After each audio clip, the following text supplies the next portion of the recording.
Transmutation Logics V1 with Kirah, which is primarily focused on Houdini and a bit of Rhino and Keyshot.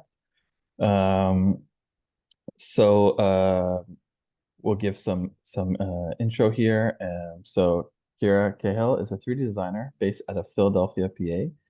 She is a Master of Architecture student at UPenn Stuart Weitzman School of Design. Her research and methodology is heavily influenced by architectural design and theory, although she is also interested in jewelry, fashion, biomimetics, and algorithmic design. Her work explores formal and textual aesthetics through computational modeling and digital rendering. These explorations are developed through a diverse use of design programs with an emphasis on Rhino, Grasshopper, ZBrush, Houdini, Keyshot, and Unreal Engine. Kirah's design work has received several formal recognitions, including Metropolis Magazine's Future 100 class of 2024, the E. Lewis Dales Traveling Fellowship, Will M. Mehlhorn Scholarship, and an honorable mention in the Starchitect Chair 2022 competition hosted by the Shred. So, welcome, Kirah. And before you get started, just want to tell everyone, if you want to chat, make sure that your chat is set to everyone. And a note that there will be files that Kirah will provide later.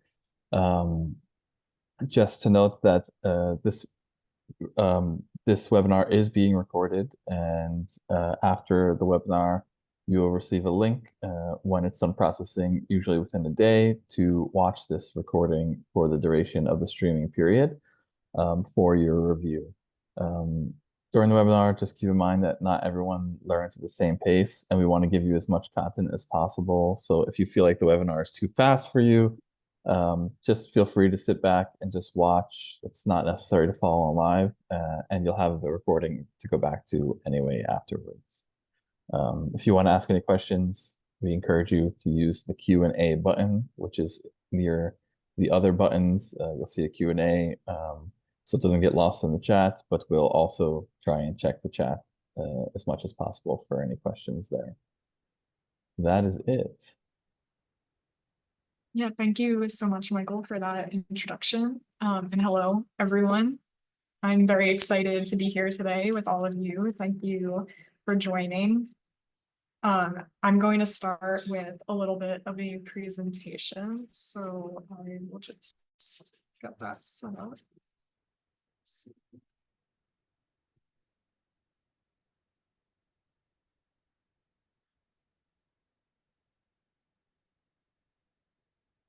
I hope that you guys can see a PowerPoint right now. Please let me know if you Yes, can't all see it. good.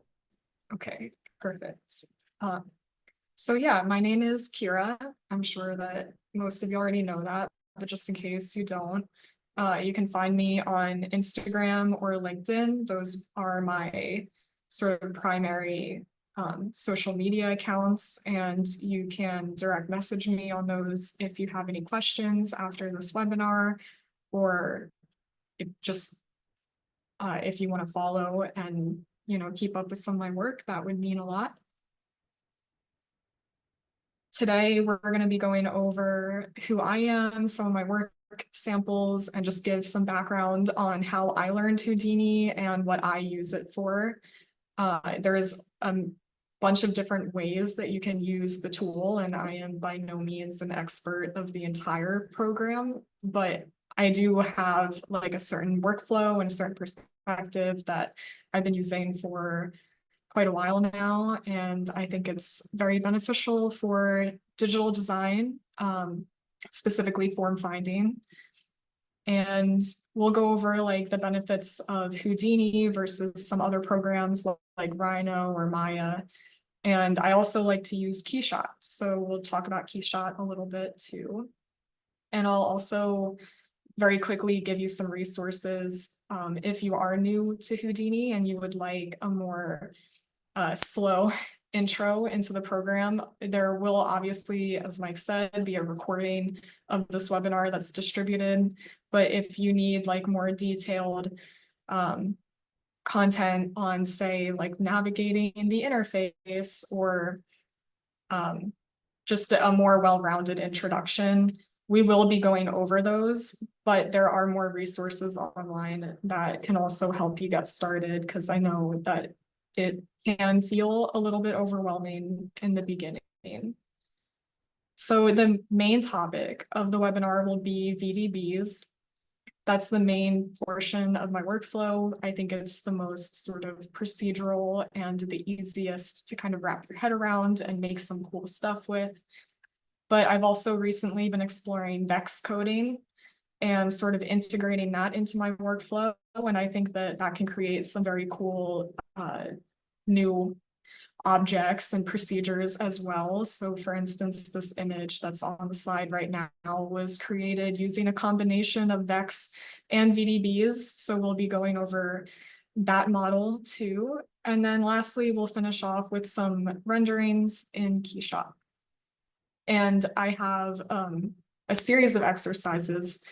I know that we will definitely get through exercises 1 through 3. And I may have to gloss over exercise 4, but we will see how much time we have. And regardless, all of them will be in the file that I distribute.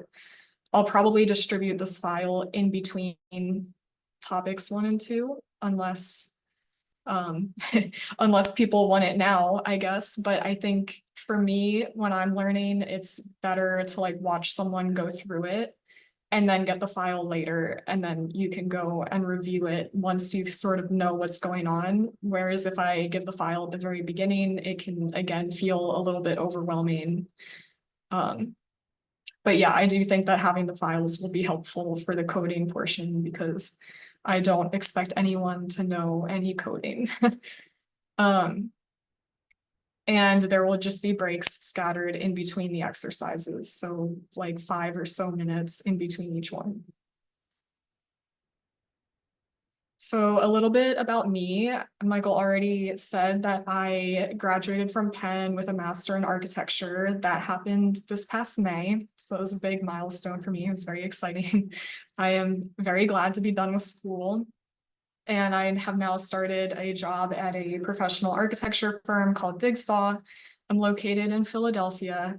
So it is approximately 11:15 a.m. where I am living. I would love to know where all of you are living and what time it is there. If you want to put that in the chat, I find that very interesting.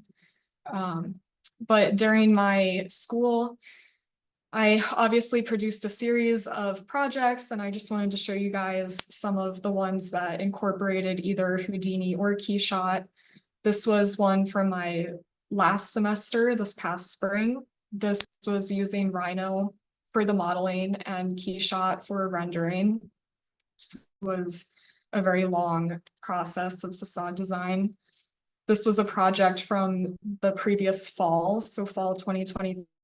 This did use both Houdini, and some of the images are rendered in Keyshot. Some of them are rendered in Unreal Engine. If you guys haven't used Unreal Engine, I highly recommend it. It is just like super awesome for getting ultra realistic renderings. So those are some images from that project. These are some works from an elective looking at weathering and again facade design. This used both Houdini and Keyshot as well. And then a project from a little over a year ago, actually, which used Rhino and Keyshot. So that's enough architecture. Today, we will not be making any architecture, but I just wanted to give that as a reference from like my background and sort of where I started with these. And then outside of school, I became really interested in making these little objects and creating things that are a little bit more experimental and less constrained by like structure or architectural logics. So these are the kinds of objects that we'll make today. They're kind of like one-off formal studies looking at different languages and different procedures that create sort of a different feel for each of these. And each of the 5 exercises, or 4, I guess, exercises that we'll go through will have a slightly different variation on the workflow, but at the end of the day, it is all in line with this sort of VDB method that we'll be talking about. So why do I like to use Houdini? Houdini is technically a visual effects program. I'm sure that a lot of you already sort of know what it is if you're not familiar with it. But just for those of you who maybe haven't heard of it or don't know, it is usually for special effects in like movies and game design, things like that. But it is really unique in the way that it processes geometry. It's different from other programs like Rhino or Maya or say even like Blender, because it's able to use VDBs. So in architecture school, you mostly use Rhino or maybe Maya, and Rhino is great for working with nerves. It's sort of getting into the sub D, like mesh sort of realm that Maya used to occupy. So then you end up with these, I'm going to skip ahead in this presentation just a little bit. You end up with these geometries where you have a series of points or vertices and edges and faces. And then everything that you do with these requires the computer to calculate the operations based on these edges, points, and faces. And this can become very complicated and it can really slow down the processing of the computer.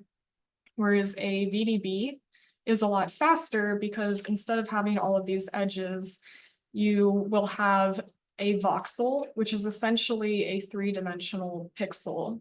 And the computer will know what point in space is considered in the bounds of the object that you're making. So for example, if you have this apple, inside the apple, it's taking up a certain amount of volume or space in the world.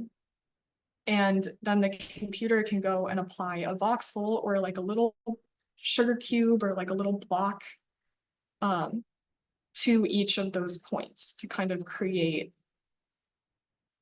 the apple or a representation of the apple. And that is a lot faster because you're just calculating these voxels rather than having to go through a calculation for each and every edge or each and every vertice, which can become very heavy on the computer. So that is why, sorry, I kind of went a little out of order there, but that's why I use Houdini. And Keyshot is great for rendering products, but because we're making objects, an object is basically just a product. So it's really great for that as well. It's super easy to make custom materials, which I do all the time. And we'll dive into that a little bit more towards the end of this webinar, but this is definitely a fantastic tool for this particular use. And then, like I said, there's just some other resources that if you want more information, then I'm able to include in just like a 5-hour webinar. Then there's obviously resources on Houdini's website. They have a Learn tab and they have different categories. So like this is the Start Here page. If you're very new to Houdini, this is where you should go. They have other tabs that are for different levels from beginner to intermediate kind of things.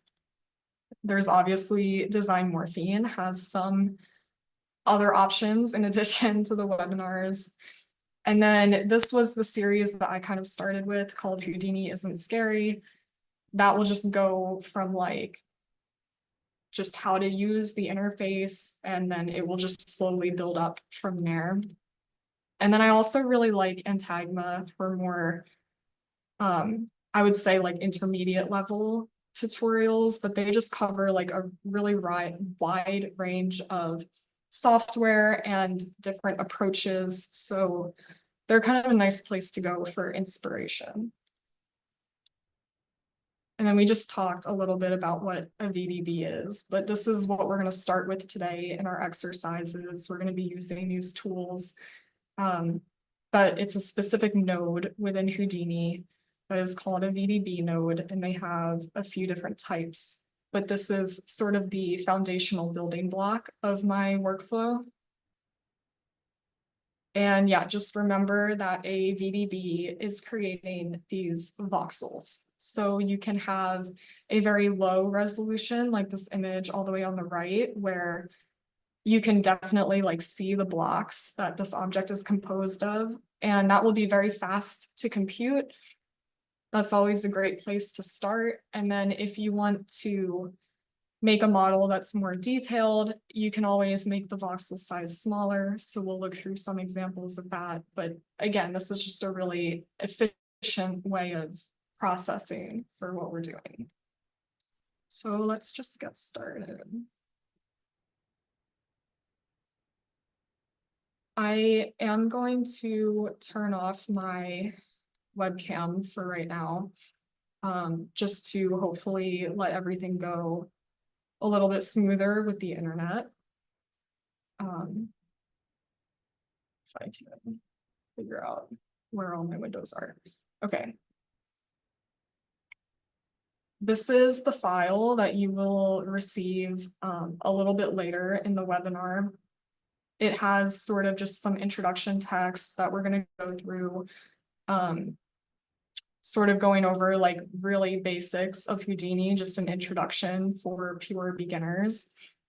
So going over things like navigation, you can change your display settings, looking at the different sort of viewports here that are in your window, things like that.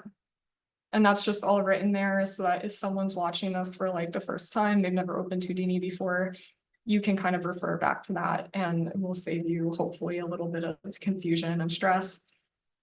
And then today we'll spend most of our time in this VDB window here.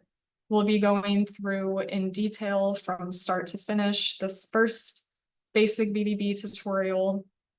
And then also this slightly more complex tutorial we'll be going through also start to finish. And then I have these 3 examples in here, which I may not make completely in this webinar, but I will at least open them up and kind of walk you through. It's all more of the same workflow, just different examples.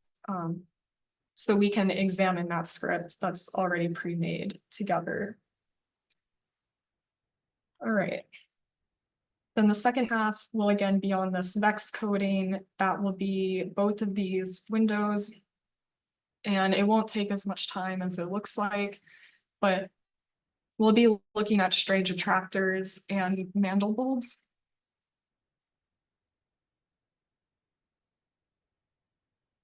So these are all, excuse me, forms of fractals, and they can just create really highly detailed forms, really complex geometries that then you can use to build off of in your workflow.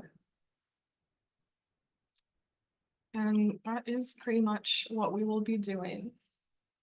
So I will just open Houdini from a fresh window and we can get started.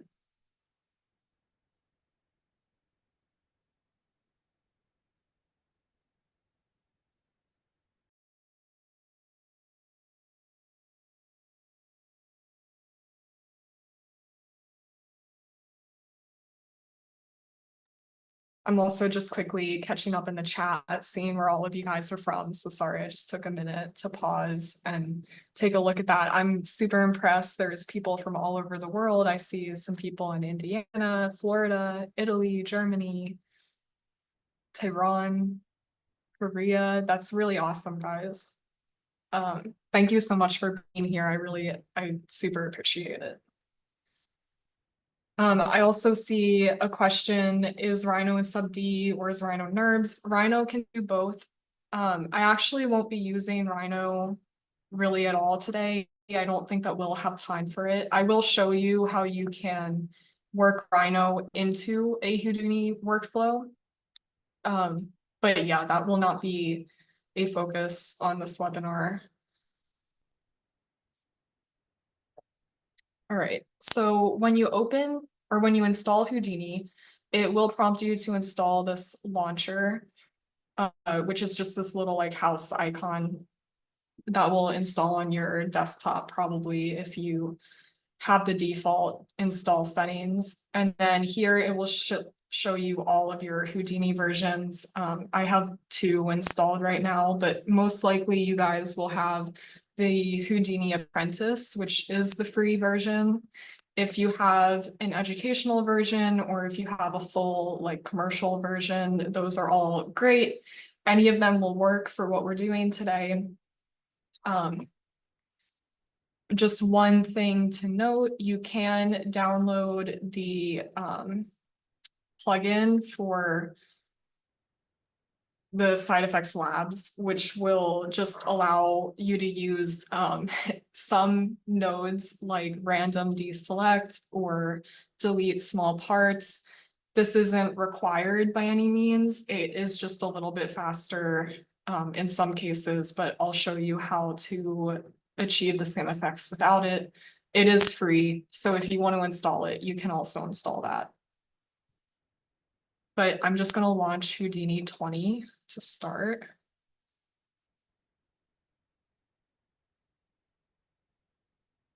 Yeah, Aaron, I'll definitely talk about how you can use both of them. Usually the approach that I would take would be to create a smaller module in Rhino and then import it into Houdini to then sort of multiply and aggregate. But yes, I will show you how to do that and a concrete example of what I'm talking about just a little bit later. So right now, we've just opened Houdini, and if you've never seen it before, you're like, oh my gosh, what are all these buttons? I have no idea what's going on. That's totally fine. We're just gonna go through it one by one. So right here in the middle, taking up most of your screen, is the viewport. This is where your model is going to show up when you're working on it. It's just kind of like your scene view, like in any other 3D modeling software. In Houdini, this is actually not going to be your most frequently used panel, but it is obviously very important. So just to go over this really quickly, yours might look blue, like it might be a blue to gray gradient. That's totally fine. That's the default setting. If you would like to change the color of your background, you can put your mouse in this viewport area and click on D, as in dog, on your keyboard. That will open up your display options. And there's like a million different settings that you can go through here. But for right now, if you just want to change the background, you go to the background tab, and then you have different schemes. So they have a light scheme, which is the default, that sort of blue to gray transition. They have dark, which is the one that I like to use. Gray, which is kind of, I don't know, to each his own, but I think that one is a little odd. And dark gray. So yeah, if you click on dark, that's awesome. You can save it as a default if you want. You don't have to. Again, everything is totally optional. You can also, I prefer having a grid because that way I can sort of orient myself while I'm looking at the models. But if you would like to turn off the grid, you can also do that in this top left corner of the view scene. Some people I know just are bothered by the grid, so that's totally your preference and what you want to be looking at while you're working. So to navigate in your viewport, you're going to want to make sure that you have this little icon selected. This is your view icon all the way on the left bar, sort of towards the bottom. And while that is selected, you can use your left mouse button to sort of orbit your model. You can use the middle or like scroll wheel button to pan. And then you can use your right mouse click to dolly your camera. This isn't quite the same thing as zooming. A dolly is like literally moving the camera object that's in your scene in space, whereas a zoom would be changing the lens length. For instance, for what we're doing today, it doesn't make that big of a difference. I can't imagine that you'll have any issues doing it either way.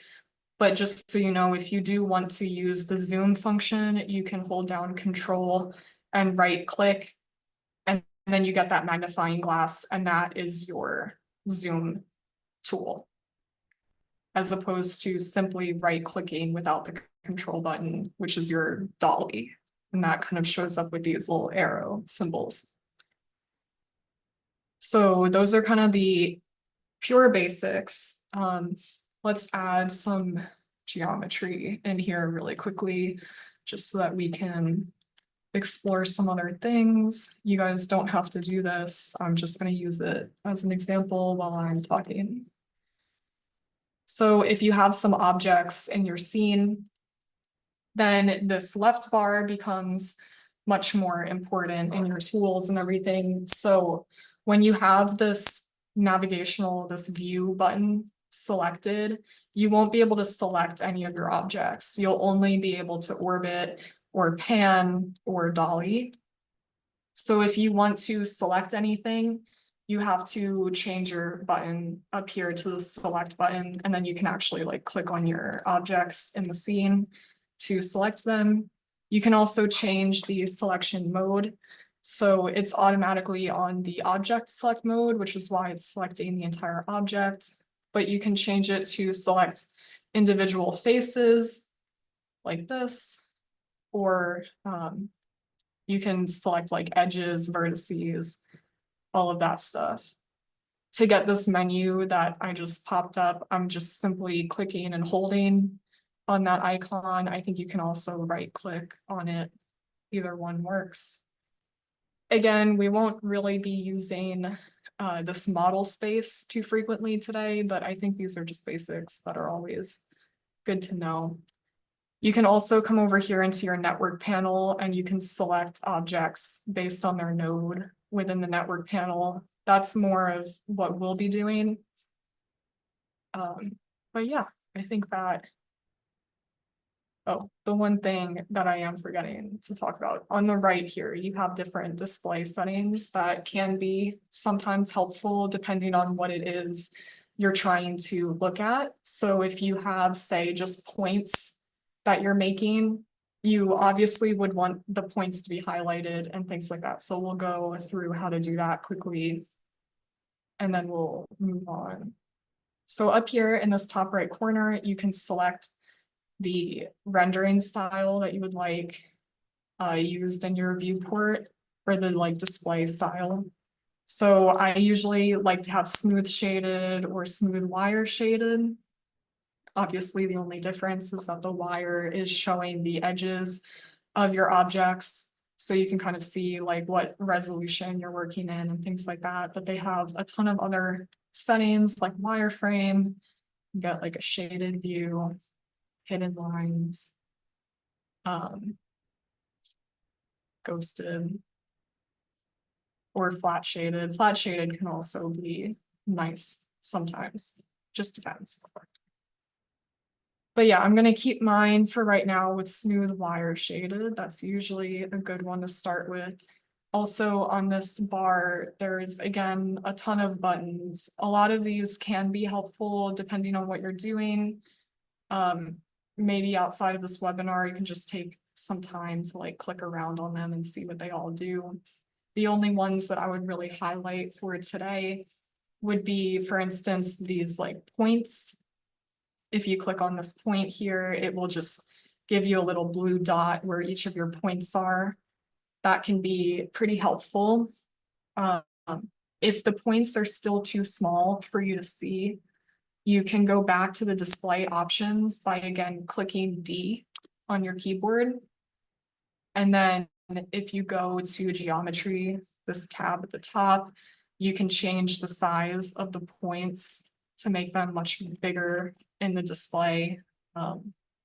Again, this is kind of personal preference and, you know, the different settings that you have and that you prefer, but that is always there if you're struggling to see the points. You can also select point normals or even like face normals for your objects, and that will just give you a visual representation of what you're looking at in case you're getting some For example, if you're like trying to extrude a face along a normal or something and it's going in an unexpected direction, you can kind of use these to help you see where the normals are actually going, which can help you troubleshoot. You can also have the number of each point on the object. This is usually like a little bit less helpful, but every now and then you do run into a situation where you need to sort of count them. But yeah, just there's a lot of good settings, a lot of good tools here. It just really depends on what you're using them for and what you're trying to visualize. So I'm just going to delete all of these for right now. And we're going to start here. We're going to spend almost all of our time today in this network view on the lower right side of your screen. And this is where all of your nodes are going to show up. So for instance, pretty much every time you open Houdini, the first node that you're going to drop down is a geometry node. And how did I do that? I pressed tab and then I just start typing geometry and it automatically shows this sidebar here with different options matching what you just typed in. So you can click on geometry or you can hit enter because it's the first one at the top. And that will just create a node that you can then click, left click on your mouse and place into this network view panel. So each of these nodes will house a geometry. So it could be a whole model that you make. It could be a primitive, like what I just dropped down with the boxes and the spheres. We just saw each of those had their own nodes within this network panel. But yeah, usually it's going to be a more complex geometry. So to actually create that geometry that you want in here, what you're going to want to do is keep things nice and neat. We're going to say this is exercise 1.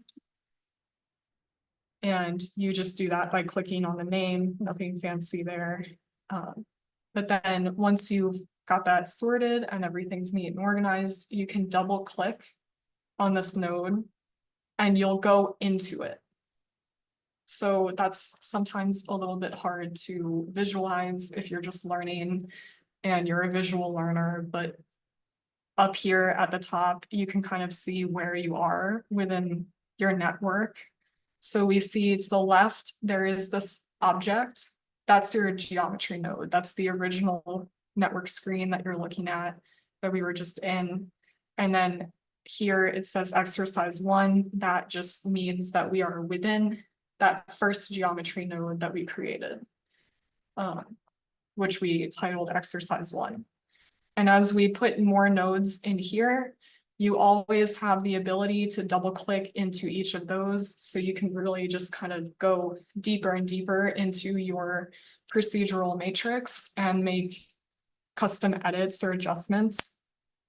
But for right now, let's not get ahead of ourselves. Let's not worry too much about any of that. The bottom line is just that this panel is where you're going to get your nodes. To find a node, you always just hit your tab button, and then you can just start typing for different tools. And there's not really any way to know all the tools at once. I mean, I guess you could theoretically go through this whole list and look for them, but this is just something that you're going to build up over time as you use this program. You're going to know what nodes exist and which ones you need to use just through repetition and practice. So the first exercise that we're going to do is going to start, usually, again, I will start with a primitive. So it could be a box, or they have, for instance, like a sphere. So either of those you can drop down. What you're seeing in the viewport on your left is not everything that's in your network. Like right now, we're just seeing the sphere. We don't see the box. That's because of which little icon here you have selected. This blue one is your preview. selection. So that is going to be what is shown or rendered in your display. There's also this pink one, which can show, I guess it would be more helpful if I selected the box. This will show a wireframe preview. It won't render the whole object, but this can be nice if you're trying to work in a node and scale things relative to other objects. So like here, if I wanted to scale the sphere relative to the size of the box, I can work on the sphere with the blue tab highlighted so that I can see it here and just have an outline of the box to compare to. You can also use this yellow icon is very helpful. This lets you skip a node without deleting it. So right now we don't have a lot of nodes, but maybe I can just drop some down quickly just to illustrate what this does. So some of the most basic and helpful nodes that you'll use today are transform and copy. If we connect these all together, we're starting with a box. And then this transform node will let us rescale it. So for instance, we can enter a uniform scale to 2 to just make it double the size. Right now, we still have this box node previewed, so we have to change the transform node to preview in order to see that size change. So always make sure that as you're working through the nodes, if you need to preview the node that you're working on, just make sure you have this tab selected so that there is always this blue corner on the one that you're working on. And if you have this selected while you're working on it, for instance, if this is the one we wanted to copy, we can, let's translate this up maybe. And then for the copy transform, you can like add more if you want. This isn't super relevant right now, but again, just to demonstrate what happens if you were to skip a node with this yellow button, we can skip the transform. And then the boxes are no longer being transformed to that larger scale. It is simply going straight from this original box node, the original size, straight to the copy node. So then that original box is being copied instead of the scaled box. So again, if we turn that off, then the transform node is active. The box is being scaled before it's being sent to the copy. So those are the basics on how to navigate your network panel. These other two buttons we're not really going to use at all today, but you can click to get more information on your node. Sometimes that's helpful if you're getting really deep into like more complex nodes.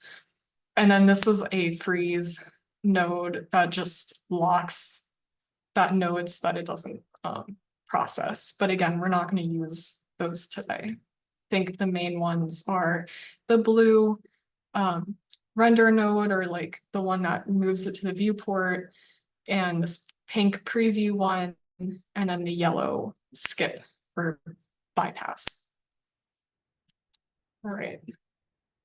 Also, I guess I'll leave these up here while I'm talking about this. We have our parameters at the top here. This is the other box that we will be working in extensively today, or the other panel, sorry. So basically, depending on which node you have selected, you have different parameters that are available to you. You already saw me use this parameter section to change the, for instance, number of copies of this box, or to, for the transform node, change the scale. You can use this to move your box around, different things like that. So each node will have its own set of parameters. And as we go, they will be very important. For today's webinar, just to keep things simple, I'm going to leave this setup as you see it now, where this network view is kind of the primary, and then the parameter view is on top of it. But if you want more room, excuse me, if you want more room for your network view, like if this box on the side is too small, you can, make your viewport smaller, or you can even like make this very small, even just close all of these tabs. And then you can still view your parameters by coming into this network panel and clicking P, the letter P as in pizza. And then that will open your parameters on the side here. So sometimes that's really nice if you have like a long network of nodes, like what we're going to be making today. To just like take up less space and be a little bit more efficient with your viewports.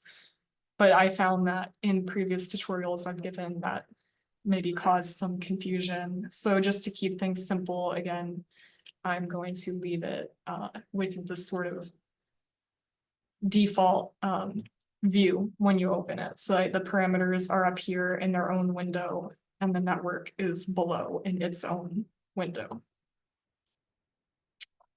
And that is everything that you need to know for today's session about the interface and how to navigate.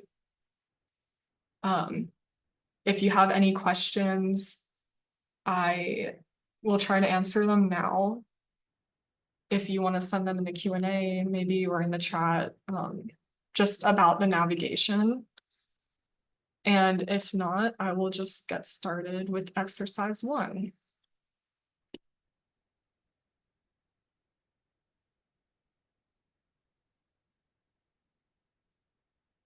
So if you guys want a preview of where we're going, I have 2 Houdini files open right now, the one that I will be showing you, and then this one that I'm going to send you later.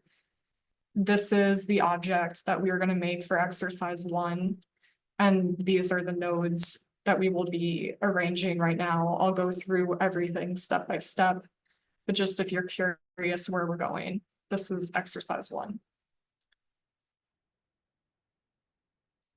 So to start, we are going to drop down a box. Like I said, you almost always start with primitive. I almost always start with a box. And this is one of the fun things about Houdini, because it is so procedural, like you're spending all your time in this network view with nodes.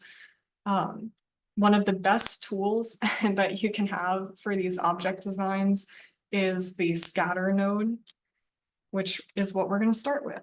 So in order to use that, make a box. I'm going to change the size of my box just a little bit. So we're going to maybe make it a little bit taller. And overall, going to change the uniform scale a bit to maybe like 3, just so that we have a lot of volume, a lot of space within this box. And then we are going to use our very first VDB node. So the first one we need to learn is VDB from polygons. The box that we just created is a polygon. It is made of edges, vertices, and faces. So this is what most other 3D modeling softwares will use. It's the most common format. But we want to take this primitive polygon box and change it into a VDB so that the computer can more efficiently calculate and we can get more complex information and complex forms. So again, we're just going to hit tab. We're going to type in VDB, and probably this will show up here. Again, it's VDB from polygons. We're going to drop this node down. In here, there's 2 types of VDBs. Their first type is this distance VDB. This is the one that we will use most often.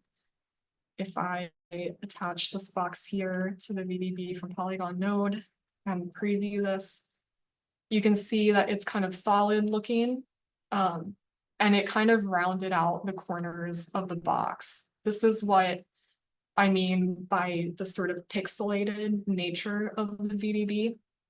So right now our voxel size is 0.1, which relative to our object, you can see that it's only about, 4 4 units wide on each side, and I don't know I don't remember how many was tall. I think it was like 6 units tall. So 0.1 is a pretty low resolution for that.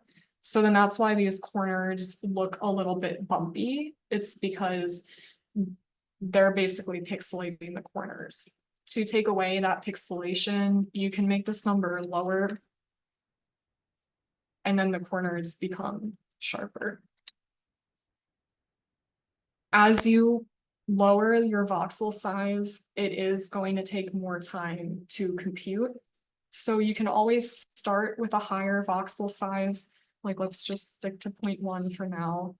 And then once you have a general idea of what it is you're making and you like it, it's looking good, you want to see it in a higher resolution, you can always go back and change the voxel size to be smaller. I think this is like a really important workflow strategy to note, because if you're just trying to make a form for the first time and you're waiting like 2 and 3 minutes for different nodes to calculate, once you start getting like a longer tree of nodes, that can be really slow, really time consuming and frustrating. So just keeping it fast at the beginning can be really helpful and just stress reducing in general. So the other type of VDB is this fog VDB, which we're going to use this one right now. And this is not really a solid. This is just showing literally the volume in space that is being occupied by the VDB. So this is not necessarily pixelized, but this white sort of cloud is occurring where the points in space are that would then receive voxels in this distance VDB. So if you just think of this cloud as points in space within the volume, the distance VDB is just taking that cloud and for each point applying a little cube or a voxel to it. I hope that makes sense. I may have over-explained it. But for now, we're just going to select fog VDB. And all these default settings will look great. So then we're going to get to this scatter node, which is the one that I just mentioned. This is super fun because what happens is you end up with all these points that are now within this volume. You can change the amount of them in your parameters window here. So you can have like thousands of them. You can have like 5 of them, you know, whatever works for what you're doing. They're also just sort of like randomly distributed within this volume, which is where it becomes very nice to create a procedural workflow, because you don't have to know exactly where you're going to create something cool. You can just follow these steps, and with a little bit of randomization sprinkled in throughout your process, you can get unexpected, but also very cool and very interesting results. And right now it doesn't look very interesting because it's just a few points in space. But then what if you copied a geometry onto each of these points and then created an aggregation? It can be just that easy. So that's what we're going to do now to start. And this is what I almost always do. Again, is creating a primitive, making it into a fog VDB, and then scattering points within it and applying a second geometry to these points. For right now, I'm just going to start with 10, and you know, you can change this global seed. It will still be 10 points, but you can get different arrangements. So yeah, let's just go with this one for right now. Then we're going to get a copy to points node. And we can attach our points here to this second input area. If you want, by default, these lines in between nodes will be straight. You can toggle to a curved line by hitting Shift and S when you're in the network viewport. And then we'll just change the line type. Again, this is like a personal preference thing. I think that the curved lines are a little bit neater, but you can use the straight line is fine too. Then as for the geometry that we want to copy onto each point, I am kind of feeling the torus today. And torus is basically just like a donut. So I'm going to drop one of these down here. And I think I want mine to be a little bit skinnier than this. If you're really zoomed out in your viewport here on the left, you can hit either F to zoom in on the object that you have selected, or you can also hit G. G will take you back to this sort of like axonometric view from this particular angle, whereas F will just zoom in from whatever angle you're currently at. Those are kind of standard modeling shortcuts, but just so you're aware. But yeah, we have this torus. I want to make it a little bit more interesting because right now it's a little bit boring. So I'm just going to transform it a little bit. And we can distort the shape and kind of make it more interesting simply by like rotating it. So here you can see this just rotated in the X direction or the X axis. We can also rotate it in the Z axis, which is this green one in the middle, or in the Y axis, which is the blue on the left. So, you know, you can either type of values into these parameters, or if you're not quite sure exactly what numerical value you're looking for, you can hold down the middle button or your scroll wheel. And then this little menu will pop up and you can hover your mouse. If you're like pressing and holding your middle button, you can hover over one of these unit sizes.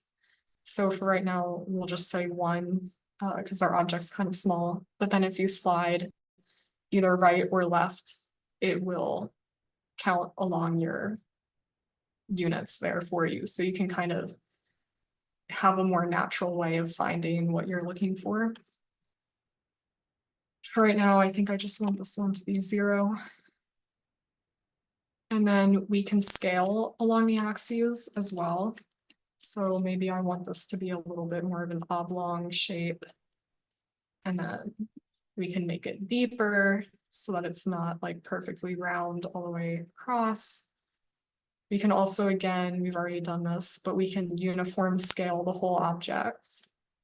So maybe I'm just following the values that I decided on earlier when I made this object, but we can start with 2.03. And then we're just going to connect this to copy to points. And this is going to take this shape and apply it to each of the points that we created with our scatter. So we get a little aggregation like this. And right now this doesn't look very fancy because we're just using a simple torus like over and over. But the key is in repetition. So if you take this process here, which was pretty simple, and you just do it like 3 or 4 times, and then you combine them in ways that I'll show you, you can get really interesting and complex models. So now we are going to drop down another VDB from Polygon node, because what's happening here is we have this primitive torus that is a polygon, and we are just aggregating it into this copy to points. So these are all individual polygons right now.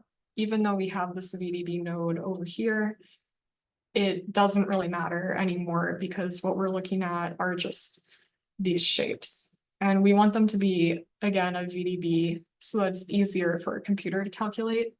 So we're going to transform them again by dropping another VDB from Polygon node. And that gets you this. I think for what we're doing, this voxel size is a little bit big. It's looking pretty bumpy and rough. So I'm going to lower this to 0.03, which is still pretty low resolution, but it is a little bit better at least. So we can start with that. And then we're going to have our second type of VDB node, which is VDB reshape. And this is fun because I will just show you. This is easier to demonstrate than to explain. But basically what happens is you have these different options. You can dilate, which will take the shape that you have and dilate it. Or there's options like erode. So then that will start to erode away from your volume. Or open. Will open your volume. And just sort of like if you have areas that are porous, it will open them. And then close does the opposite. It will take these porous areas and start to close them in so that you create like one monolithic volume. So this node is extremely helpful in creating sort of like organic shapes or very like smooth, fluid looking shapes. It's really interesting with the erode. This can help you create complexity without having to, you know, actually work with complex parts, because here you can see when we start with just these series of toruses, this isn't very interesting, but by just eroding it, it already starts to look like something more complex and more interesting than where we started. So for right now, I'm just going to keep this really minimal because we're still early in the process and I don't totally know what I'm going for, but I did just want a little bit of definition in between these shapes. So I used a small bit of erode. And then we're going to use another node called mirror. And mirror, along with these transform nodes or copy nodes, are again really great for adding complexity. So in your toolkit, you have scatter, so you can create aggregations. You also have copy, transform, and mirror. So this can just take a really basic dumb looking shape, and then it can start to create a system with it that looks more interesting. And you can control this. Basically what's happening here is in the direction you have each axis that your shape can be mirrored along. So if you change these values, you can change them to 1 or something in between 0 and 1. For instance, like if you put 5, that will work as well. Or you can put like a whole number. That's also cool. And again, you can hit your middle mouse button and use this if you're not sure exactly what value you want yet. So if we have something like this, it's already looking a little bit more interesting. So we'll keep going. We have our third type of VDB node coming up. This is the VDB combine. So I want to take this shape and I want to intersect it with its mirror counterpart. In order to do that, I need to take this original one and plug it into this first area. And then I need just the mirrored part to then plug into the second area. But right now what's happening, or the second input, right now what's happening with this mirror node is that it has both the original, this one, and its mirrored are both within this node. So if you just click within here, you can deselect the keep original. So then now this is only showing the mirrored result and not the original result, and they're two separate things. So we can connect this to the VDB combine. In this drop down under operation, you have all the different operations that you can use. The ones that I almost always use are these SDF options. So you have SDF union, SDF intersection, and SDF difference.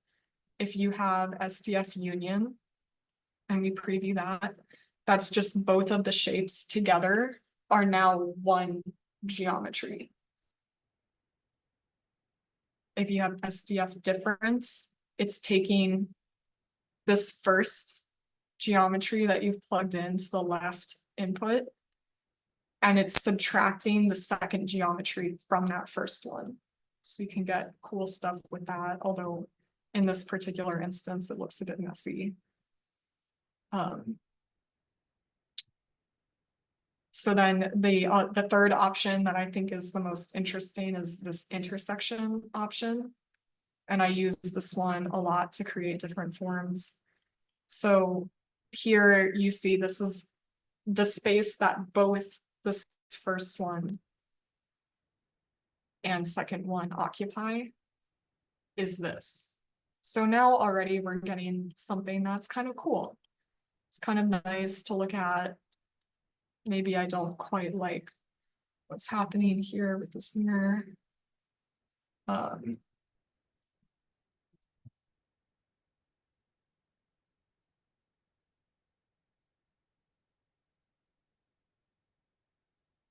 If you change the mirror, you can see this intersection update as the shapes twist around, which is kind of cool.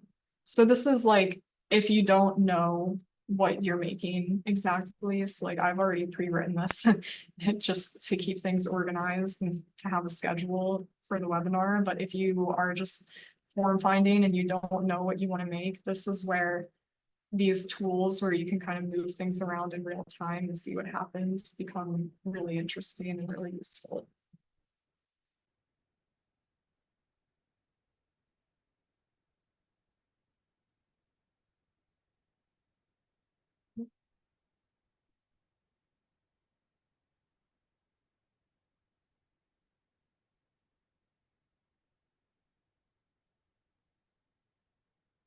Just catching up on some of the chat, make sure I'm not missing anything. It is important to make sure that you have your geometry node and that you're working within the geometry node. I think all of our workflows should work in Houdini 19.5 and up. I used Houdini 19.5 when I first started. I didn't have any issues with it then. I haven't had any since then. Control B can maximize the viewport. Thank you, James.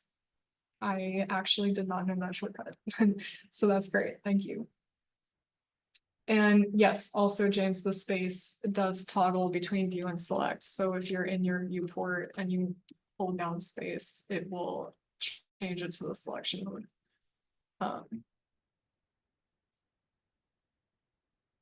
Okay. Change these up to 1.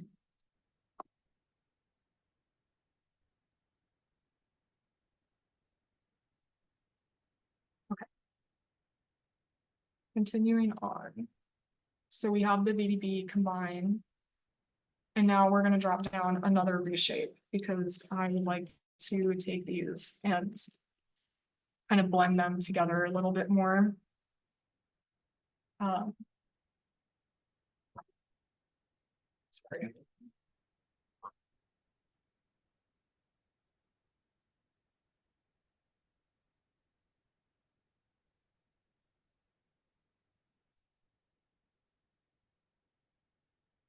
I just feel like there's something off. This is a little bit too big.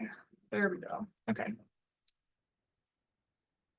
So now we have this, and just making sure all of my settings are the same between the files.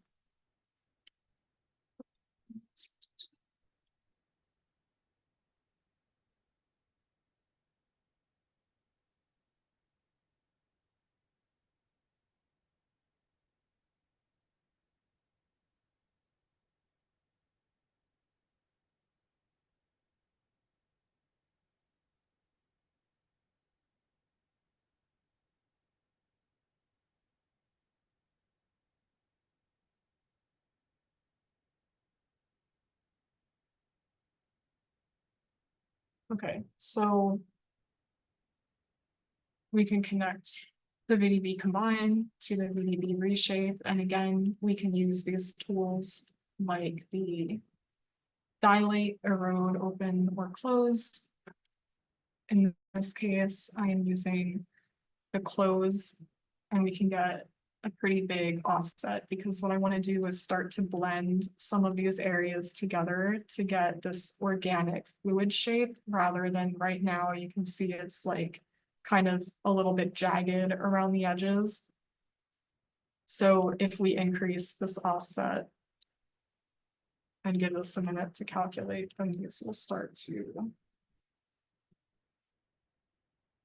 come together. So yeah, you can see this is the original, and then when you offset, it just starts to bring some of this in line. So I think we need actually a pretty big offset here. Try like 6. And then you start to get sort of like some smoother edges as opposed to the jagged.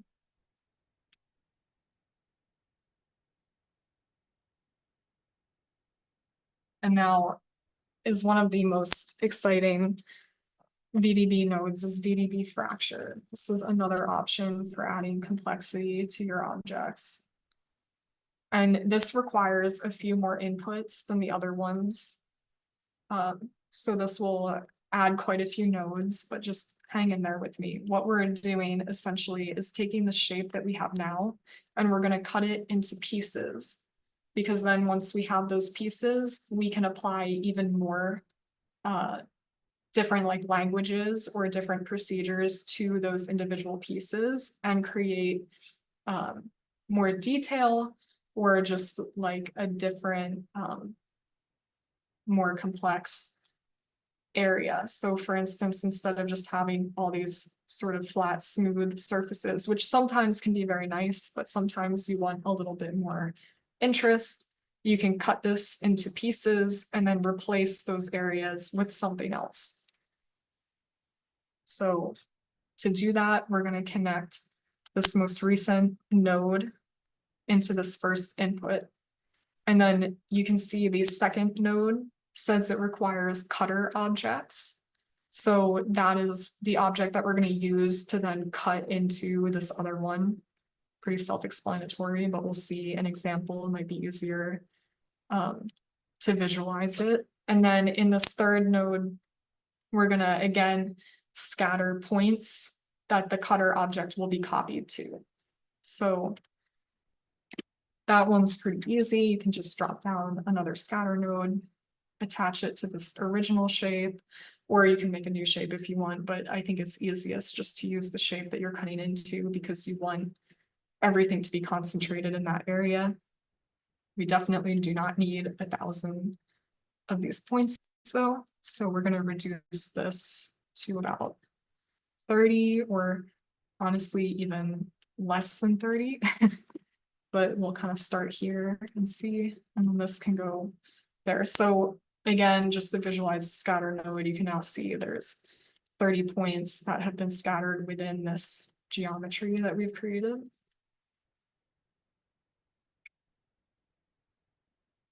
And then for this cutter object, you have a lot of different options. You can use a primitive, like for instance, a box.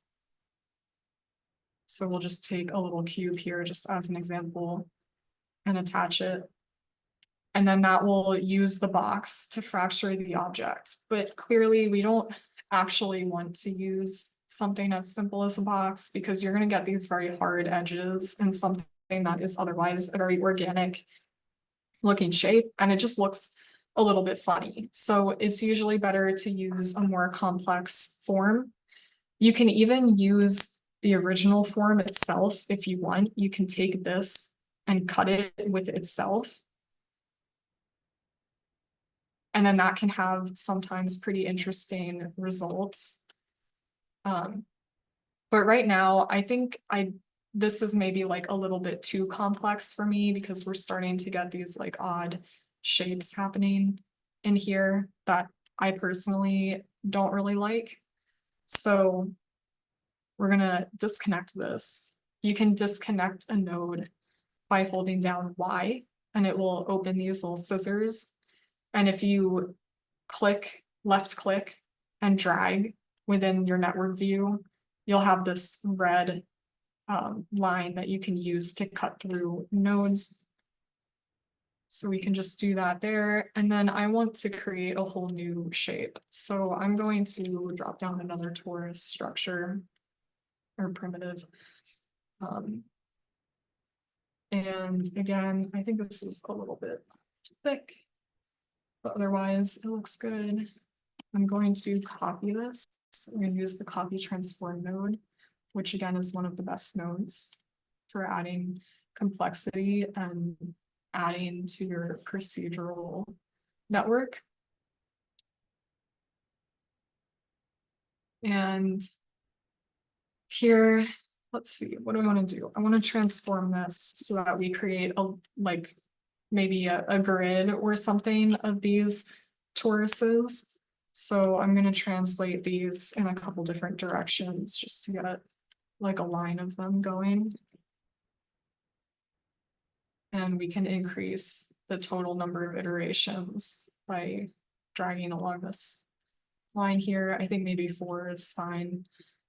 And then I kind of want to do this again because like I said, I want a grid. I don't just want one line. I want like rows of these on top of each other. So I'm going to drop down another copy transform.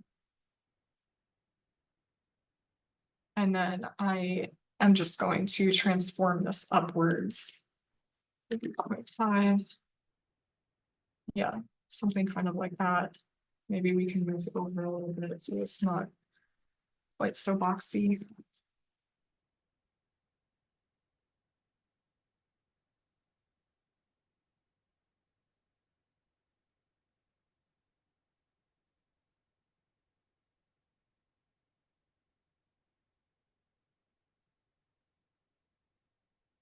I'm wondering if maybe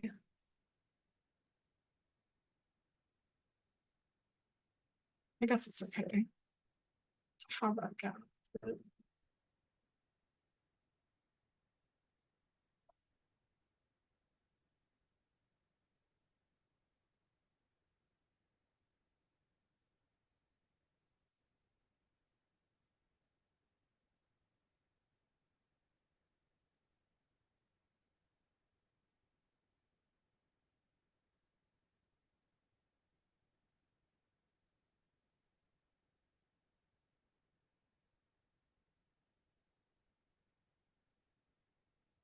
I'm just going to play around with these settings for a little bit until I achieve a shape that I like. Like something like this is getting kind of nice because we get like an edge condition that has some texture to it, but the overall shape is not overly complicated. So if we were to use this to cut into our more complex shape here, it's going to create something that still has this like organic or smooth language as opposed to the cube, which had these very rigid edges. But it's not going to be quite so complex that you end up with a bunch of like weird little pieces, like if you were to cut the geometry with itself.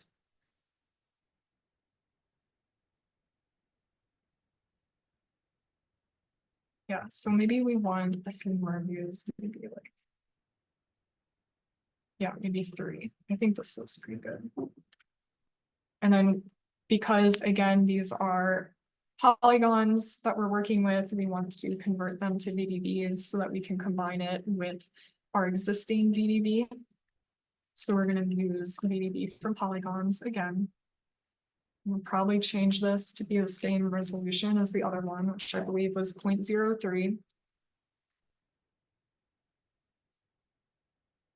Connect that. There we go. And we can reshape this a little bit as well because I don't want it. Right now, you can very obviously see the toruses and they look like kind of separate donuts that are like together. I want it to be more like one cohesive piece. So give myself a little more room to work here. And I'll drop down a VDB reshape.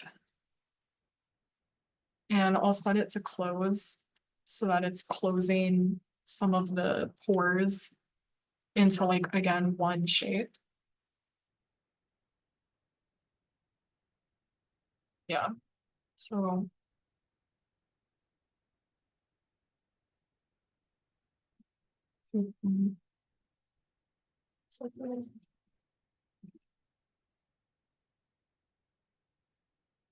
Yeah, something like that looks reasonable. So let's give it a try. Now we can plug this into our fracture node and see what this looks like. So here we're getting pieces that have, rather than the cube, these are clearly more organic edges. It's maybe still a little bit complex, but all of the pieces are like somewhat larger and more regular because you're using this sort of very regular pattern or like logic to create these cuts. And it is a little bit, slightly, I would hope, a little bit more controlled looking. So I think this is pretty reasonable. We can probably go ahead with this. Although right now, when you're in your VDB fracture node, this node, everything is still kind of like one piece. Like if I were to plug this node into another one, even though we can see these cuts and these fractures here, it's still going to bring this whole object as an input. So we're going to use a group node to sort of select which pieces of this we want to break off. I think my ultimate goal with this is just to have like one piece or like one half of it that is sort of smooth and maybe a little bit more plain. And then another half that has more complexity and more detail and potentially like a second system replacing, you know, some of these very like smooth sides. So we're going to take the group, and one way that you can do this, there are two that I like to use. Keep by normals can be very helpful. I'm not going to use it right now, but I will just demonstrate sort of how it works. If you have a direction that you would like it to go, like let's say we want to select faces that are, actually to demonstrate this, I'm just going to connect it to this earlier piece, not the fractured one, just so it's a little bit easier to see. Here we can select, for instance, this is the X direction. So by filling in one here, it's looking at all of the vertices or the normals that are going along the X direction. And then the spread angle is very important because right now it's at 180. So that's like almost all of the normals are going to be going that way. So if you lower this to 90 or like honestly even smaller, see it will select. Right now it is selecting this whole object, which is a little bit odd.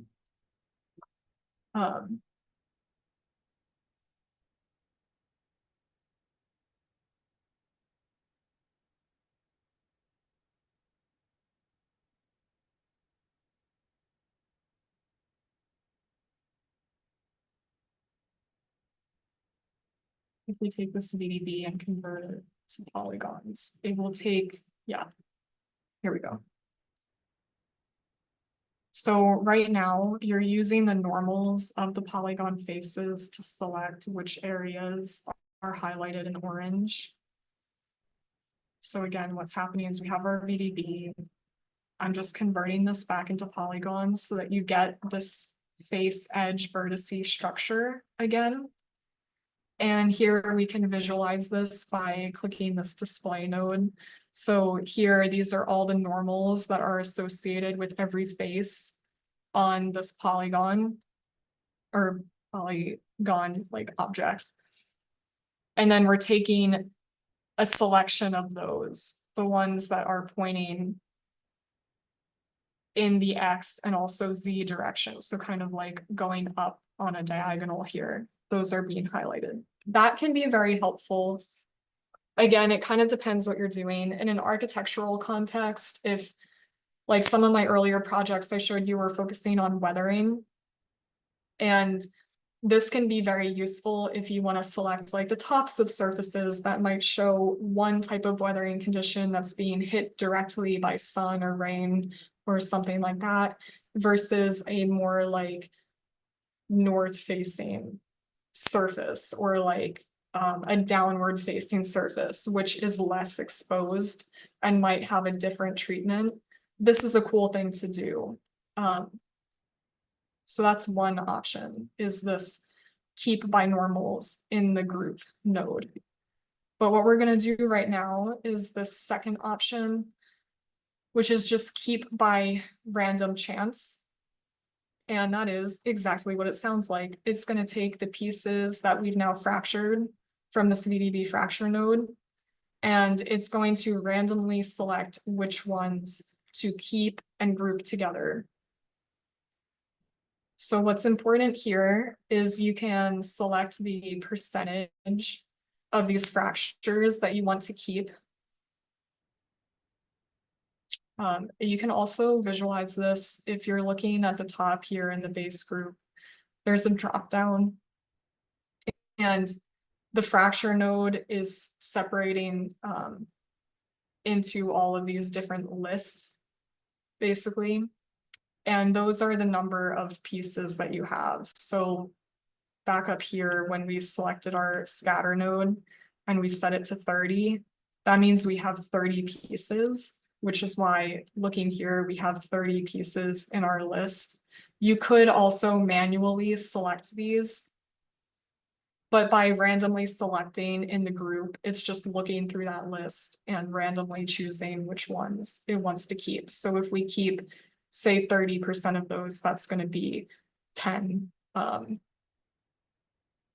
these fractured pieces. And then you can also change your global seed. So you can keep the percentage the same. You still want only 30% to be selected. But by changing the seed, you can change which items, like which 30% of the list is kept.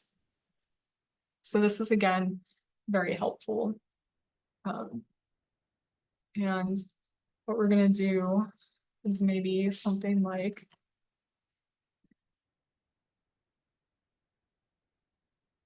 because I want maybe some areas of interest and some other smooth areas, like this area, I maybe want to keep smooth.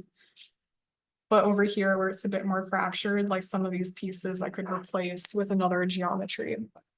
So I kind of like this. And maybe if it's like,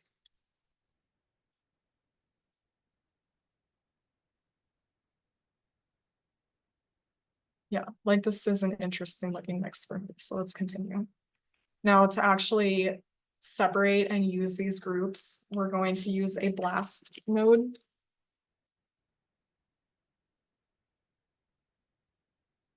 And when you first click on this, the whole point of the blast node is that it's basically deleting parts of the previous node. So you need to make sure that up here in your parameters, you select which group you're working with. And now we just grouped the pieces that we want to keep in this group 1. So these parts that are highlighted in orange belong to group 1, and we want to keep those. So we're going to select group 1 in the blast node parameters, and then we end up with just this group 1. And here, this is a really interesting view because you can see this fracture shape that I used to cut up the original volume. Towards the interior, you can really see these donuts. But then on the exterior where they're getting cut, it presents in like a much more bubbly, kind of like a dotted way. So that's why it's just really important which inputs you're using to fracture, because it can create like a totally different look. And then to get the other half, all we need to do is copy this node over. You can do that by hitting Control-C and Control-V, like your typical copy-paste process. You can also select this and like left click and hold, and then hit Alt and drag it out. And that's another way to copy quickly. But here in this, we're just going to come up to this parameter. Again, group 1 is still selected because we just copied it. Perfect, that's great. Then we also want to check this delete non-selected. And this is basically going to delete the inverse of this other node. So then we end up with perfectly our two halves that were created here to work with. So again, this is the half that I want to keep with these kind of smooth surfaces. So I'm not going to manipulate this half anymore. I think this is complex enough as it is. But some of these smaller areas in this other group, I do want to add more complexity to. So we're going to bring these down and continue working with these. I'm going to basically make another shape to then put within this area here, this volume that we've created. So to do that, we're going to have another, I'm going to give myself some space because we're going to make a lot more nodes here, but we're going to have VDB from polygons down here. I'm going to attach this.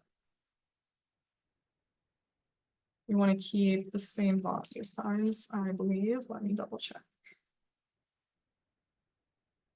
Yes. And then what we can do is create a bound. And within this bound, I'm going to scatter points to then use copy to points again. And the reason that I want to do it this way is because then we're going to make sure that the objects we create are overlapping with these areas. So for instance, we have this VDB now that we've made, and then we have a bound for it. And this is just encompassing the area, obviously, around the VDB, and then we can scatter into this, which we want to do VDB from polygons again and create another fog VDB to scatter with. You can scatter directly on the primitive, but it will only put points along the outside. Like, I guess it's maybe a little bit hard to tell, but if you're looking at this, you can tell all the points are concentrated on the edges. That's because the faces are what is actually getting the points applied to them. But if you attach the scatter node to a fog VDB, it will put the points on the interior and scatter them there as well. So that's why we're kind of doubling up on a lot of VDBs here, but that's quite all right. It can also be helpful to just have the points on the faces sometimes. Again, it just depends on what you're doing. Right now, I want the points to be on the interior. And I definitely want a lot less than 1,000. So let's try maybe like 10 or 12. And then we're going to copy some other geometry to these points with a copy to point node. So again, points go in the second input, and then we're going to create something else to copy to them. Since I'm in the mood for toruses right now, we're gonna go with another torus. Don't worry, the next example will use boxes, so maybe if you're sick of looking at these at this point, but right now we'll just finish this out the way we started. We're gonna make these really skinny. I kind of want to create like a spinal, kind of like repetitive, like thinner members that can be put in. So we're gonna get like a skinny torus, and then I want to repeat them over and over again into a pattern. So we're going to copy the points, or sorry, copy transform. I'm using too many. Copy to point nodes, it's on my mind. So here, I'm just gonna transform some of this a little bit so that we can start to get like a tower or like a grid of these going upward or vertical.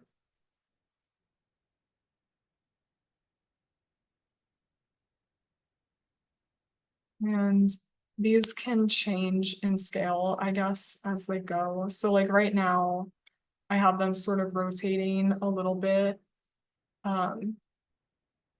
as well as translating upward, but I think I also would like the scale to change.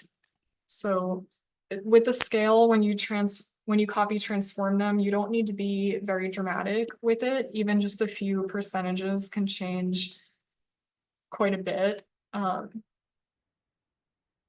So if you can see, like here, if we were to say even just like a 0.8 almost is a very dramatic reduction once you get 7 copies of it. So that's why this is like a fairly conservative number at 0.96, because then you just get a subtle tapering, but it's not like totally disappearing. Okay.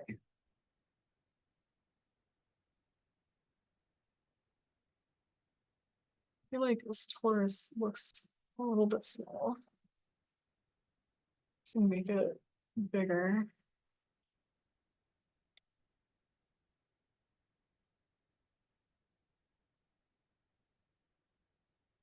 Yeah, that was a little bit better.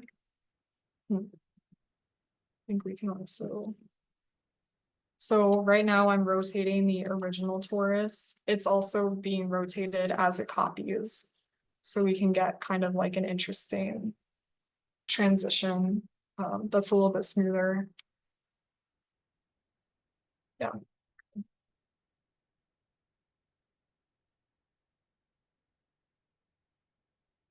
So now I'm just going to do a few more mirrors to make it again more interesting looking. If you like a sort of organic look or language, mirroring is great because there's a ton of mirroring that occurs within natural organisms, you know, like flowers or food or people, like our faces, or everything is symmetrical, everything is mirrored. So when in doubt, if you're going for that kind of look, you can just always use your mirror node. And I'm going to just make this a sort of random direction that is like off of a standard axis, just so that you can also change the distance between your two mirrored objects. So we'll do that. And then now I think this is starting to resemble like almost a little bit of a rib cage or something, which I like in my work. So we're gonna go with this. I am gonna mirror it one more time so that it is a little bit longer. And it can really fill the space that we want it to fill here. And I want it to mirror in a downward or like vertical direction. So adjust these values. Okay. And then again, these are polygons. We want to do VDB from polygons so that we can combine it with our existing VDBs. We're going to change the voxel size to 0.03, which is the value we've been using for all the other transformations that we've had.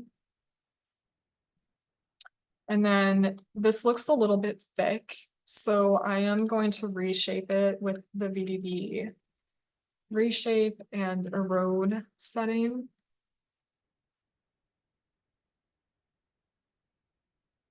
A little bit more, maybe here I thought. Yeah, 75. Yeah. Yeah, so now we can see there's like these fine members that are going to add kind of a different scale to this other object that we had before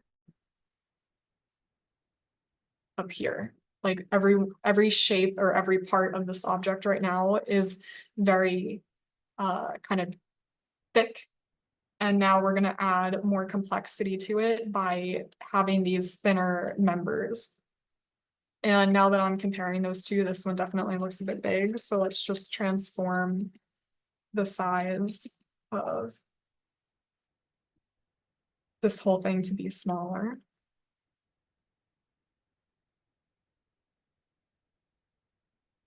So I have some pretty specific settings that I decided on earlier. I'm going to stick with them.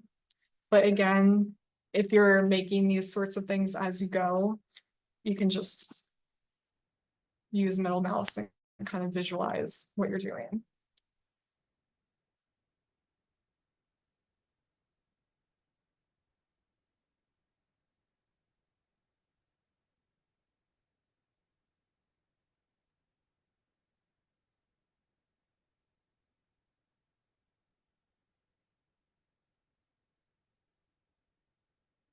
All right. I told you we were going to add quite a few nodes. So now I need to move these up here, keep things organized. We can connect them to the copied points. And then this object is going to be copied directly to each of these points, like so, which looks a little bit crazy. But again, I want to make sure that there's overlap between these pieces and this geometry that we're going to intersect them with.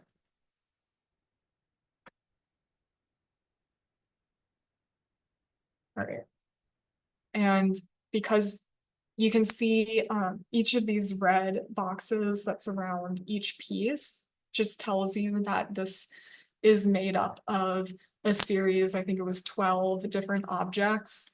So to bring these together into one object, we're going to do another VDB from polygons. I think I've said that node about 10 million times now.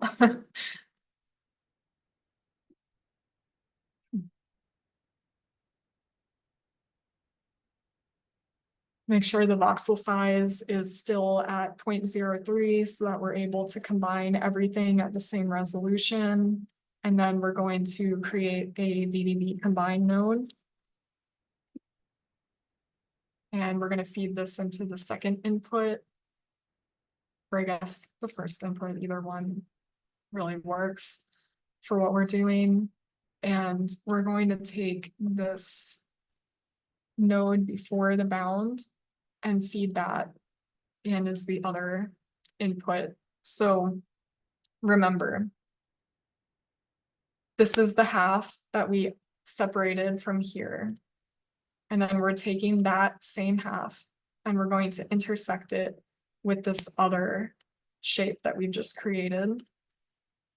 So we're going to come up here to operation type. We're going to select intersection. And then here you can see we have these finer members from this geometry that we just created, but they're only occupying the areas that overlap with this geometry.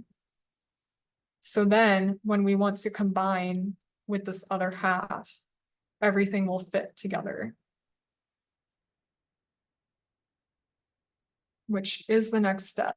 But just to prepare for that step, we are going to, this still looks a little bit weird to me. So we're going to maybe use a VDB reshape.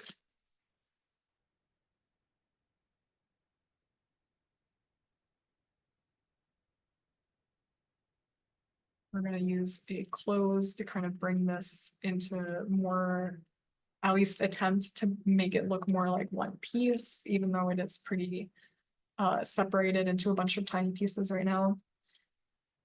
And then, so just to visualize kind of what's happening here, you could use VDB combine at this point. You could, for instance, take this half here and you could say VDB polygons like we did down here. Same process for each half.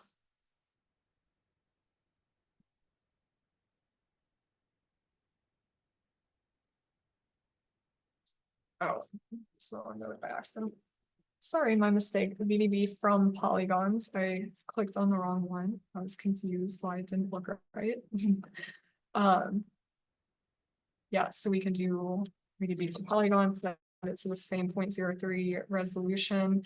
You could theoretically use a VDB combine and set it to union to bring these back together into one like fitted so that each of these are two halves that fit together.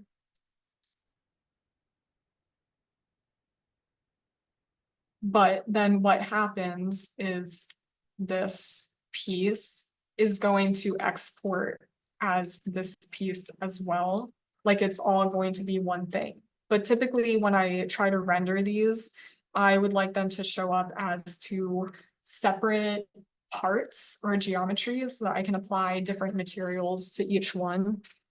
So I typically don't combine these back again. There are different methods for what you can do. One of them is using a merge, and this is going to take whatever you plug into it and allow you to visualize it all at one time, like so. And this is great. In order to export it, we can't export when these are VDBs though. We have to convert them back into polygons. So we're going to use a convert VDB and come up here to the convert to area. Make sure you select polygons. If you try to export a volume, which is the default setting, you're going to crash your computer. So don't do that. Here I'm going to copy this over so that we can plug this one in and convert it to polygons as well. And then we'll cut that connection, we'll connect this one instead. And now we have all these polygons. And you can see because I have the view setting that has the wire shaded option, you can see your polygon mesh basically, and the resolution that it's at. This is fairly high. It's not super high, but it's good enough that it gets like a fair amount of detail. The edges are still fairly smooth. There's a little bit of jaggedness going on.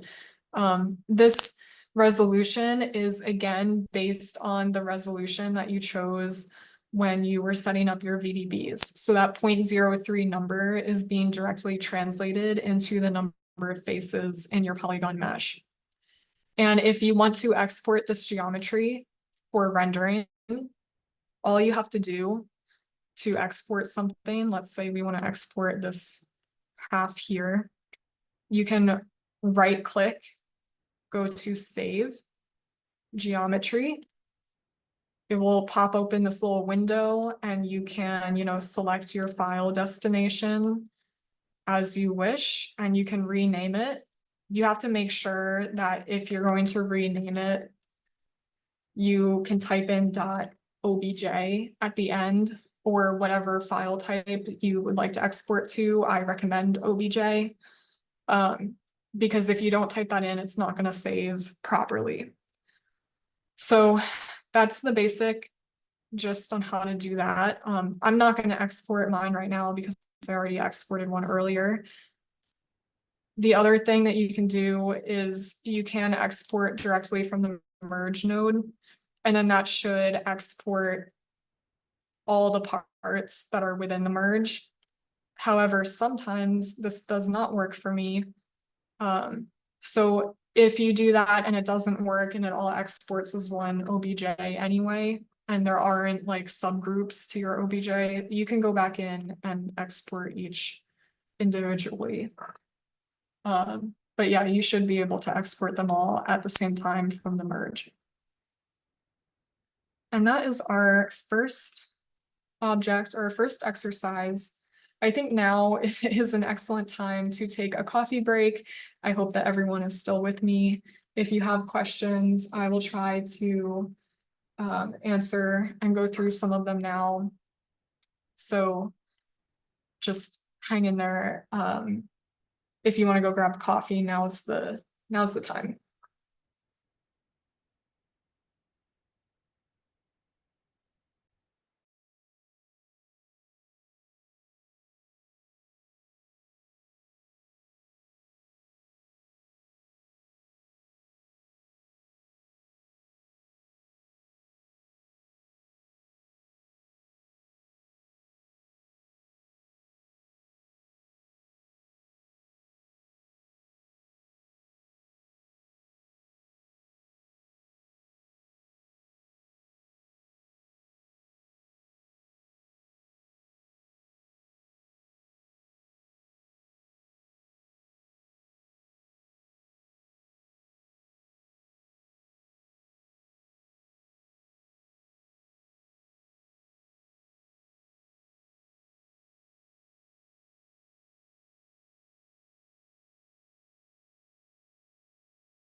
Okay, I'm back. If any of you have wandered away from your computers, now would be an excellent time to return because we are going to start the second exercise. It's still under this topic of VDBs. It will be very similar to this first one, but just with a few more tools sprinkled in that are slightly more advanced. And just a slightly more complex geometry. For any of you who attended CD Next, this is the same workflow that I presented then. It received really good feedback. So I wanted to also present it in this webinar because I know that a lot of people did not get to attend the CD Next. And I just thought that it would be a great idea.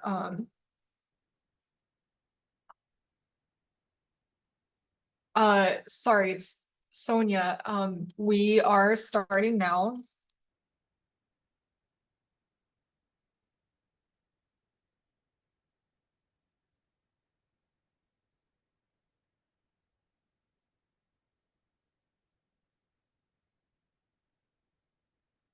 Okay, for the transcript. We are starting the session back now.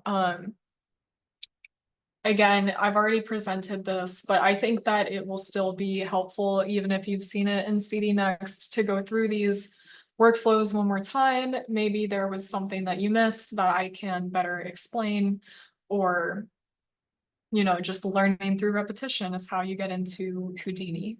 So I'm going to just jump right in with that one now.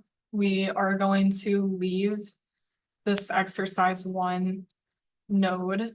And in order to do that, you can use these tabs at the top of your network panel.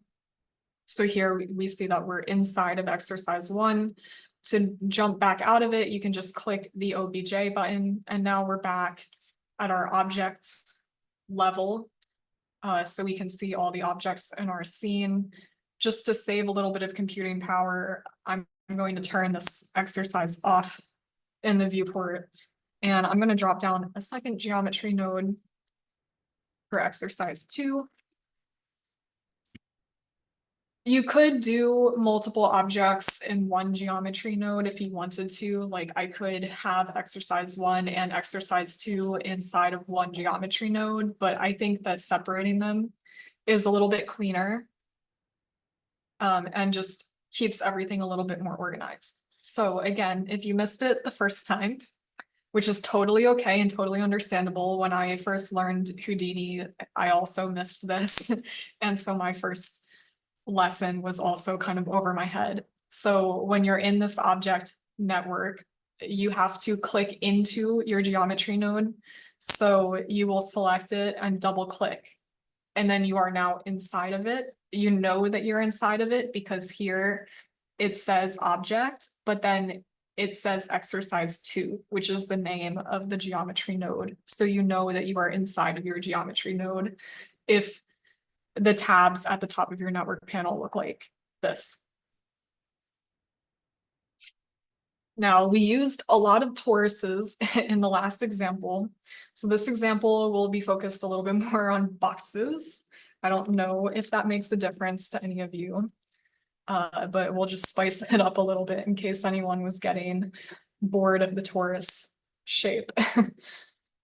So we're gonna throw down a box. I want to scale it, but sometimes it's nice to scale it in a new transform node so that, again, you can just be very neat and deliberate in case you need to go back and make changes. It's very clear if it's in a separate node where the setting or the parameter is that you're looking for. So we can just drop down a transform node. And I want this box to be taller.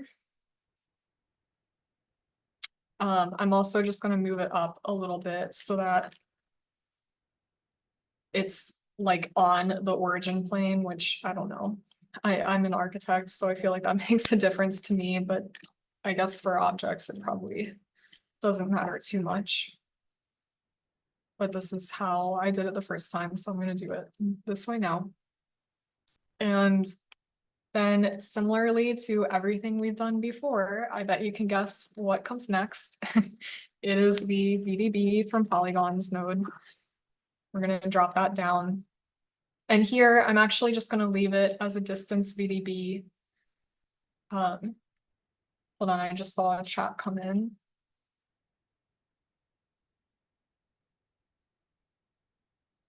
Yes, Nick, I can share the file that I'm using, that I'm creating right now. That's fine. Okay, focusing back on what I'm doing. We're dropping down the VDB. I'm gonna keep it as this distance VDB for right now. And I'm just gonna make this 0.05. And we'll preview this so we can see what we're doing. So here we have like a nice crisp edge and its box. And then I'm gonna scatter points on this, which will look like so.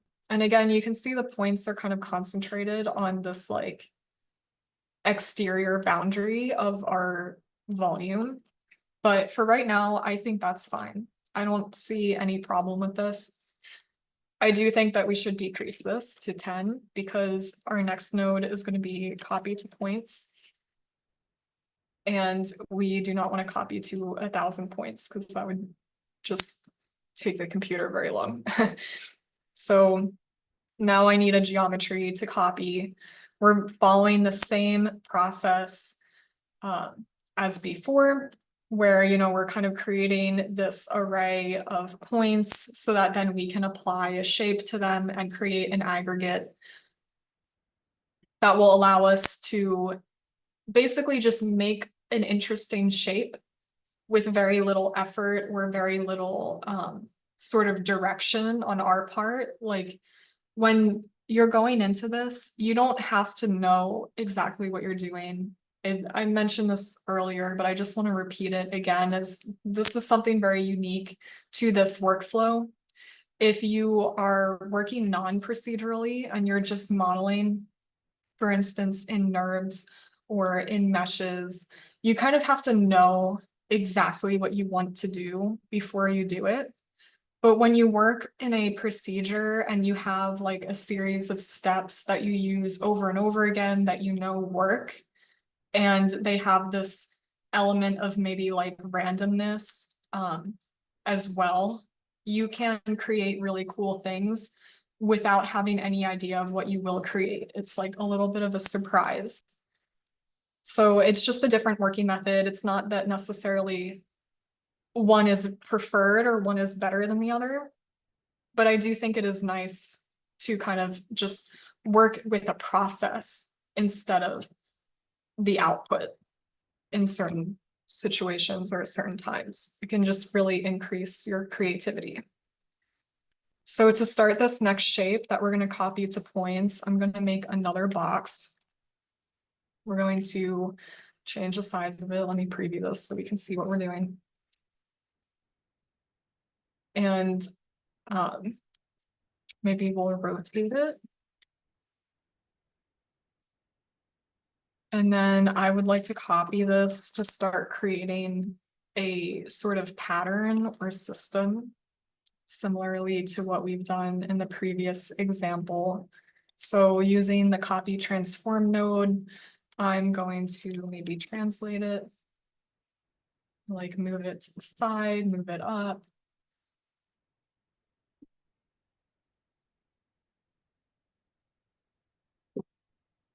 And then that looks pretty good. And let's have maybe another one or two here.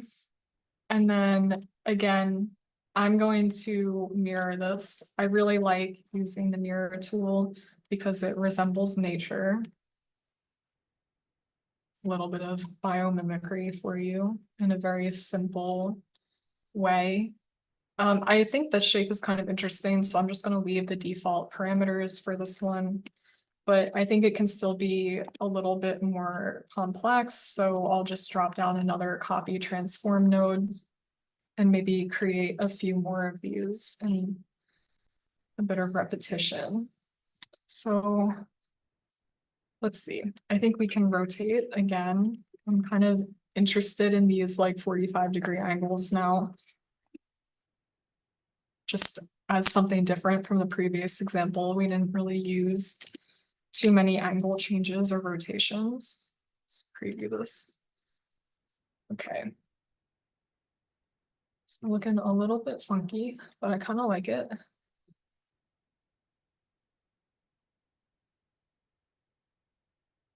And it's okay if it looks messy in the beginning.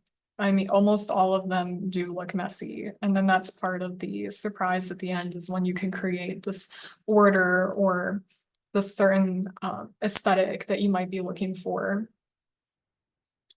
out of something that looks otherwise kind of chaotic. I had the wrong notes selected. My mistake. Okay, the copy, I want to make sure I'm just double checking that my parameters are all correct before we continue. They look good. Okay. I'm going to mirror this one more time, and then we're going to use the copy to points.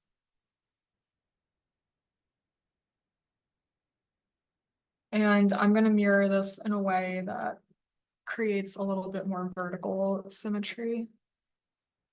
So I want to change this x-axis to a z-axis, so it's vertical.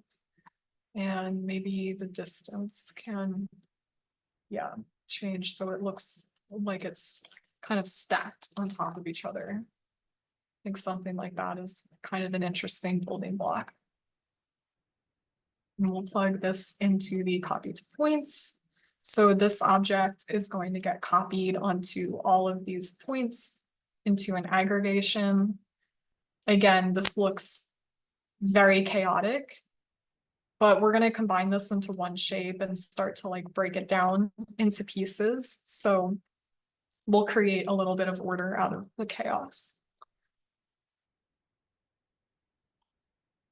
Again, you might guess which node comes next. It is, in fact, the VDB from polygons, because we now have all these rectangular box polygons and we need to convert them into VDBs before we can really do anything with them. I am going to use a 0.05 resolution for this because we have quite a few more parts and shapes, and I don't want the computer to get too bogged down early on in the process. So we'll start with 0.05 as our resolution this time. The next thing that I didn't quite show in the next, or in exercise 1, but I'd like to show now, is how you can sort of create hollowed forms. And you do this using the VDB reshape nodes. So we've already gone over these quite a few times, but if you use them in a particular order, then you can effectively create a hollow shape with like sectional qualities, which as an architect, I always like sectional qualities. So we're going to take a VDB reshape. This first one that we're going to have will be to close this object into one shape. We want to kind of start to blend it together. So I'm going to set the offset really high on this. It might take a little bit for your computer to process. If at any point your computer is being slow or lagging, it might be best just to watch what I'm doing, and you can go back to the recording and finish it later, because there's really nothing that we can do about the computer taking its time for the calculations. It shouldn't be overwhelmingly slowly, but you know, it might take 20 or 30 seconds, a minute, something like that, which can be enough to kind of get you behind in the webinar. Just don't worry about it. Everything will be recorded, it will be distributed, and you can work through it at your own pace. So now we have this like outer shell basically, and we want to create a volume that represents like the middle portion of this to then difference out or like subtract away from this outer shape. And we're going to use another VDB reshape to create that.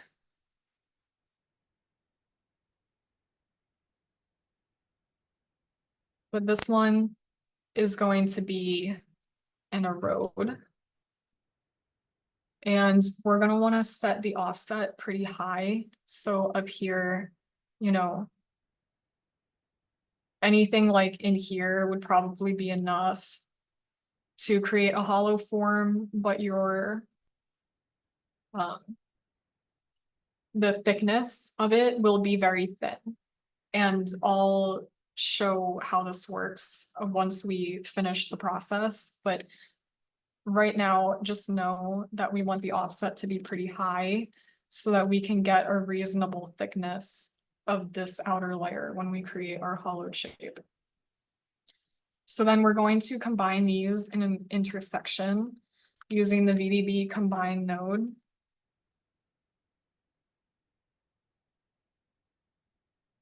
Here.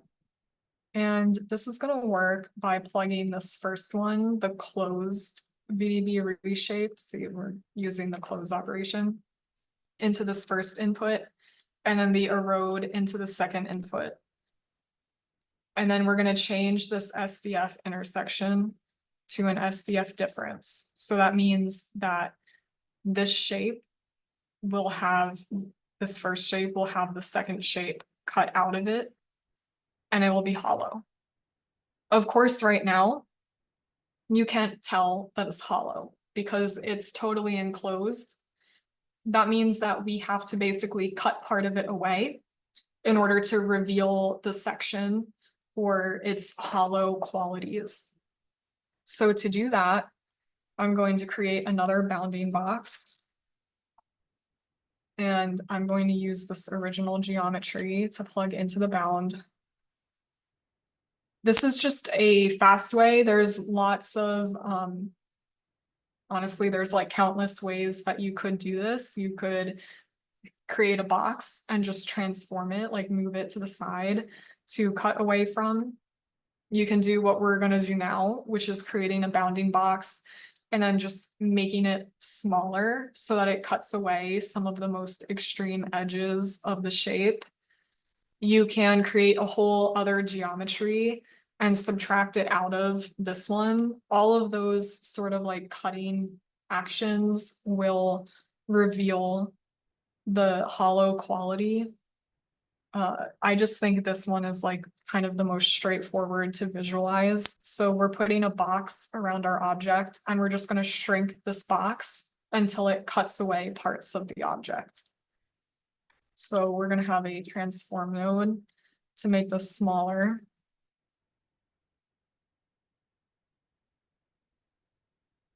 I'm going to maybe move it over to the side so that we know it's intersecting with a particular area if that's desired, which I think in this particular instance is good because this side is very busy. And I think if we were to cut away this part of it, that would like look nice. That would be a good place to cut away. Whereas this side is already kind of interesting. I already kind of like it. So I'd like to preserve that. And that's why I'm moving this box over just slightly. And then I am going to sort of scale different directions of it. So you can also rotate it so that it starts intersecting more with this object. Then so that we can use it for VDB applications, we're going to convert the VDB, or sorry, do VDB from polygons again. So convert the polygons into a VDB. And we want the voxel size to be, I guess since this is just a simple box, it's not that important. But sometimes you do want to make sure that you match the resolution from like if you're combining two objects, you want them to have the same voxel resolution. So I guess maybe for simplicity, we'll just make this 0.5, even though it's already a pretty basic shape. And we can do another VDB combine. We'll connect this VDB combine in the first input, and then our bounding box in the second input. And we can switch the operation to difference, or sorry, to intersection. So for intersection, this means that this is where you can do this two ways. You can do it where the box is overlapping with the original shape. So here we are seeing this section, we can see that this is hollowed out. But the part that we are keeping is within this bounding box. But if you wanted to, you could also do an SDF difference if you wanted to use the box to cut away. So for this setup, that's maybe not the best because it leaves you with just a very small portion of the original object. But those are two options. Either one works. It just depends how you've set it up. I think this cut is looking pretty good, but I wish that it was moved over a little bit more so that the cut happens instead of mostly just on one side, the cut can happen on two sides. So I'm going to double check my settings here. I think this also needs a move. Yeah, that's better. Now we have a nice like corner condition going on here for our organic shape. Okay, excellent. And now further adding complexity, my next favorite tool, the mirror, which we've already used several times. We can mirror the shape as well. I think I want to put it on a little bit of an angle so that it's not so, everything is not so vertical. And I also would like to move it over so that the overall shape is a little bit wider and occupies a little bit more space. So maybe something like this. And we can put it on different axes. It's maybe a little bit too vertical, definitely still. Here we go. So now we have it mirrored on a bit of a diagonal. It looks maybe a little bit like a butterfly, or again, something sort of organic because of this symmetry that's happening. And I'm pretty happy with this. So we'll join these two halves into one by using another VDB node. There we go. We'll lower this, or sorry, increase this resolution a bit so that there's more definition. That looks good. Maybe it can be a little bit higher, or not higher resolution. Smaller voxel size, higher resolution. Yeah, that's very crisp.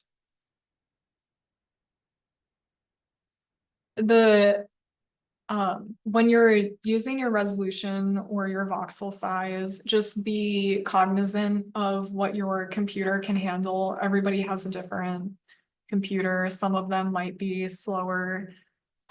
So if your computer is lagging a lot, that's maybe a good time to increase your voxel size or decrease the resolution so that it can take less computing power. Okay.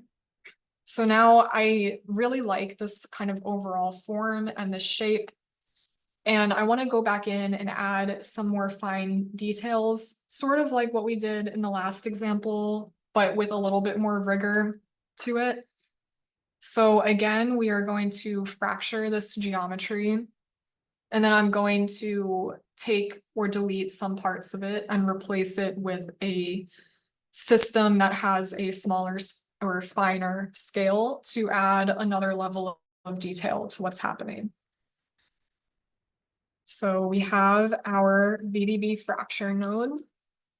I'm so happy that I can introduce this to some people who have maybe been using Houdini and VDBs before, but just didn't know that this node existed. I think this is really fun, and it can just add so much to your model in a pretty easy way.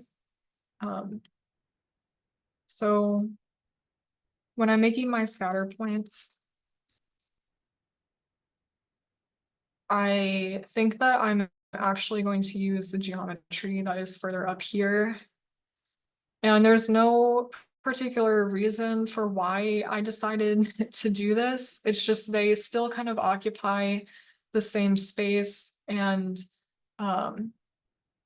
like this result and then this result that we had earlier on. It's just a little bit less evenly distributed if I were to scatter points on this version, because it is a little bit more off to the side.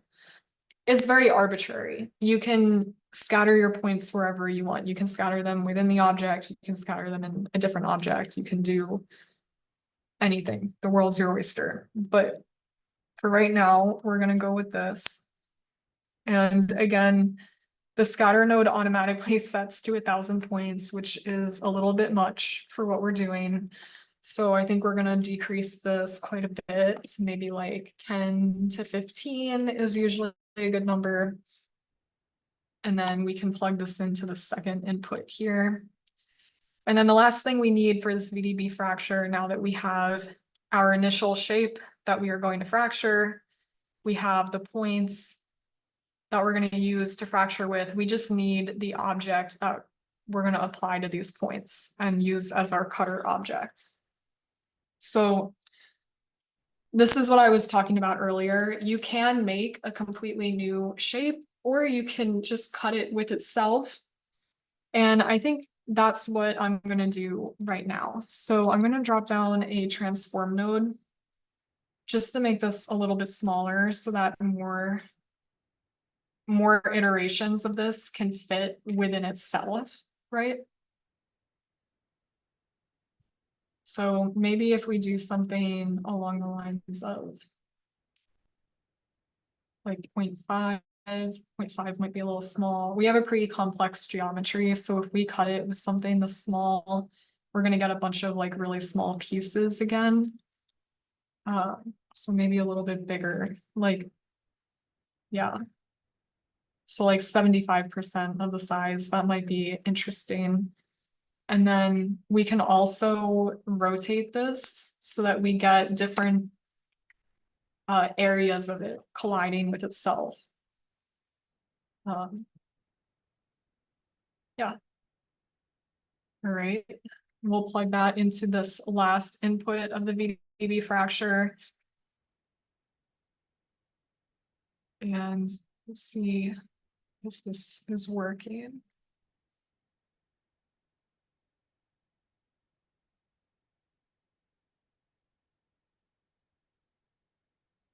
Hold on 1 second while I double check my script, because this is not actually fracturing anything.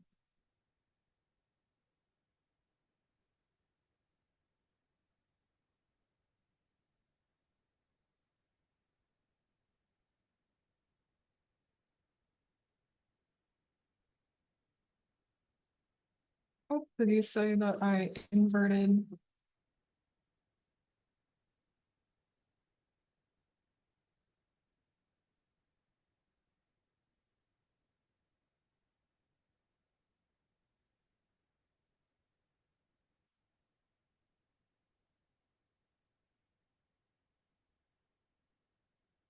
So I'm gonna just double check this really quickly by putting down a copy to points node. This will show me where this is actually going. So this is my cutter object.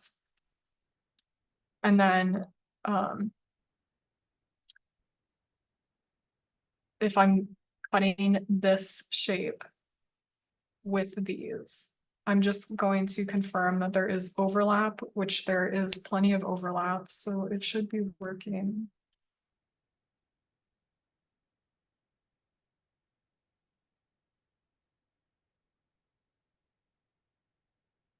Did I just inverse my inputs? That would be very like me. That's totally what I did. Sorry, I understand what you were saying now. Thank you for your comment. Sometimes there's just a lot going on and it's a lot to keep track of. And everybody makes mistakes, but this looks like it's going to work now. So thank you for helping me out. There we go. Okay. So now you can see we have some of these areas are fractured.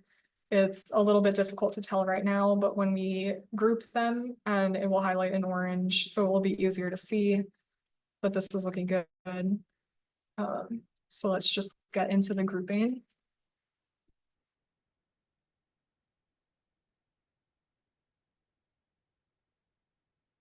And again, I'm going to use the keep by random chance. I think that's the best way to work with the VDB fracture nodes and the resulting output of the fracture node. If you want to use the normals, that's also awesome. And you can do that on like a whole object versus when you fracture it, the normals are not as useful. So here we can start to select like how much we want to keep and like which parts we want.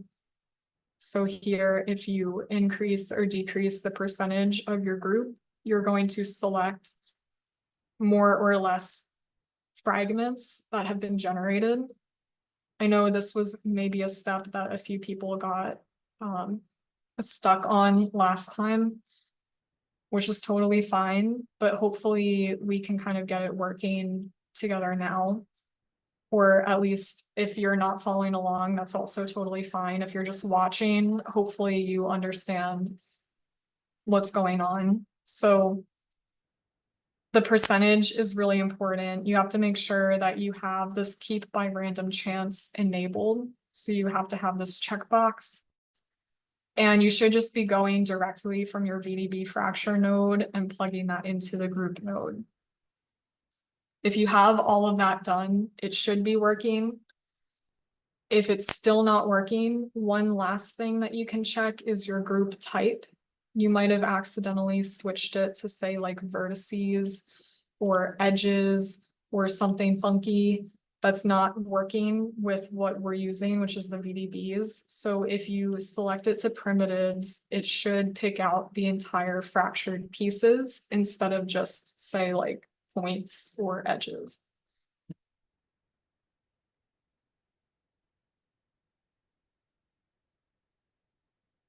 Okay. So hopefully that clarifies some things. I think here I'm going to use the settings that I determined earlier, but this step usually takes a little bit of time just to find, you know, a balance that you like and to make sure you don't have any. Sometimes when you fracture an object, you can end up with very large chunks in some areas. So finding the right like percentage and balance can be, you know, it can take a few iterations and a few tries. But here we have this, and then we'll just separate this into two sort of pieces with our blast node, like we did last time. So here, when you use the blast node, again, you have to make sure that you actually select your group up here in the drop-down menu. If you don't select the group, there is nothing to blast away. So by selecting this group, you're telling it to delete what is in your group. So all these areas that are orange are then being deleted. I have a preview on somewhere. Turn that off.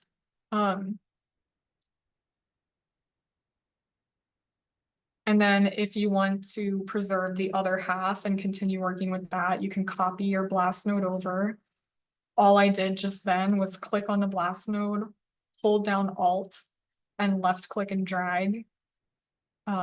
Pretty standard copying method, just speeds things up a little bit. In the second group, you want to keep everything that is not group one. So you can say delete non-selected.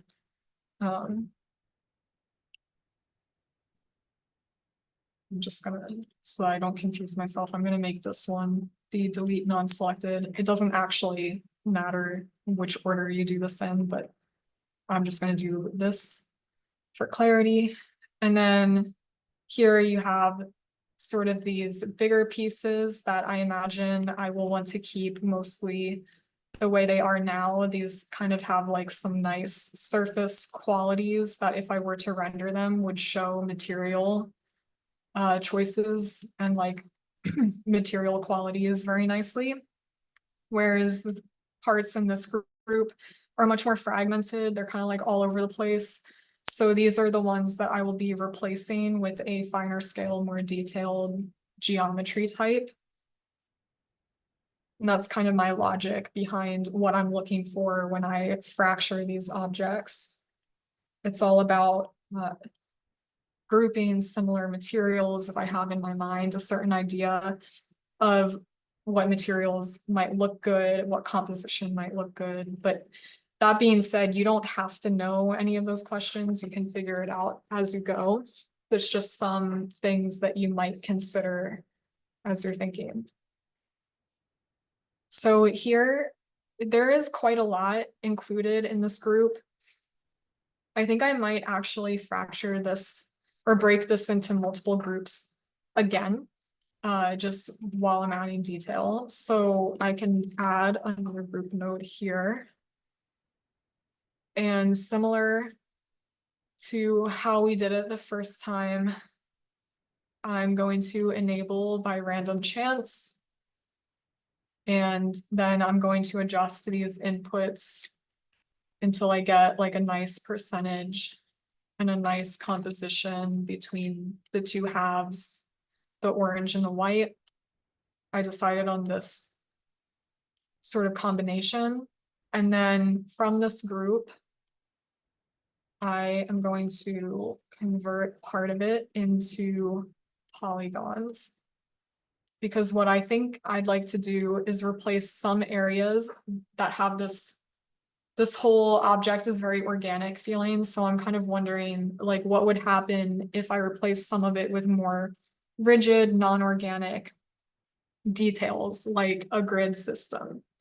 So the best way to make a grid is to convert back to a volume. And then from that volume, then I'm going to include a blast node. Just hang in with me for a minute. This will make sense. As I go, I will show it to you what's happening. So in this blast, I'm going to delete the non-selected areas. So I'm going to select this box here, check that, delete non-selected. And then we can use this points from volume node. And this node is the reason why I needed to convert the VDB to a volume. Otherwise, I could have kept it as a VDB. But in order to use this node, it needs to be a volume.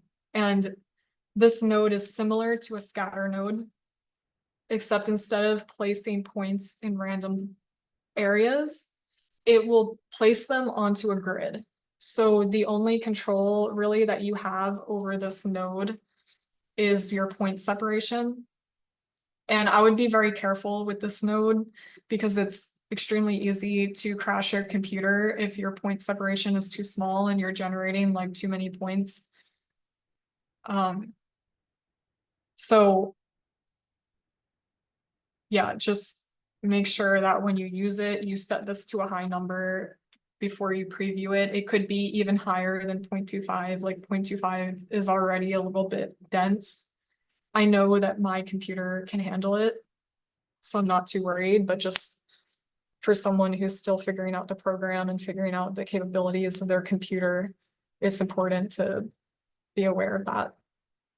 So again, we're kind of starting with this piece that we just broke off from the original piece. We're converting it to a volume using a convert VDB node.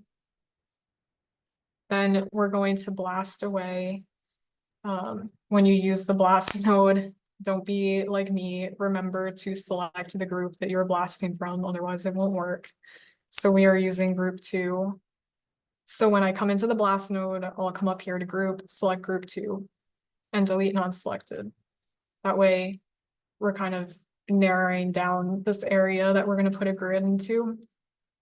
And now I have the points from volume. I've increased my point separation, and I'm going to preview this. And it's not working.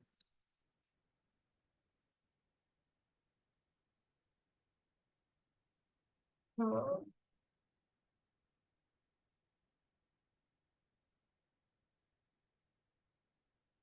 That is because I forgot to select my source type.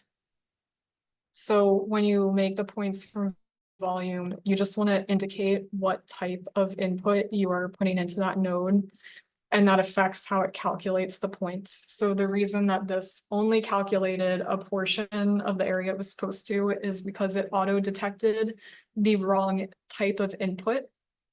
So if I switch this to geometry, it should calculate the whole area that I'm looking for and not just part of it. We might have to wait just a second. Yes, okay. And that wait time is why I'm just warning you about the point separation value, because sometimes it can take quite a while. All right, now we're going to create a copy to points. And because I just want a grid structure, I'm going to create an object that is basically just a little, like a jack, so that when they're copied to points, it creates like a grid where every member is connected. So to illustrate this in a way that will make more sense than me trying to verbally explain it, I will show you. This is just going to be a very small object, and I'm going to make it very thin and delicate to balance. Our grid point separation is already pretty small, so whatever object we are copying to those points also needs to be very small. So I'm deciding on a box like this. To make it connect, we want it to connect on each, if there is a point here, we want it to connect to the neighboring points, correct? So if there's a grid, then that means there's 1, 2, so top and bottom, and then also all 4 sides want to be connected to the neighbors. So I'm going to just create, like I said, a jack. Starting with this box, we're going to copy it and transform it to a different axes to create the other like member of the jack. To do that, we are basically just rotating this. So then here we see that this will connect at the top and the bottom, and then also 2 sides.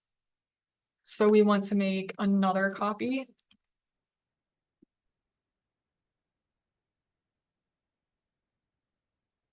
And we're just going to rotate this again on the other axes so that then we have this configuration that will connect on each side to its neighboring points on the grid. Okay.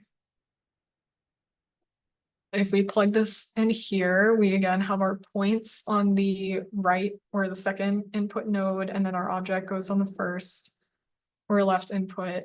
And then we can see that we have this really fine, small grid of members to contrast with the sort of heavier, more organic form that we created earlier. And so we're almost done. We just need to take all these parts that we have created and bring them together.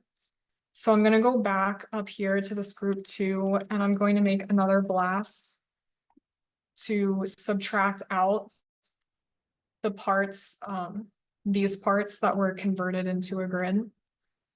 I don't want those to show, so we're going to blast them away. by selecting group 2. And then these should be, yes, 2 different parts. So this part is just isolated, and then these parts will plug into it. And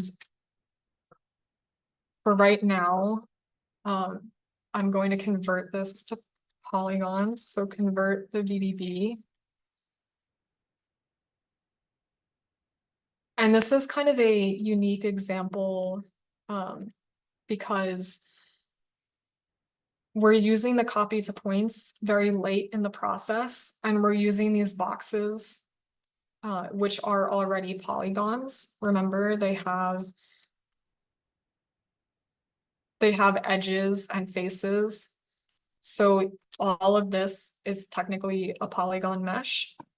So if we combine it with these other sections, we just can convert everything to polygons and then use a merge tool to bring them all together and visualize them as one part. And we don't have to worry about like VDB resolution or anything like that for right now. So we'll just get another convert VDB for this one. Make sure your convert VDB is switched to polygons, not volume.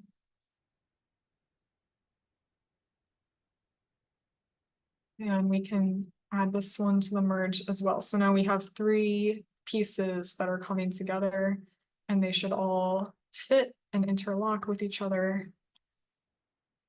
Yes.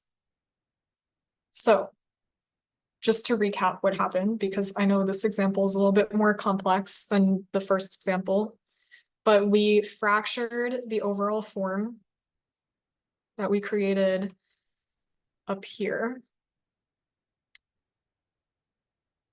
We took this form and we fractured it, and then we separated that fracture into 3 groups. So we have this group here, which is where the wireframe is coming in. We have this other group, which could be, for instance, one material. And then we have this group, which could be, for instance, a second material. So if you were to render this, you could have 3 different materials. So even though both of these last 2 pieces are kind of this VDB, like smooth, flat surfaces kind of idea, they are still going to export as 2 different objects that can have 2 different materials. So then you'll really see where the fractures are occurring. Let's demonstrate this. So here you can see these fracture lines, and you'll see that in the rendering as well. And you can assign 2 materials. And then you can also have these areas that have a higher amount of detail, or that are a different system or a different logic, different language that sort of balances this initial one. So this is the second exercise. It's already 2 o'clock, so I think that we are just going to take a very brief break again, so that everybody can sort of relax after this exercise before jumping into the VEX, which is what's up next. So let's rejoin in maybe 3 minutes. This is just to give you time to decompress and think. I wouldn't really walk away from the computer necessarily, because we will be starting up again very soon, but I just want to give everybody time to ask questions if they have any, and to you know, just a moment to absorb everything that we've done. And just one other note, in the file that I sent you guys, there are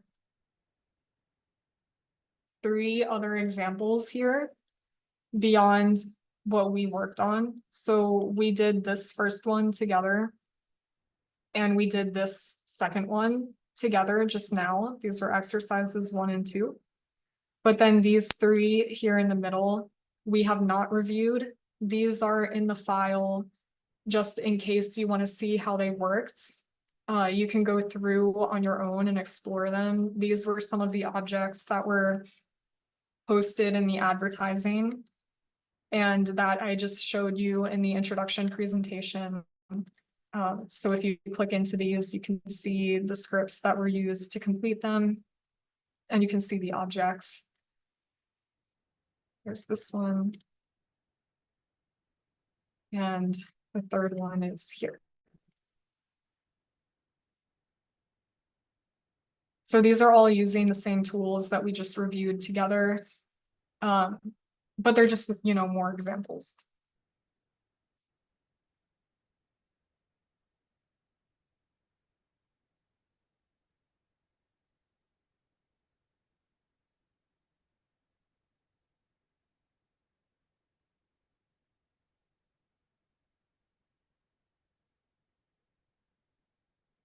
For Sonia, I will share, Nick asked me to share the file that I'm working on currently live on the webinar. So this file with exercise 1 and 2.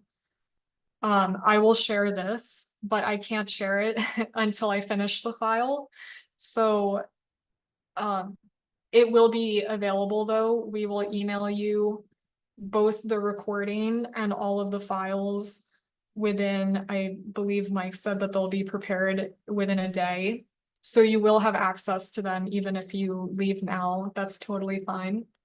Thank you so much for staying for the time that you were able to and for attending. I really appreciate it. And I hope that you learned and achieved your Houdini goals with us. You can also message me on Instagram. This is my handle. If you have any questions or if for any reason you don't receive the files, I can also share them with you.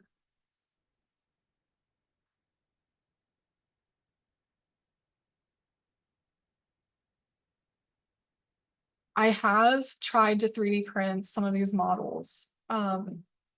Maybe I can show them at the end of the presentation. I didn't have any issues regarding resolution when I was printing them. If I export it as an OBJ, sometimes they can get very large. For instance, like this OBJ has a very high polygon count. You can use a node called polyreduce. It's this node. You can attach any polygon to this and you can choose the percent to keep. If you set this to say 30 or even lower, like 15, that can be really beneficial when you're exporting OBJs. Here, I'll run this and we'll see if when it loads, you can see the difference in the number of faces. So that is very helpful for keeping your file size smaller. But yes, these can totally be 3D printed. You just have to basically check your support settings and things like that, but definitely. So here is the sort of high-res polygon that was just the output directly from the VDB. And if you use the polyreduce, then you can see here that you're getting rid of quite a few of these polygons. And if I were to set this to say 10 or 15, I could even, again, like have the number of faces in this model and make the file size smaller. I'm not going to do that for all of them right now just to save time because it is a little bit procedurally slow.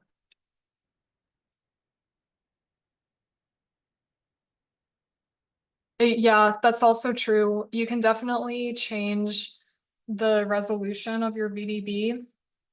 So like if you wanted to change that earlier in your process, then when you convert back to polygons, it will automatically be a smaller count of faces. And that's also a totally valid way of doing that.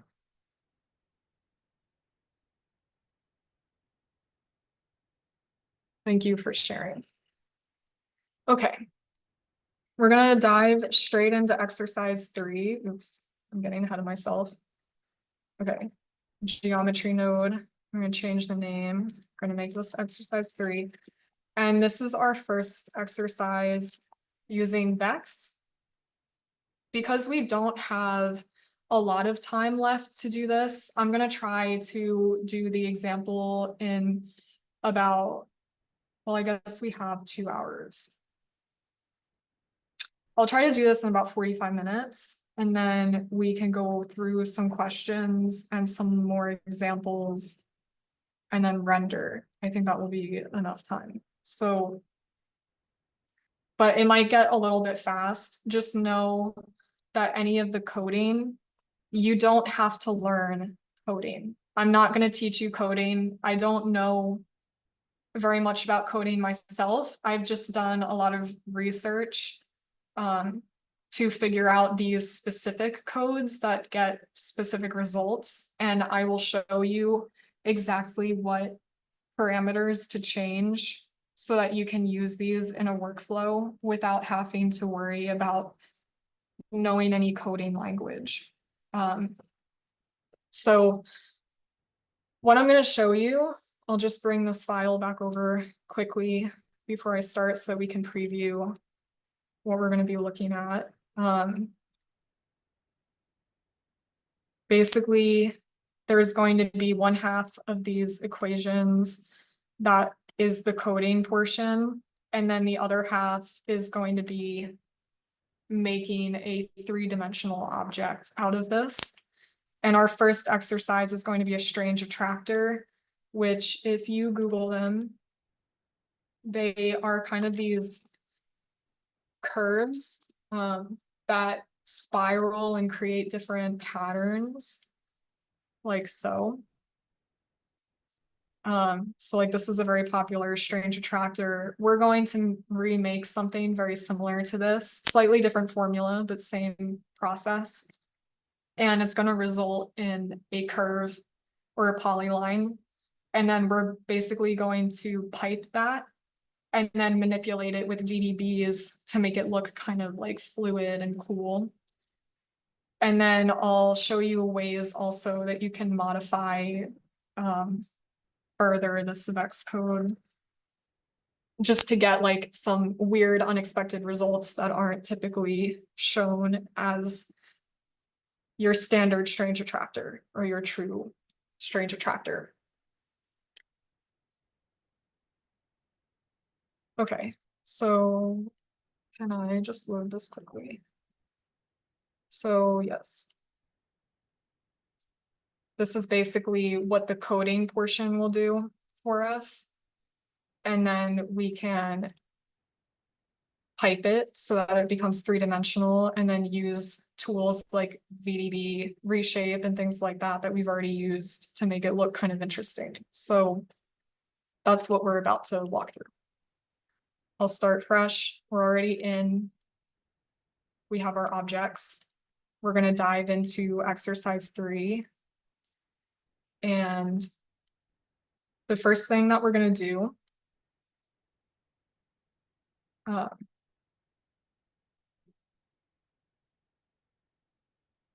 so trying to think where the best place to start is. We'll just start with first node. It's going to be an add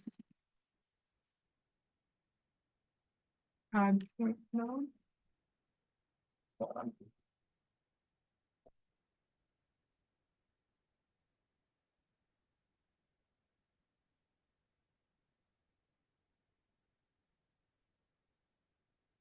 Yeah, okay. So just add. And from here, there are different inputs basically that you can create with this node. We're just going to, for right now, make 1 point. and this point is going to exist at the origin. So right now we are technically previewing this point, but you cannot see it because we are, I guess you can kind of see it, but it's very small. So this is what I was talking about before. If you want to change your display settings, you can press D and you can go to the geometry tab and you can increase your point size so that it's a little bit easier to see these. Again, that's personal preference, but it does help in this specific circumstance. Then we're going to make a group.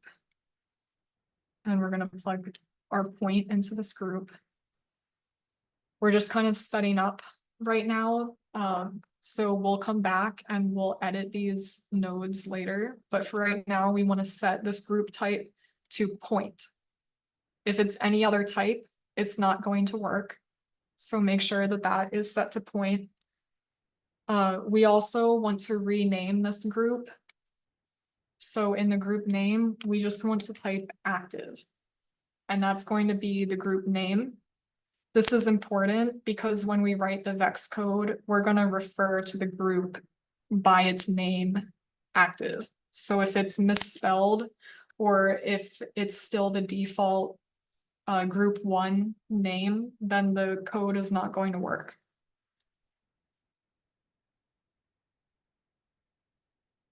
Okay. The next node that we want to make is called a point wrangle. This is where our VEX code is going to go. So it's going to go right here. And again, I'm not going to teach coding right now, but I will type out the expression with you and we will just kind of like high level understand what it's doing without having to worry about exactly why it is written the way that it is. So the first thing that we're going to do, actually, before we write the code, is open up this website here. And this just has a list of strange attractors. So they have attractors 1. Sorry, it's in German. I don't speak German. I know some of you probably do because I know there's someone here from Germany, but I don't. So I do know that this is a tractor and this is tractor 2, attractors 3. This is just a whole list that we can pick from. The first one that we're going to make is the Daquan Lee attractor. This has some images. This is what was just on my screen a minute ago. And then this just gives you the formulas that we'll have to use in our VEX expression. So right now we're going to take these formulas from this website and we are going to first type out the variables. So let's see, do a little split screen here. And first we're going to say float, and we're just going to list out XYZ, which are point coordinates. And then we're going to list out all of these variables that are here. And this is just defining the variables so that the computer knows how to read the scripts and it knows which variables it's looking for. Okay. And then we're going to add a vector as well.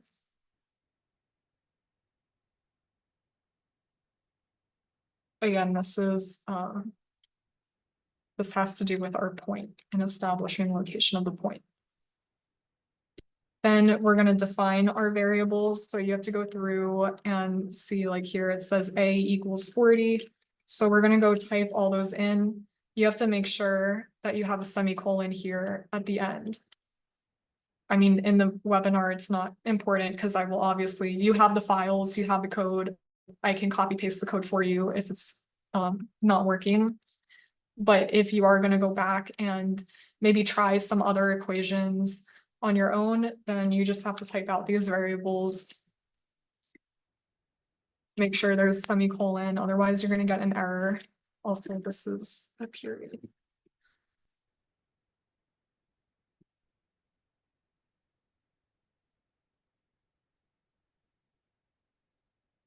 I'm way too slow at typing for this.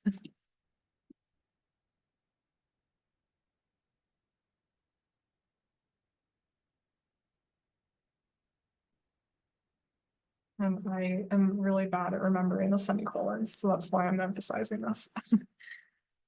Okay, so now we have those. We're going to type in a few more lines here. This is just, again, defining your point and referencing it so that the computer can find the add point node that we had added to our network before, the point wrangle node.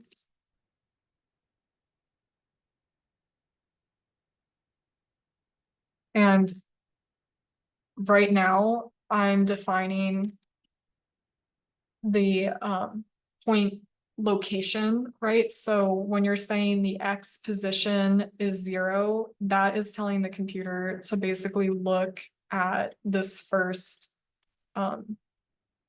input in the set.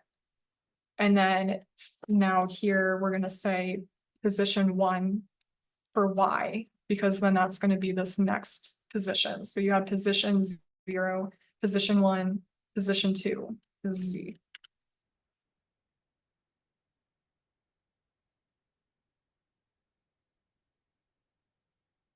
And then we get to add these equations. So you have A times Y minus X plus.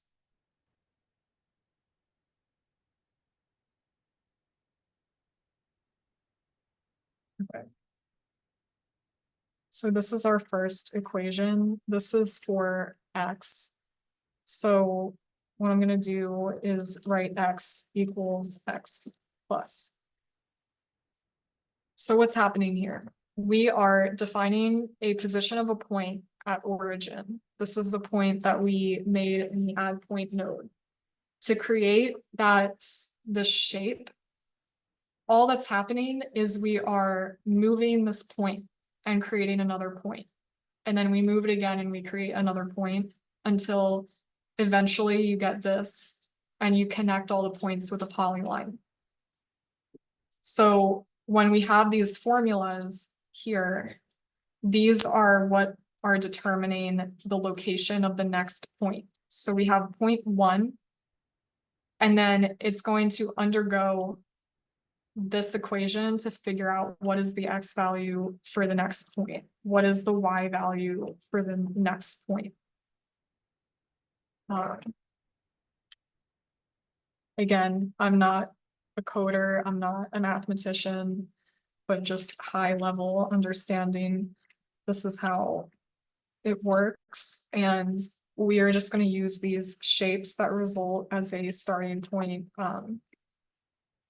to create complex forms in a way that is, procedural and just can add these sort of unexpected outcomes in a predictable workflow that you can repeat over and over again and still get different results. That's the goal. Not to become a coder or to totally understand the math behind this. It's totally cool if you don't.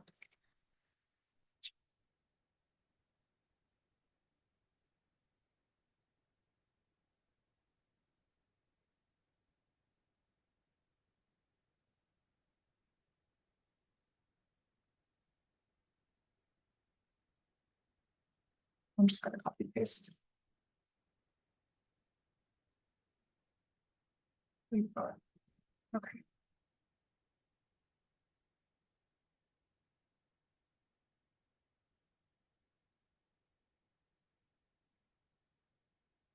Okay. So now we have our equations.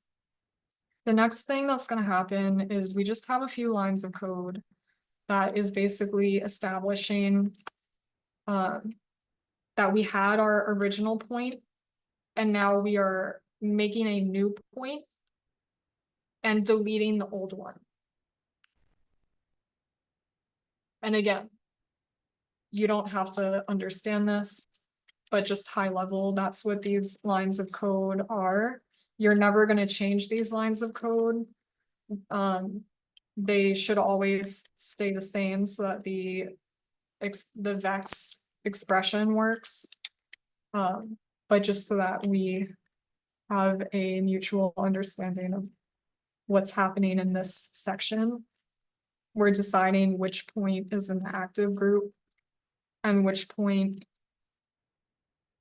is the new point that will be put into the active group and the old one will be taken out.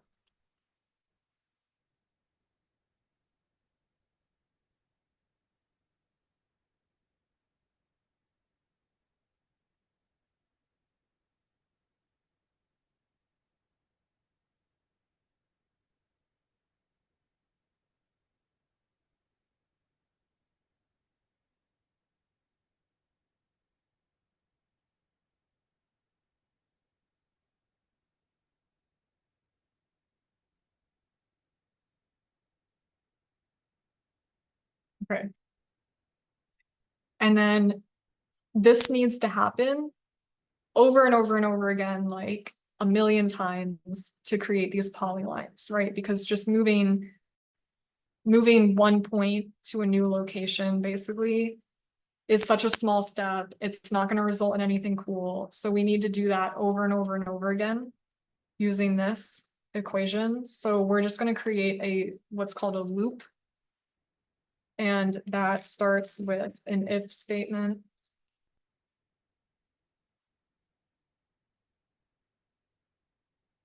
And we're basically just saying if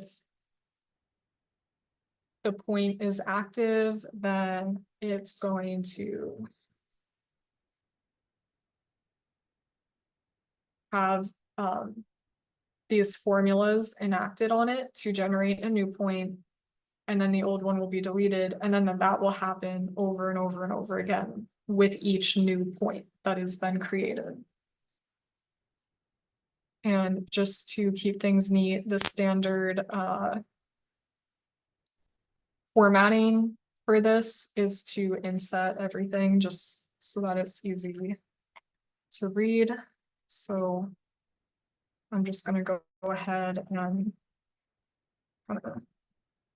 adjust that and add a bracket at the end to close the loop. Okay, hopefully I did this correctly. It should all work. So if for some reason you had an error in your Vex code, you would get a warning here and you could click on it and it would tell you what the warning is.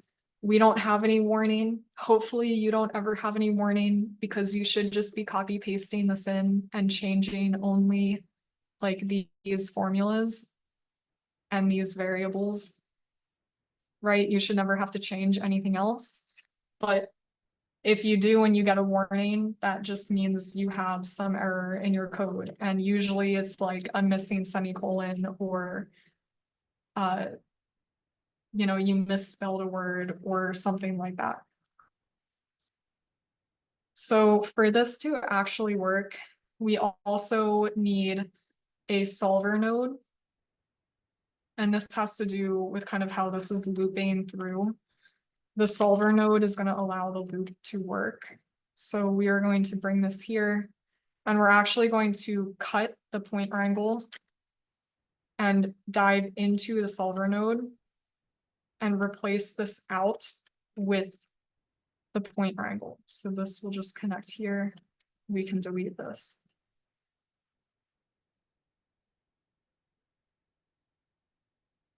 Okay. Then we come out and you could just connect this group here now and it would work, but you're going to have, say, like a bunch of points. Of course, it's not working for me right now, but it will just create a bunch of points. We need to create a polyline and not a million points. So we're going to use another point wrangle here, and we're just going to put some brief lines of code in here that just tell it to connect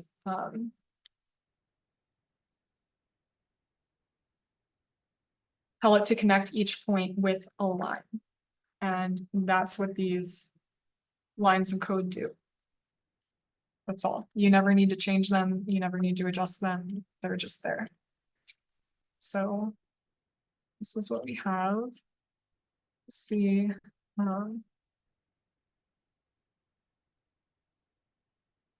Let's test to see if this is actually working for us. So when you run these, you have to use this timeline at the bottom. Oh, speaking of time, I know why this isn't working. Oh, I did establish a time. Okay. This DT is your time marker.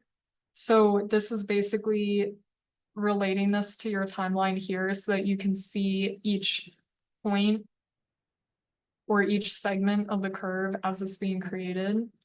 And that's important to have. We also need to define our substeps within the solver.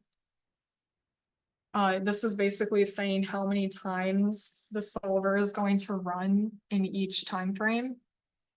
For right now, I'm going to set this to 1/28. It can be much lower than that. It can be much higher than that. For instance, you could have 8 substeps. You could have 64. You could have 512. But you just need to have the substeps because it indicates how many points are being created per amount of time. What else am I forgetting? I also need to go back. I mentioned before that we were making the point, but we would come back and edit it later. So now is later. We're going to edit this to match these start positions that are included on the website. This is really important because right now you can see that our point is just set to the origin. So everything is 0. This means that when you come into these formulas that we've written, these are also going to just equal 0. So basically, even if the solver is working, you're not going to see anything happen because your 0.1 is going to be at origin and your 0.2 is going to be at origin. And it's basically just going to keep replacing a point at origin, which is not very cool. So we're going to come up here and adjust these values to match the ones that are included on the website. So this is going to be 3.49. This is actually going to stay 0. And this one is negative 0.16. And then I will try to run this again. See, it's still not working. I'm still forgetting something. Hold on just 1 second.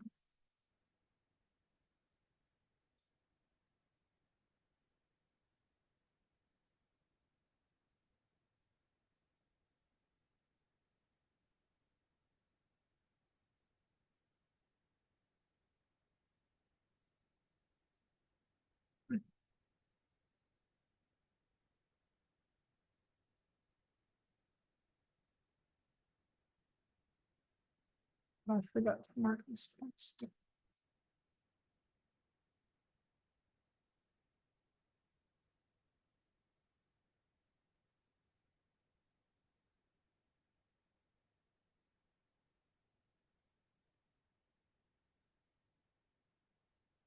Just gonna double check.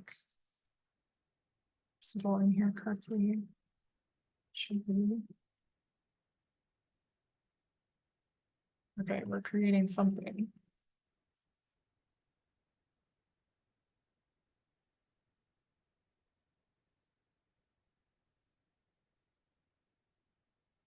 There we go. Okay.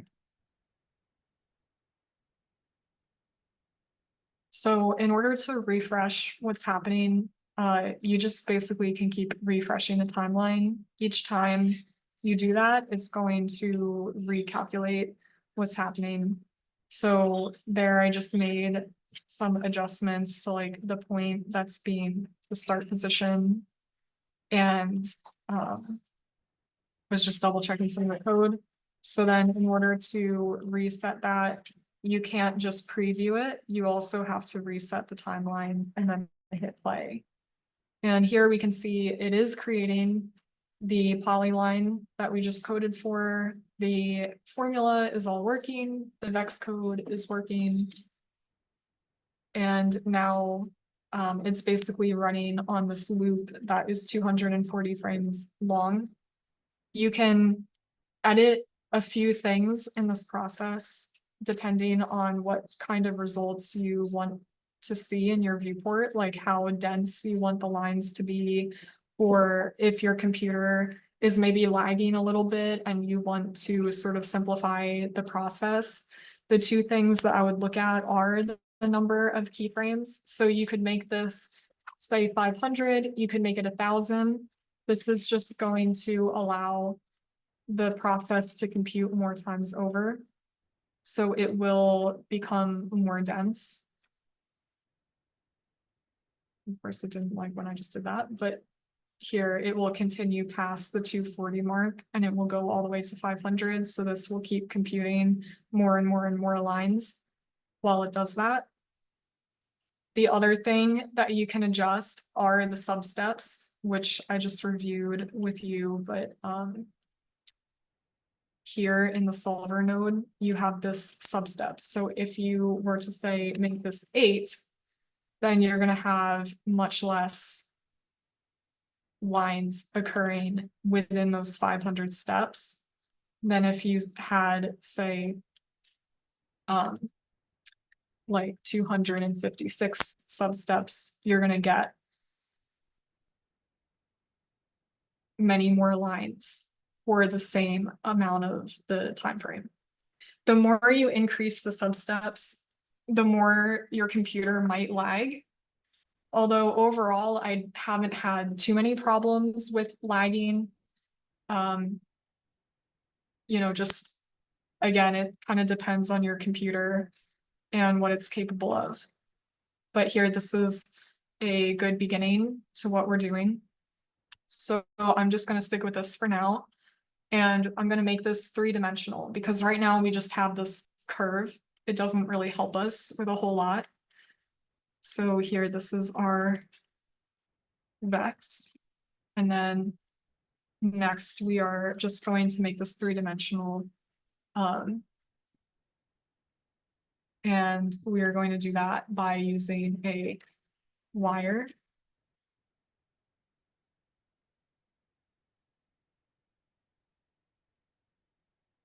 We can connect this here. We'll start with a radius of maybe like 1. Yeah, okay. So 1 is good. Sometimes these formulas can become quite large or quite small. So depending on which one of these you use, you might have to have like a dramatically different wire radius, or you might need to include a transform node in the middle here to kind of, if you want to scale this up so that it's more like you can get a nicer wire size. Those are options. I'm just going to skip that step for right now because this proportionally looks pretty good to me. Then we can, just fall back on our VDBs that we've been using. We'll take our VDB from polygons, convert this. The 0.1 is kind of small right now for this. I think generally speaking, you can take half of whatever your wire radius is. So right now it's 1. So we could have a voxel size of like 0.5, maybe. We'll see what that looks like. Or maybe 0.25 might also work.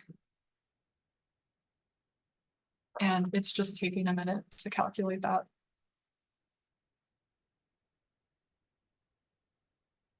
Yeah, so that looks okay. We'll stick with that. Then 2 nodes that you can use one of them, you can use both of them. There's the reshape node that we've already used. And to just kind of bring these segments together more, you can use like a close setting, or I don't know, for some some of these, depending on how long you let the process run, the curves might get quite dense. And then it might end up looking like just a smooth, flat surface. So maybe you want to use the erode function to kind of break it down and bring out more of these like stringy fluid moments. It kind of depends on what you want. But for right now, these are pretty small, they're pretty far apart, and we could just try to bring them together more by using a VDB reshape set to close. That hardly did anything. The other thing we can do is increase the wire size. So if this is too thin to get good results, just increasing the wire size works. But here you can see like some of these are starting to blend together and it looks almost like a sort of fluid simulation, almost like a VDB form of that. If we increase this maybe 1.5, let's see what happens.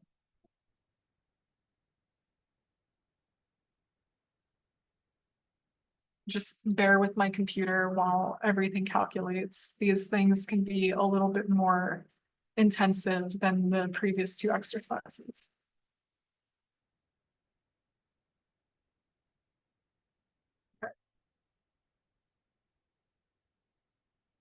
But yeah, so you can start to get some like interesting shapes and forms this way.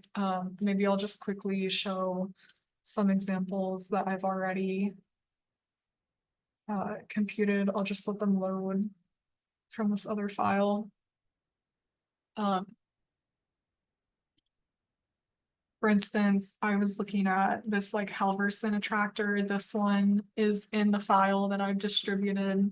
This one's pretty cool.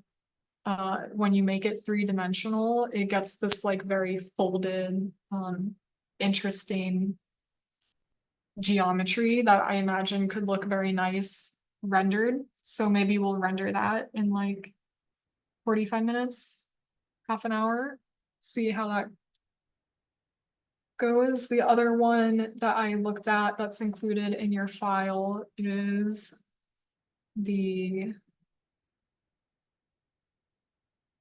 this attractor, which I have no idea how to pronounce that, but this one was also kind of funky. This initial like unmanipulated script is a little bit hard to work with because you have these big loops that don't connect to anything. But I'm going to show a little trick that can make things a little bit more exciting and will resemble the rendering that I posted on my Instagram story this week. And we'll look at that just now in a minute. So, for instance, here, this just loaded.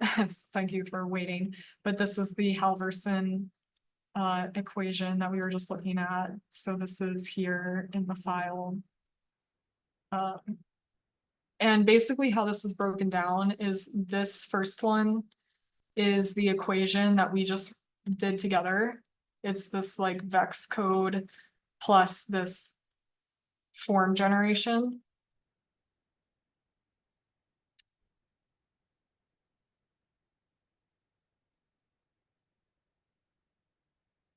And then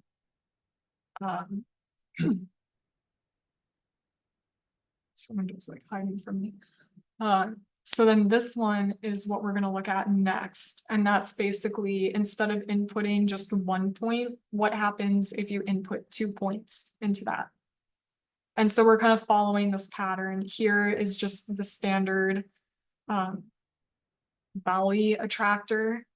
And then what if we input 3 points into it? What form do we get? And then the Halverson is this one right here. And what happens if we input 3 points into this Halverson? So let's take a look at that for this first example, which is the Dequan Lee. I'm going to minimize this for now because we don't need it. And if we go back up into our add 1 point, we can just simply press this plus sign and add a second point. I'm just gonna make sure this doesn't calculate because that will take forever. So we can preview this in the solver right here. If we add 2 points, sometimes you have to play around a little bit with the location of these points, because as I said before, like depending on the formulas, you might get funky results or things that don't really work. But it does really just depend on each individual formula. This one doesn't really work with points set to origin. Just because each new point would also be at origin, they wouldn't move at all. So if I add the second point and I want to just put it somewhere else, be kind of dramatic about it, but I'll put it like really far away. Here we can preview where I'm putting it. So here we have the first point, that's 0.0, it's at origin. And then we have the second point that I've just created that's like way up in space. And we can go back to preview the solver. Remember, you have to go back in the timeline to the start position and then hit play. And now suddenly we're getting like this really wild, different result from what we originally got. And that's because basically at every place where there was just one single point, every step in this time frame, so like each time the loop went back and recalculated another new point, there's now 2 points. And the polyline is now interpreting that by putting a line in between each of those 2 points. So it's challenging to see in this viewport. If we wireframe it, then you get this geometry, which is the one that I had on my story. It might look a little bit different because depending on which keyframe you're in your animation, it will be at different points in the animation. So for instance, I think the one that I rendered was at 65. And then also I went through some steps here to create a VDB. We'll let this load for just a minute.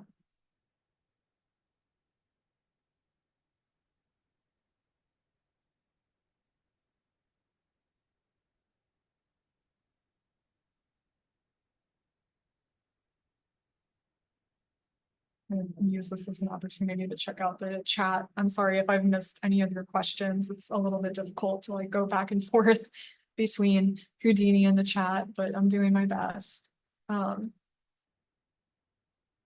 Yeah, I'm glad that you guys are open to using the VEX code. I was a little bit nervous to present this because I don't want it to come off as something like overly complicated.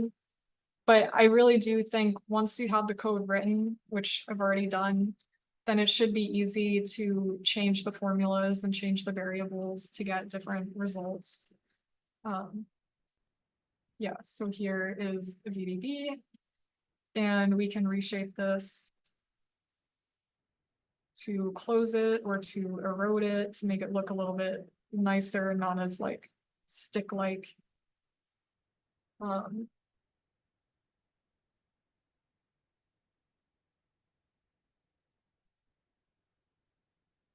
You can also, if you want an alternative to the VDB reshape, you can use a node called VDB smooth, which has a similar effect. Here we can look at that. Actually, I want VDB smooth SDF because we're working with an SDF.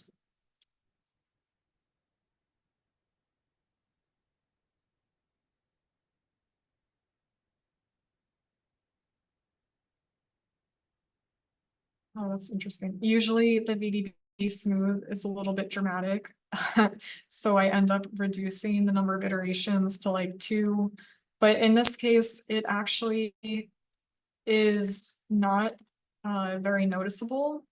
Like here, you can just see some smoothing happening in the corners there. So potentially in this specific instance, it could be increased more I don't know, we could try like 6. I tend to prefer the VDB reshape over the VDB smooth because I just think it's a little bit, you can be a little bit more specific with what effect you want it to have, like whether you want to use the close operation or the erode operation or dilate, things like that. Whereas VDB smooth is kind of like you just get one result and it just sort of blends everything together. Like here, it really honestly isn't even doing anything that's worth the calculation time. But I just wanted to mention that because it is another option that, depending on the model and the size, the scale of it, the VDB resolution that you choose, it might be more helpful than it is in this specific scenario. But yeah, here, if you bump up the iterations really high to 10, it starts to get some interesting moments like this where all of these lines and all of these wires are kind of starting to blend together to create this kind of like sinuous effect. And here you can kind of see it's maybe a little bit clunky at some of these intersections, but it's still like this area is kind of cool. So that's one option. If we came here and maybe we change this to an erode instead of a close, I bet that would create like even yet a whole new language to this. Yeah, okay, so that might be, maybe if we change that to 2, it'll start to shrink maybe some of these parts on the right that are like very stick-like poking out. But anyway, you can also use a combination, like maybe it would have been better if I had used the close first and then the erode.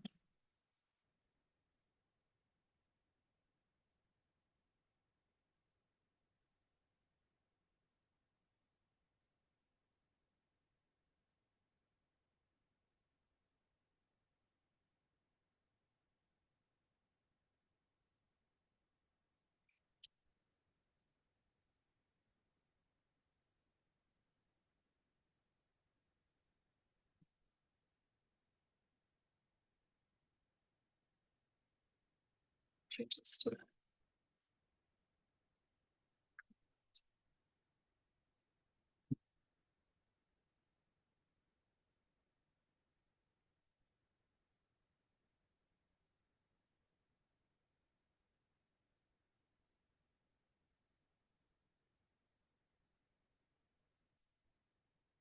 So maybe if we bump up the close operation pretty high so that some of these start to blend together and then use a soft erode, maybe that would be kind of an interesting texture, I guess.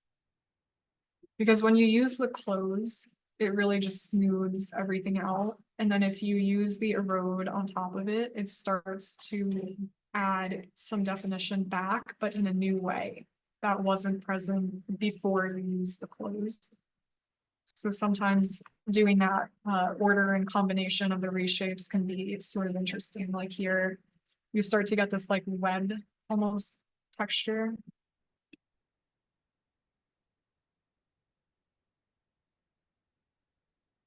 So yeah, anyway, those are just some tools for thinking about how to manipulate these. You can obviously also make multiple of these and then use the VDB combine to difference or union them like we did in the previous 2 examples. I think for right now, this is an okay place to end this example. I think that hopefully you guys have like a decent understanding of how the code is working, and sort of this general flow from the code to the 3D form and how the form can be manipulated. I will go over one example now of how we can take this existing code and change it to a different attractor. I just want to be really specific in describing the process for doing that, because I imagine that's what most of you will do. You won't, like write this from scratch. You'll take this code that I've already written and input new formulas. So maybe I think what we can do is right now go through an example of how to input a different formula for a different attractor. And then we can get into, I did have an example of another vex code that's not a strange attractor. I don't really think that we're gonna have a lot of time to start from scratch on that one and do like an in-depth explanation of it, but I can definitely just open up the file that I distributed to you guys and I can just walk through again like a high level summary of what's going on and maybe some of the ways that it can be used. But yeah, let's start with just adapting what we have here to a new attractor formula. So again, I'm just going to exit this this exercise 3. I'm going to go back up to our object panel. I want to just copy exercise 3 because then I will just modify this directly and I don't have to like remake everything. I'm also going to turn this preview off so that it doesn't slow my computer down. So, okay, starting here, I'm going to just subtract this extra point out and just start with one initial point. Then what we're gonna do is dive into the solver. So again, you can just double click into this and it will bring you here and you have your vex code available. There is an error, just because I canceled the cookie and that's fine. I don't care about that. So then we can, again, maybe do a little split screen with our formulas and we can pick another one. I'm gonna pick one that I've already used because like I said, some of these formulas are just hard to figure out because they're at like a different scale or a different time scale and other things like that. So it maybe doesn't look like it's working, even though it's working. So these kinds of things do take just a little bit of patience in figuring out which formulas you want to use and which ones will work for you and which ones maybe are more hassle than they are worth. So I really did like this Halverson attractor. I just think this is a really cool shape that you could do a lot of things with, creating like a more solid object that you then maybe VDB combine with something else, or if you leave it pretty like open, like these curves are, you can even just manipulate it again by like adding more points, things like that. And it works really well in those ways. Some of these attractors end up being more two-dimensional or like they have sort of flatter qualities that are a little bit harder to work with. So again, it's just a little bit of trial and error.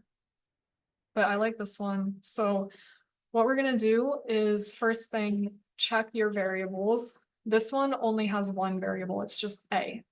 So that means we don't need any of these other letters here. We only need our point positions. So these X, Y, Z variables, A, and then our timestamp, which is the DT.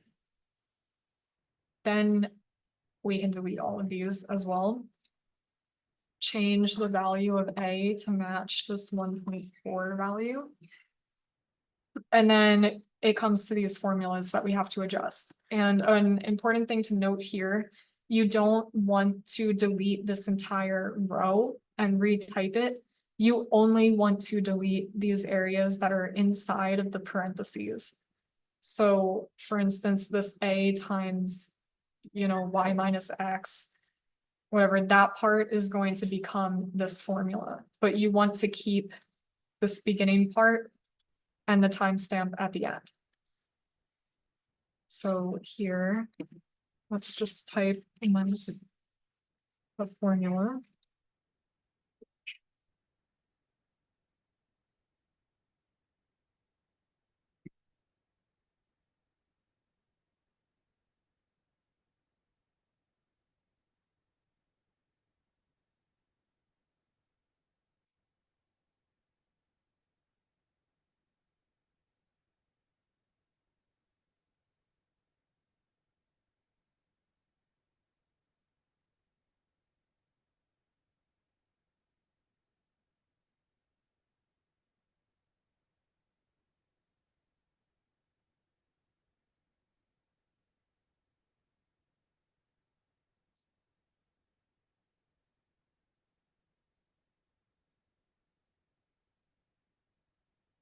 So hopefully that's correct. Then the only other thing you have to do is jump back out to your exercise node, and then you want to adjust this initial point value again to match these start values that are indicated on the website. So this is 1, that's still 0, and this becomes 0. Now to see if it's all working, we can restart this time scale and then hit play. And yeah, it is definitely doing something. But like I said before, it is way smaller than the Daquan Lee attractor that we were just working with. So this is where things can be a little bit trial and error. There's no problem with this being smaller, other than the fact that you may not actually see it in your viewport if it is way larger or way smaller than the one you were working on previously. You just have to like be really cognizant of making sure that you're like zoomed in enough, or that the formula is scaled appropriately, things like that. But here you can see this shape is beginning to take place. One thing that I did notice with this particular formula is that it does take a very long number of keyframes to actually get this spiral in the back that sort of fills in the middle. So here you can see there's a big gap here. For the sake of the webinar and not making you guys wait for my computer to load that, I probably won't bring it all the way here, but just so you know, you can do that. And basically what you're going to want to do is set your keyframe, your timeline to like something big, like 1,000. And then you're also going to want to come back to the solver and set your substeps also to something big, like maybe 512. And then you're just going to want to let that like run for a bit, like maybe 5 or 10 minutes, probably. And it will eventually close itself off into a finished like spiral. But it does take, you know, just a little bit of time.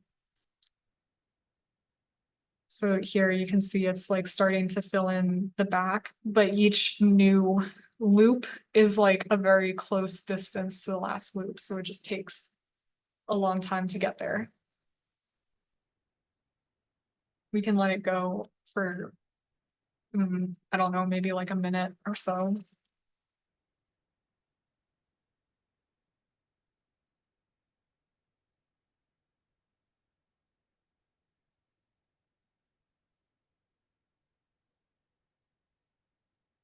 How is everybody feeling about the Vex so far? Does it seem manageable? Is it something that you're interested in? Is it intimidating?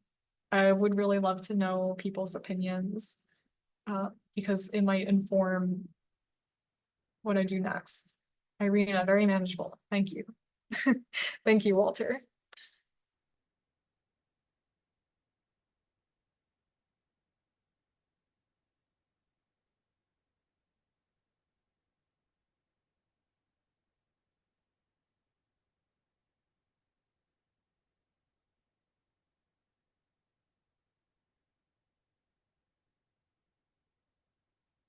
Nick, that's great. Thank you for the feedback.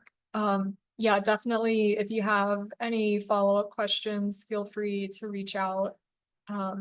Again, you don't need to understand every little aspect of how the Vex is written, but if you just generally understand like how it's being used, that's the important thing. Great, thank you, Lillian.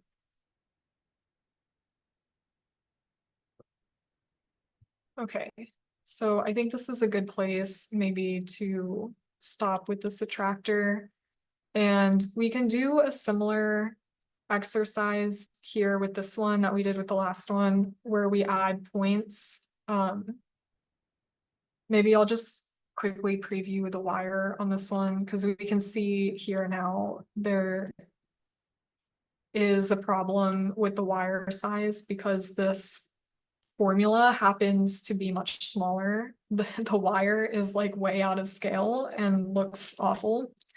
So again, this is just yet another example of like maybe you need to reduce the wire size, or maybe you need to have this transform node in here to make the overall scale of it bigger, and then make it something that is actually usable in terms of like a 3D form that can be manipulated.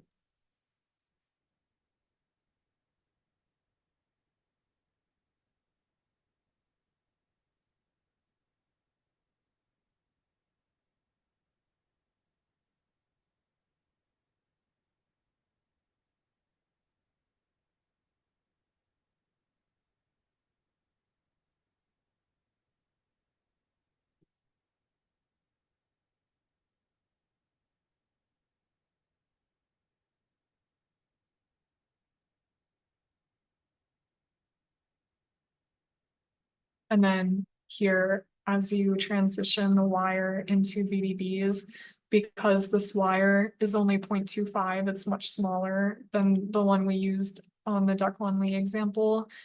It's also looking like really terrible with the VDBs. So what's happening here is you can see like all these weird pixelations and black squares.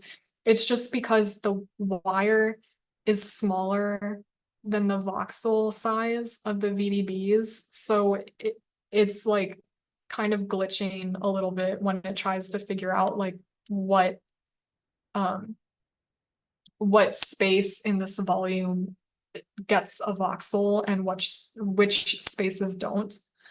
So here you would have to like reduce your voxel size. It could even be, I think this might take too long, but it could be like 0.05 or maybe 0.1. If this doesn't take several minutes, maybe we can let it go. But these are the kinds of things that just take guess and check approach to see if it's working. Just because the initial formula or the initial nodes don't work for the new attractor formulas that you put in, doesn't mean that the formulas aren't working. It might just mean that you need to resize your resolution or the object itself until you can like get a nice view and like a nice quality to what you're doing.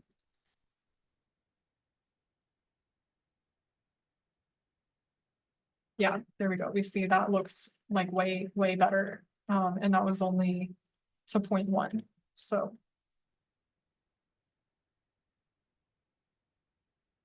Okay, if we go back to preview the solver, I'm going to just show again, adding points and some of the like weirdness that can come out of that. Last time I added 2 points and that basically just made these spiky looking lines. In this example, I am going to add 3 points, which is going to result in more of like a triangle shape that is then being like kind of swept along this curve.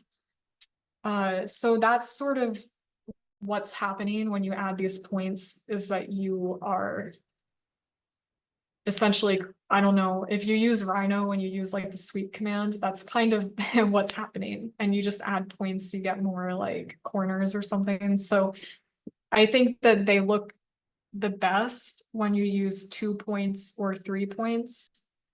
If you start using like a bunch of points more than that, then it's not going to achieve much, because you're essentially going to just end up with another version of like a wire, but it's just going to take a lot longer to compute. I hope that makes sense. So like the more points you add, the closer you get to a circle. And you probably don't want a circle, just like a straight line or like a bent line, like 3 points, is usually like resulting in a more interesting output. So here we'll add 2 more points. I was playing around with these a little bit, and I thought that once you start adding 2 points for like a collective 3 points, it's better to use smaller changes in increments. That might also just have been because this shape is kind of like a lot smaller in the space of the viewport than the last one. So I just moved these very subtly. You also can experiment with using negatives in the point values. Again, it's like a little bit hit or miss depending on the formula. So let's see what this does.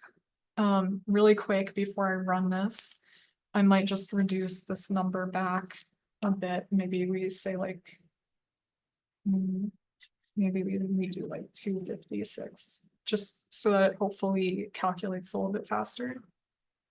So see, it's hard to tell in this view before we wireframe it, but it's essentially sweeping this bent line or like triangular shape through. And then when we can transform it to increase the scale. And then when you add the wireframe, it gets this kind of like more voluminous or like solid looking object, because you have here at the end, you can definitely see there's this triangle happening. So just things to play around with. Maybe we don't even need this many substeps. Maybe something like 64 is better in this instance. And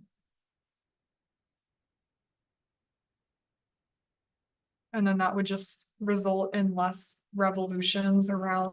So you get like some pockets and some more definition. It's not overlapping quite as much, but you get like this nice curl looking thing here and like here. I don't know. I thought this shape was really fun to play around with because it's very swirly and you just get nice moments like this where the tails kind of come to a taper as they disappear into another fold.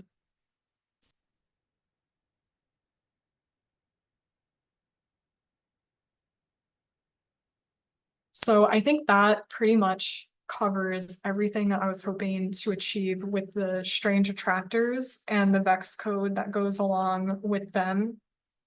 I do have a vex code for fractals, which I am not going to have time to go over the code. I will take just like 5 to 10 minutes now, kind of to show you where it is in the file and just to load it as an example so you can see what's happening. But I'm not going to walk through like every step of it. If that's something that any of you would be interested in seeing in the future, you can reach out to me on Instagram and maybe that's something that I could be done in another setting. But for right now, let's just move to this third exercise. Again, this is the file that I distributed a little bit ago. I can, in case anyone's missing it, I will just recopy the link into the chat.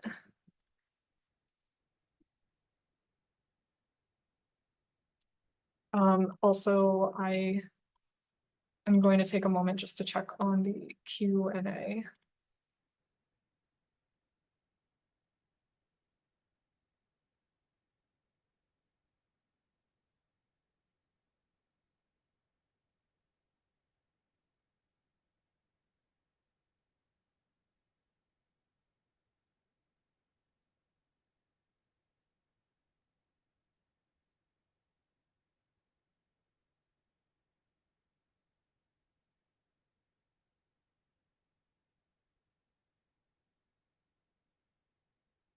Um,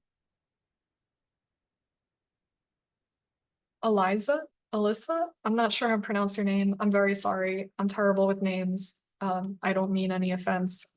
You have a great question though. Is there a way to bring a geometry from another software and input it into the workflow? I meant to go over that. I almost forgot. That is very important. Yes, you can definitely bring I hope you're still on the webinar to hear the answer. I'll also type it into the chat, but I'm just going to show this really quickly. We'll go back up to maybe like this exercise. So here in the very beginning, when we're starting with these boxes and we're kind of like scattering within them, or we're like copying a geometry to a point to create this aggregation. You can bring a file from another application. It could be like something from ZBrush, Maya, Rhino. It could be NURBS. It could be a mesh. It could be anything you dream of. And you would do that just by adding a file node. And it is as simple as it sounds. You just drop this node down, and then up here it says geometry file, and you would select this little arrow over the page, and then you would come onto your computer and say like select your file.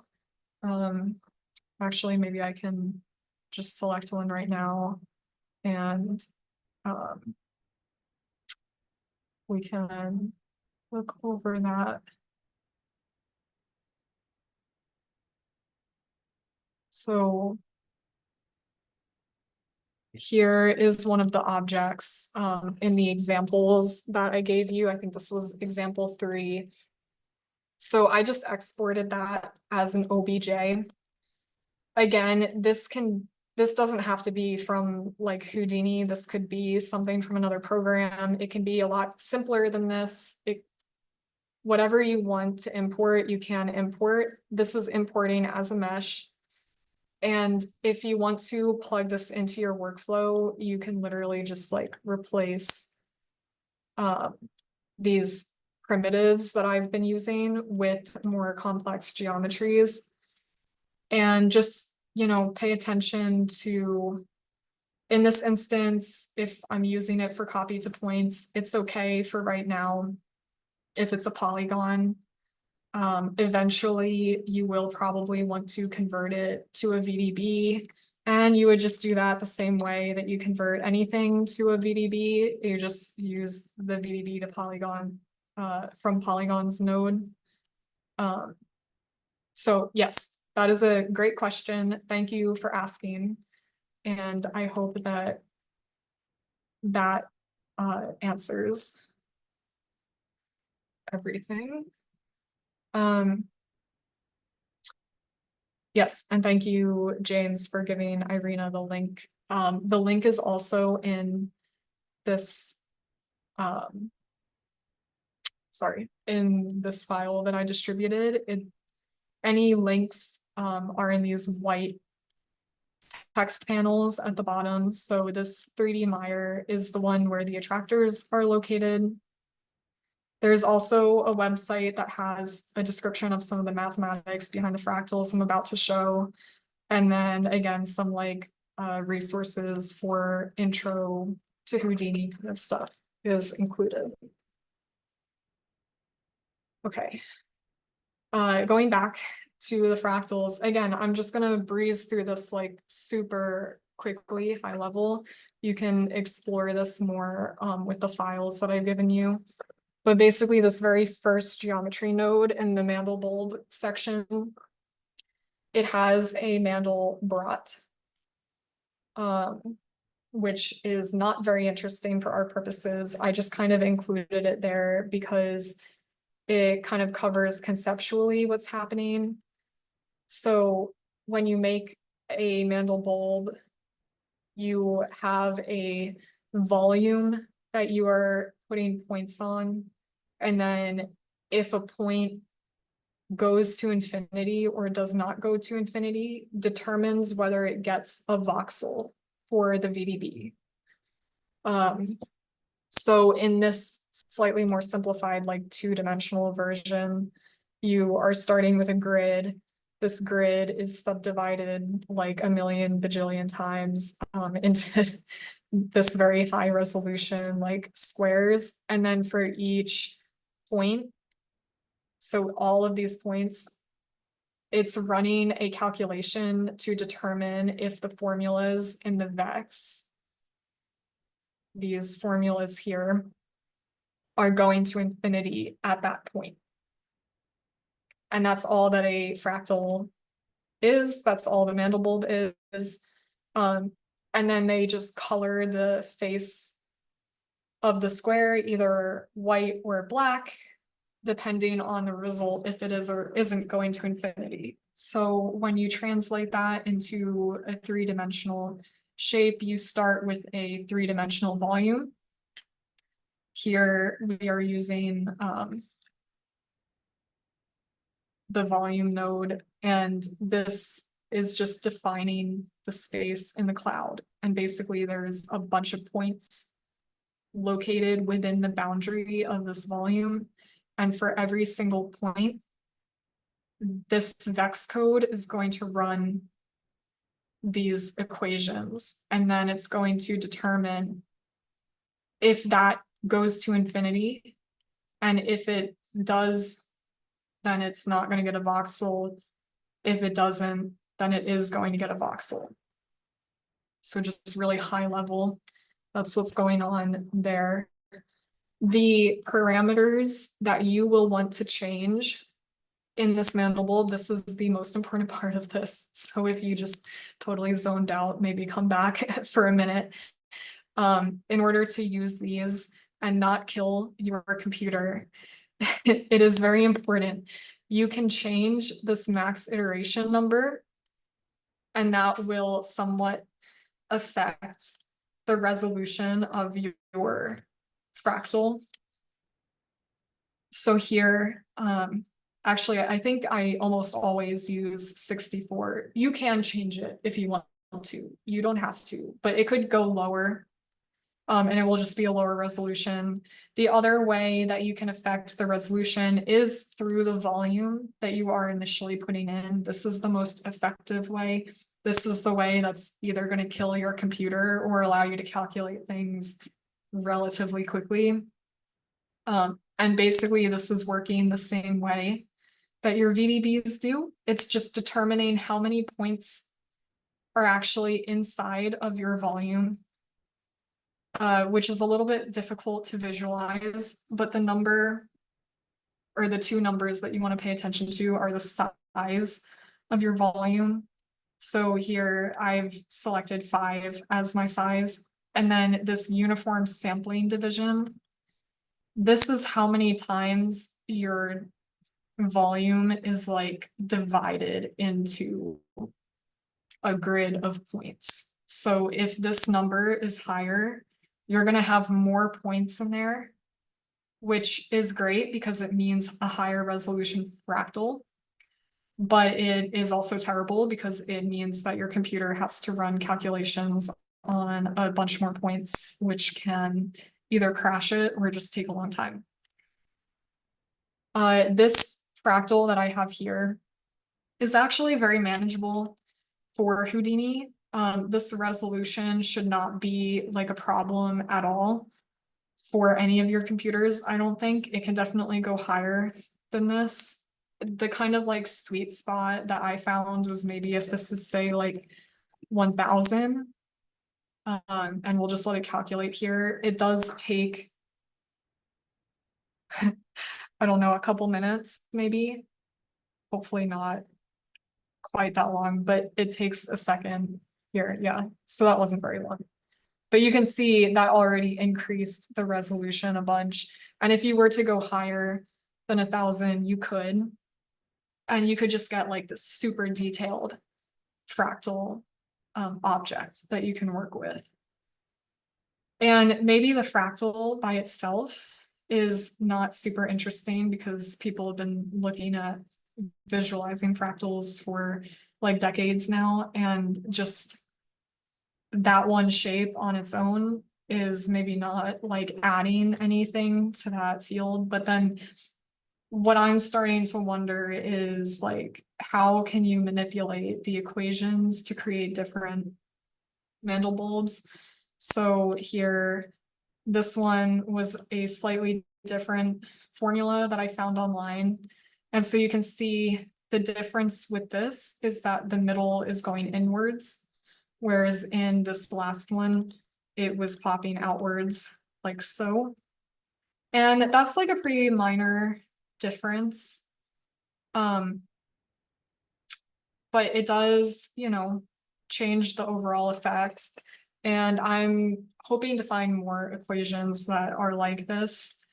I did find this one as well. It's not as beautiful, but this is a different formula that also results in a fractal. Yeah, so this is like I think this was like a quadratic fractal. I don't totally remember. But that one's super weird and I like haven't seen that anywhere, probably because it's ugly.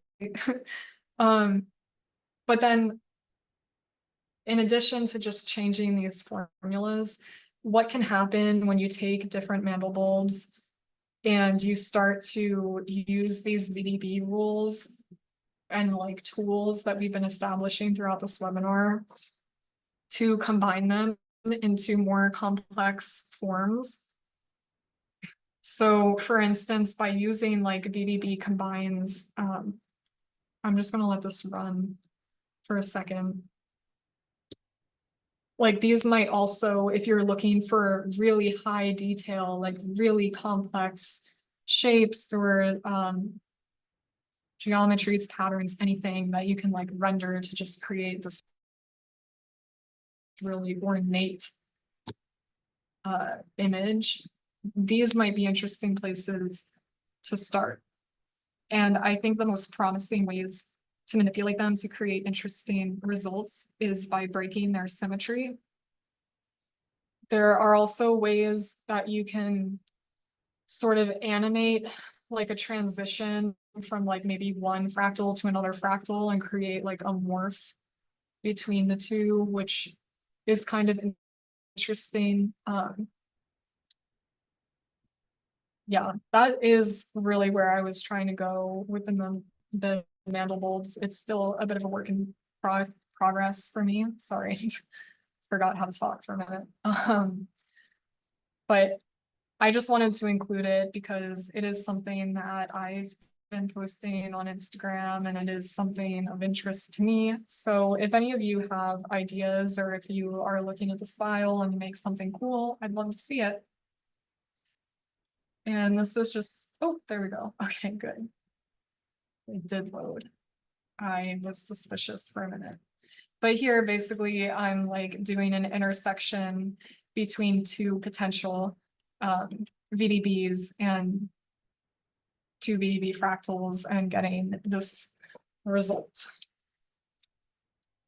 I'm going to take just 1 minute because my headphones just died and I'm going to connect to another set of headphones.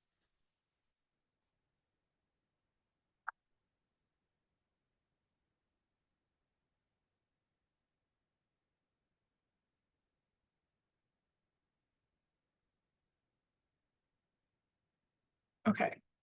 I'm assuming that you can all still hear me because I have a separate microphone that is not attached to my headphones, but I did just switch them and hopefully everything is working as it should.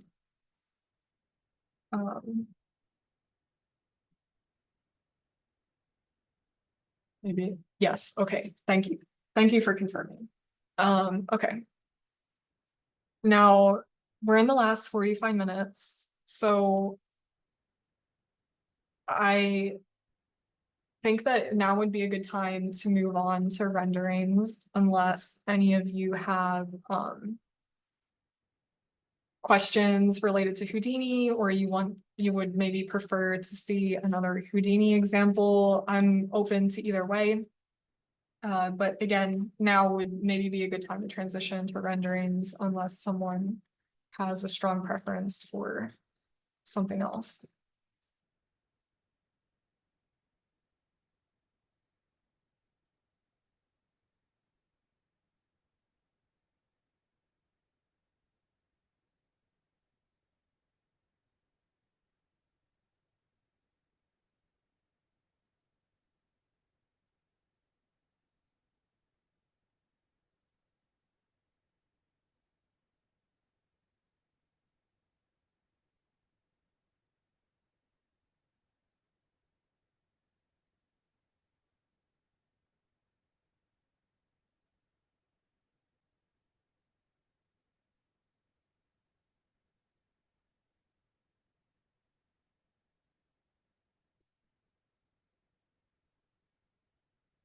Okay, awesome.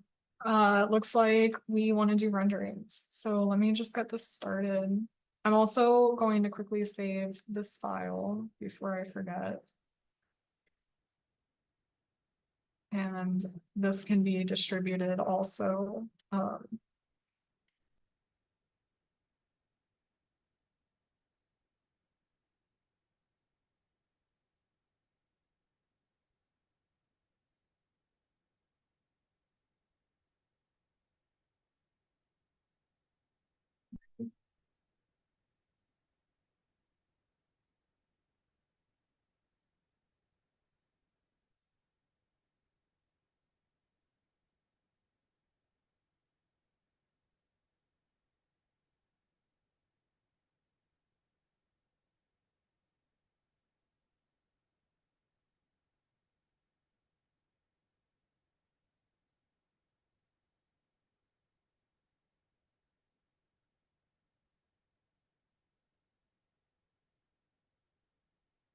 Okay, so when you first open Keyshot, I'm gonna like kind of breeze through navigation really quickly in case someone has never opened this program before. But I'm gonna try to just like really quickly go through it. This is what Keyshot looks like. Um, Again, it has like a light mode, a dark mode, so depending on what version you're using, it might not be exactly like this. But basically, you're going to have a little menu at the bottom where you can import files, you can start your renderings, you can set up animations, etc. Then on the left is where all of your libraries are, basically. So you have all of these materials. Most of the ones listed here are like just automatically in your Keyshot when you download it. Some of them are downloaded from the cloud library, which you can access in this button all the way in the bottom left. I'm not going to do that right now because it's kind of slow and clunky. But sometimes you can find nice materials that way. You can also make like custom materials and save them to your library if you want to use them later, which we'll go over. Other things on this left side are, for example, environment maps. They have preloaded HDRIs that you can use. So probably the most common ones would be like the studio environments, outdoor environments, or interior environments. Really, I pretty much exclusively use the interior and the outdoor, just kind of based on whatever I'm feeling in the moment. There's not like a hard and fast rule when it comes to the environments, but that's there. Another thing that can be helpful is if for some reason you do have to create a new geometry within your rendering after you have already exported your model from whatever other program you're using, you can add some primitives. So situations that this might be helpful in would be like potentially inserting lights. So you could create a cylinder or a plane or something, and then apply an emissive material to it. That might just help bring out certain areas of your model. Maybe you didn't like think about that or consider it before you imported your model into Keyshot. So that can be like a quick workaround. Another use for these is you can have the cube and you can set it to a cutaway material. Which, to be honest, I don't use it very often and I sort of forget which category it's in. Yeah, I'm not going to spend a bunch of time looking for it right now, but there is a material in here that's called cutaway, and you can basically create a section with it. So if you wanted to bring in a cube, set it to the cutaway material, and then overlap that with your existing model. That's probably one of the only times you would ever have to use the model tab here, but mostly you'll just be using materials and environments.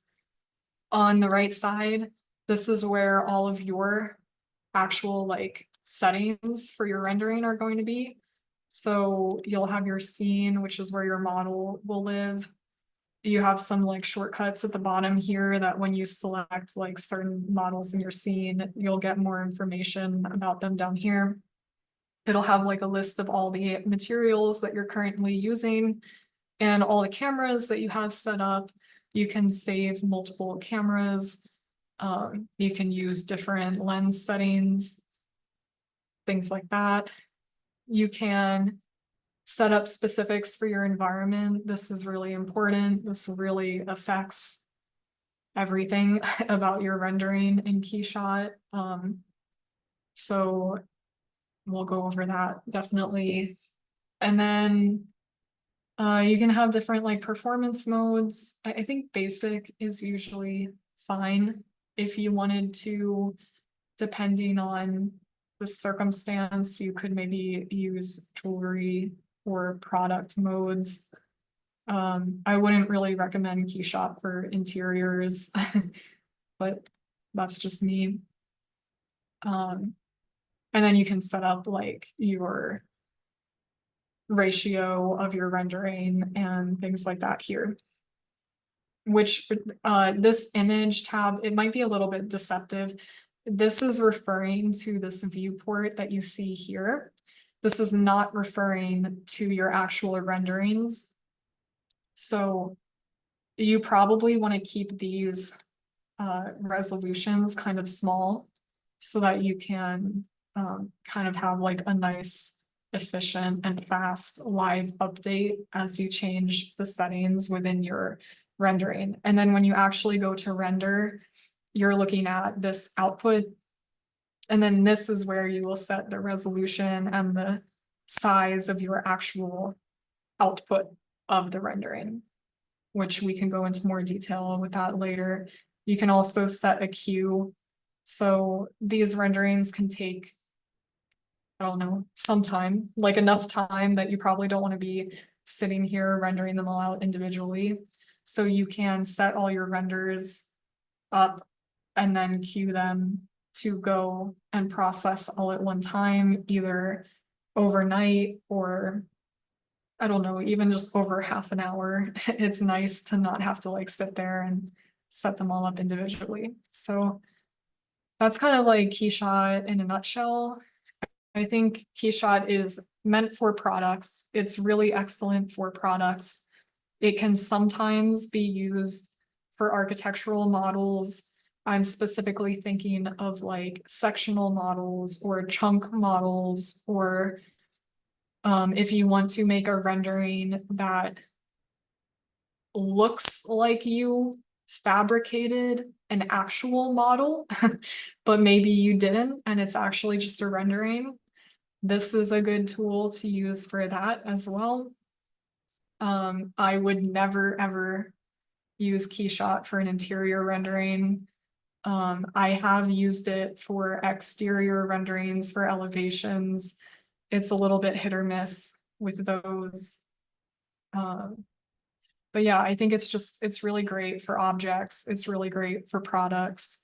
My favorite thing about it is customizing materials and just the kind of like speed and quality that you get with it. So let's just pick one of our models. I saved like several different outputs from the Houdini file that was distributed.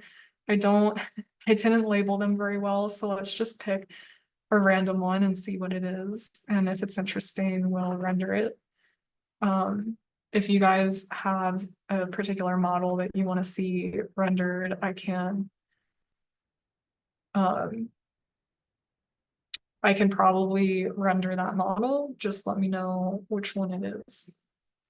But I think we'll probably have time to set up maybe two renderings right now. So two objects. Okay, yeah, this was this attractor that I kind of liked before. This is kind of a simple, like actual OBJ model. There's not a lot going on with it, but I think with some material that has more complex bump maps and things like that, these plain curved surfaces can become very interesting and beautiful and just add more intricacy to this overall shape. So yeah, I think this is a great example. Let's start with this. The first thing that I like to do is turn off the ground shadows. So you go on the right to your environment tab and uncheck this ground shadows box. This is just nice because like, why do you need a ground? I don't know. I think it's kind of funny that they have that in there, honestly, but I think in most circumstances, it's kind of fine for it to just be floating. I just clicked the wrong button, sorry. You can also change the background to a solid color. I usually go for black. You can do white, you can do any color that you want. But if you do the solid color, that is nice because you can then export as a PNG with a transparent background if you want. Otherwise, you're going to be stuck on this like lighting environment option, which looks ugly when you orbit around it. And like these conditions will render out with the final image. It won't be completely transparent. So just note that. Another option is this backplate image, which I have honestly only ever used once. It can be helpful, but for these object studies, I don't think that it is. And then other things you can do, actually, while we're in this tab, let's just pick an environment. I'm really kind of spontaneous, honestly, when I'm picking my environments. I used to really have strong preference for these Dosh apartment ones, or I think they even have outdoor Dosh HDRIs. And I still really like them, but I think that, you know, other options can also be good. But I guess let's just pick something and get started right now. It looks like my computer is being a little bit slow with the Zoom and this open at the same time, but we'll see. I think usually this always needs a little bump in like brightness and contrast, no matter which environment background you're using. There's actually two ways that you can do this. So when you pick an environment, you can drag and drop from this left, these options on the left, and you can just drag them into your scene and drop it. Then that environment will show up here in this list on the right. And if you know that's the environment that you want to use and that's the only one you want to use, then great. Nothing else I'm going to say about this really matters that much. But on the off chance that you do want to switch between environments, you can choose to and have like options up here that you can just click between. But then what you have to pay attention to is that you have all these options here under the settings tab. So you have brightness and contrast and rotation, which rotation does what it sounds like it would do, it just rotates your HDRI. But all of these options are also present in this other tab, this HDRI editor. And the only difference between these two tabs, essentially, is that when you're in the HDRI editor, you are editing the HDRI as it would sound. But when you're in the settings tab, these settings are going to apply to every environment that you switch between. Which sometimes you may want and sometimes you may not want. But yeah, that's basically just something to be careful of. I think for right now, I'm just gonna stick to one environment, so I don't really care about it, and we can just ignore it from here on out, but just a little disclaimer there. Okay, so now we kind of have our environment set up. I think this is fine for now. Sometimes it's nice to desaturate the environment, but this one's already like, I don't know, it's pretty gray all over anyway, so it doesn't make a big difference. If you're using something like this Dosh apartment, this one can be like really yellow and it can be really impacting your material depending on what color and like how much reflectivity you have on it. So that's another thing to just. I'm going crazy. It's not letting me delete this. I don't care. Okay. If you go to the scene view, we can now see the model sets. If you want to have multiple models in one file, you can. So maybe we will just do that. I'll import a second model because I think, yeah, we have like half an hour. I have time to model two or render two, I think. So trying to remember which one is which, but maybe we can get one of the cooler, more detailed looking ones in here.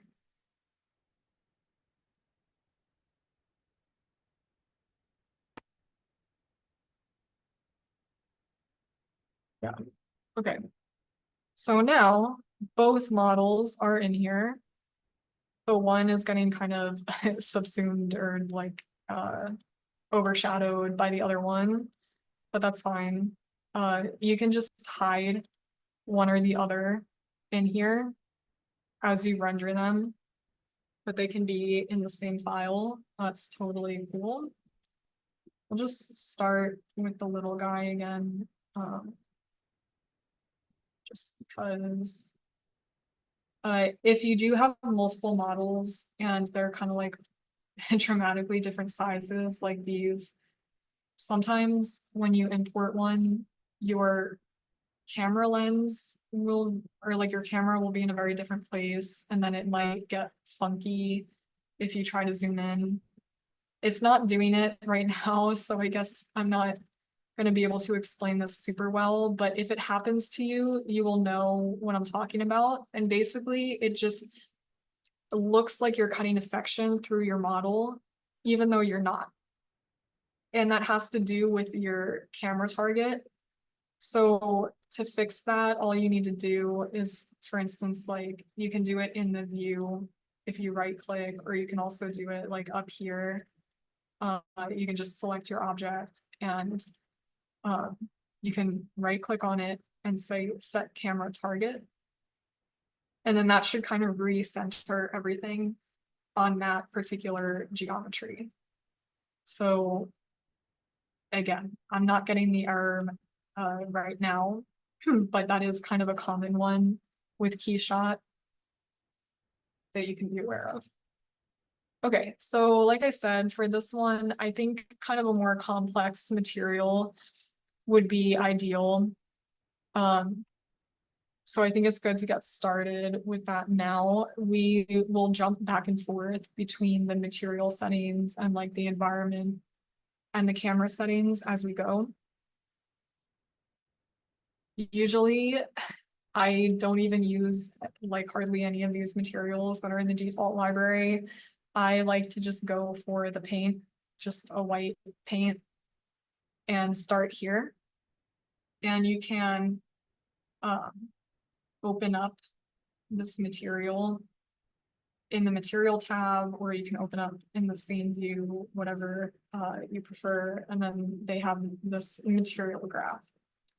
And this is where the Houdini magic kind of exists, at least for me. This is like the most fun part. Again, I guess it's one of these things that can be considered a little bit intimidating because it has this mysterious node structure. But if you guys all survived the Houdini tutorials, then I have full confidence that you can master the Keyshot nodes.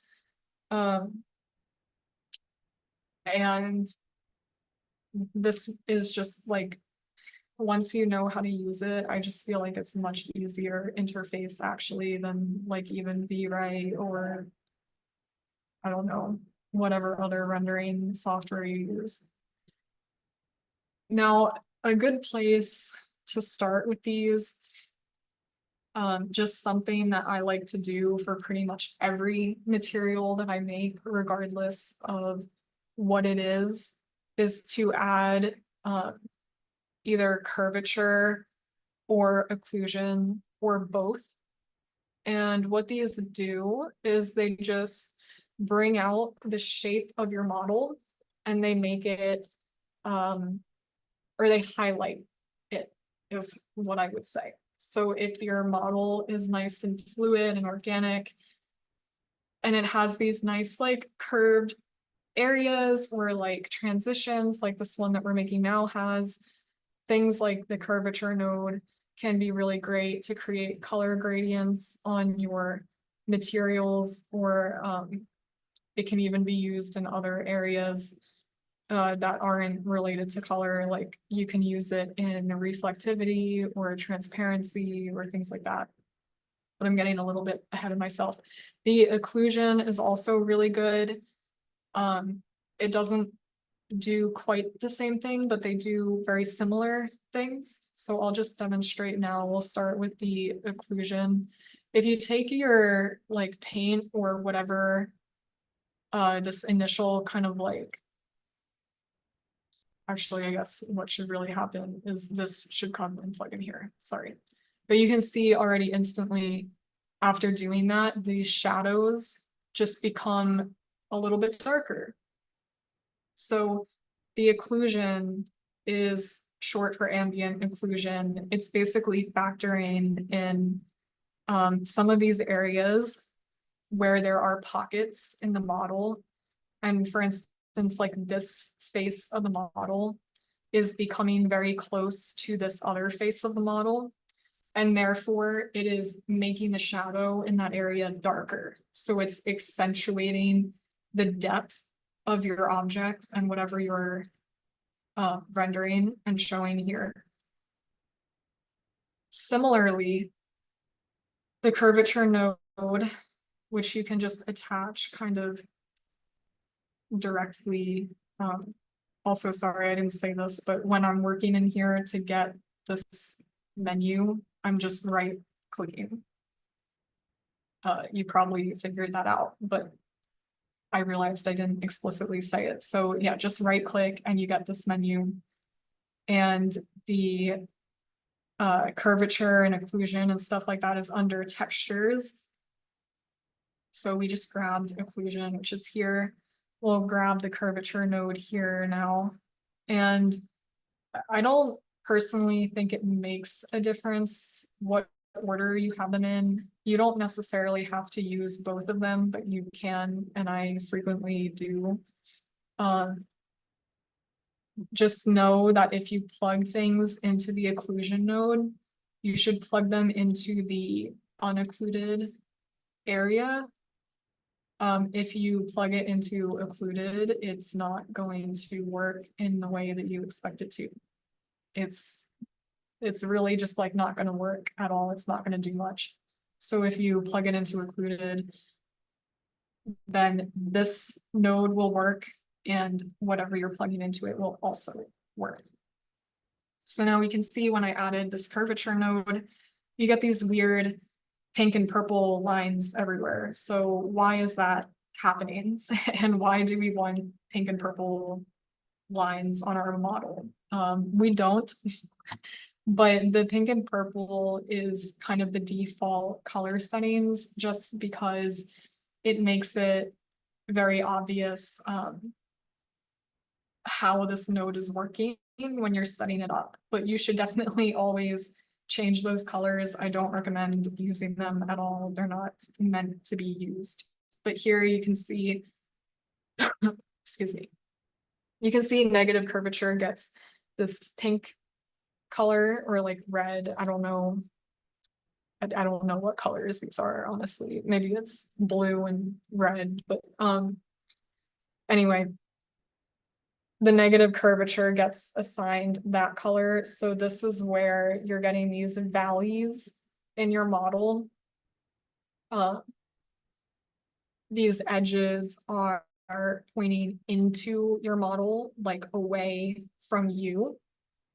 And then in these blue colored areas, that's your positive curvature. That's where your model is pointing outwards towards you. It's kind of like bubbling outward.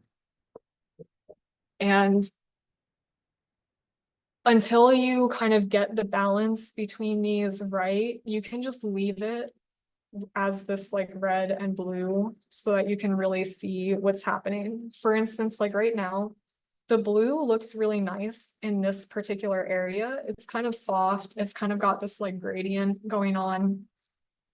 But in a lot of parts of the model, it's quite harsh looking, and especially like the negative curvature is very strong and harsh. So to fix that, you're gonna kind of play guess and check with your cutoff and your radius numbers.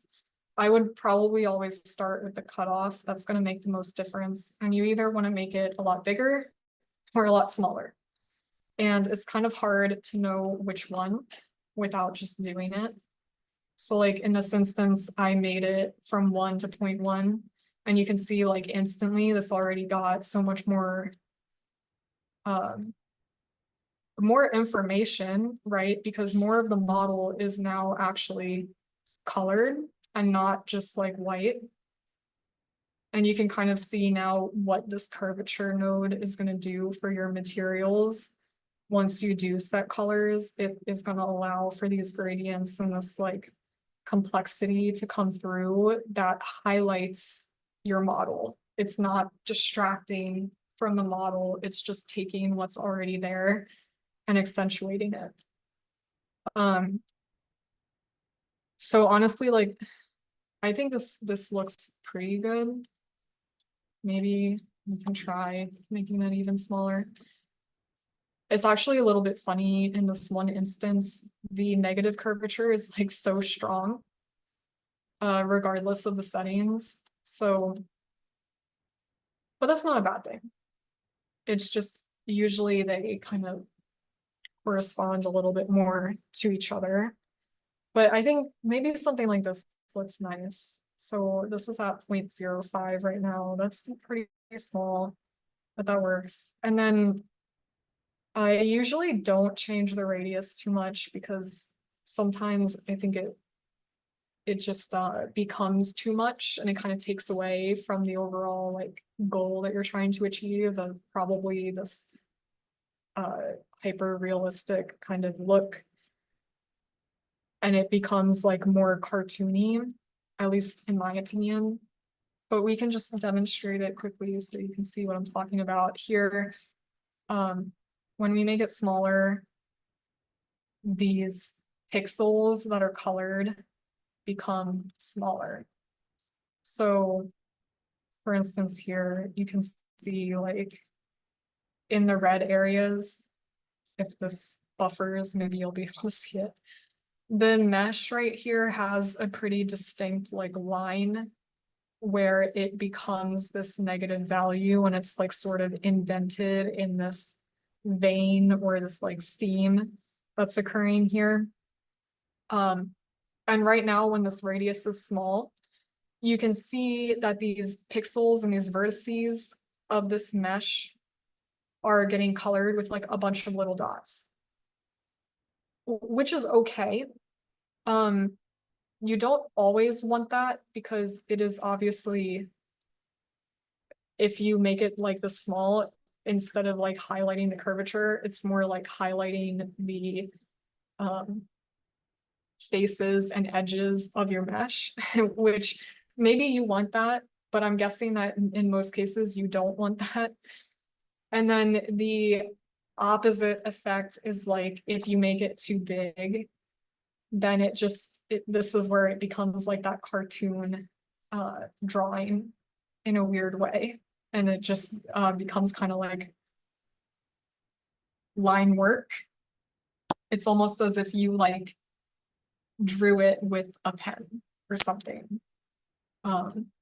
Which again, maybe you want that. It all depends on what you're going for, but usually with mine, I'm not going for either of those things. So I just keep it kind of like at 1, I guess maybe 0.5 is like, okay, feeling a little undecided about it right now, but that's the basics of the curvature node. I'm gonna try to like really quickly wrap up this material. The material I'm gonna put on the second one is super fast, so I might just go maybe like 5 or 10 minutes over if you guys don't mind and if you should just hang in there with me.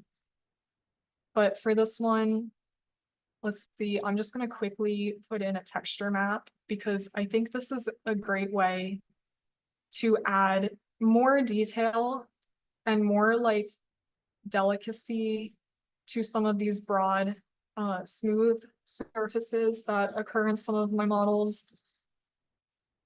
So to do this, you again right click, you can go to textures, texture map. You have like a few different options. I don't know, you can just go in here and experiment, just connect lots of things to lots of other things. It's always good to do. Sorry, hold on one second. Sure, okay. We're all good. So we're gonna plug this in to the 0 curvature because this is the area that is currently white, where the curvature is just marked 0. This is where your texture map is gonna have the most impact when you're using a curvature node. And then we're gonna click on this and it will open up the options for it on the right here. And you're gonna select your file.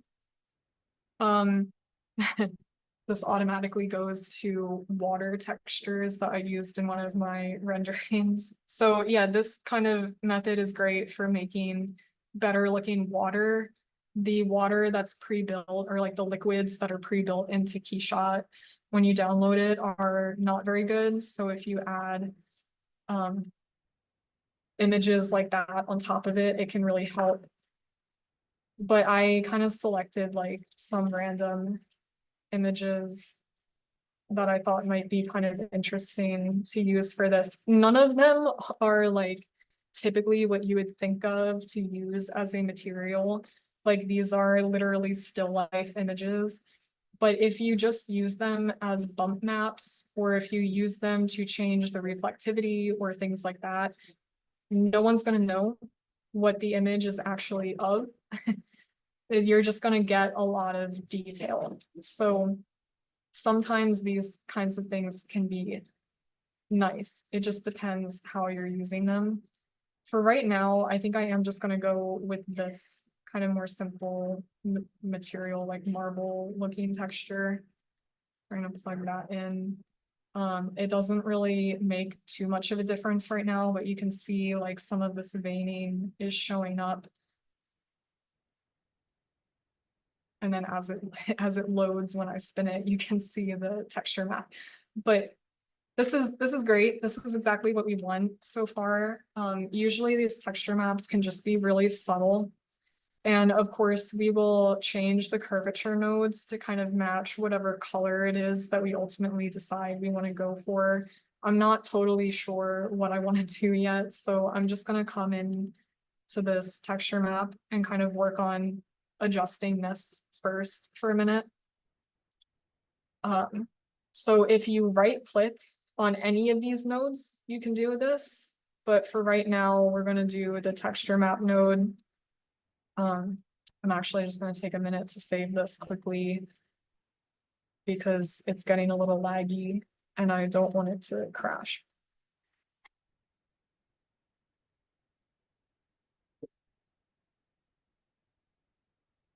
Okay, so back to texture maps. If you right click on this, you can use preview color. The shortcut is C. And then this will show you just this nodes, like basically the position and the tiling on the object, which right now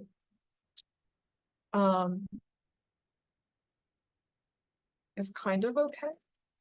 I don't hate it, but we can mess around with it a little bit more. Sorry, this window is kind of getting in the way. I'm used to having two screens, but since I can only share one screen, I'm not quite sure where to put that. So when we're editing the texture map, there are a few ways you can do this. You can use these scales right here to change the size of the map relative to your object. You can shift it to the side or up or down. You can use the gumball. If you have this move texture selected, it will appear as a gumball and you can move it around this way. And if I had a lot more time, I would usually be pretty particular about where this texture map is showing up on the object, because ultimately the goal would be to avoid showing these seams here that are kind of detracting. But since I'm going to be kind of fast, I'm just going to ignore that for right now. Other things that you can do are, for instance, turn on like a bump height for this. This kind of depends on what your model scale is, which when you're exporting from Houdini, it's not always obvious what your model scale is. I know, top 31. I know this model in particular was like slightly smaller.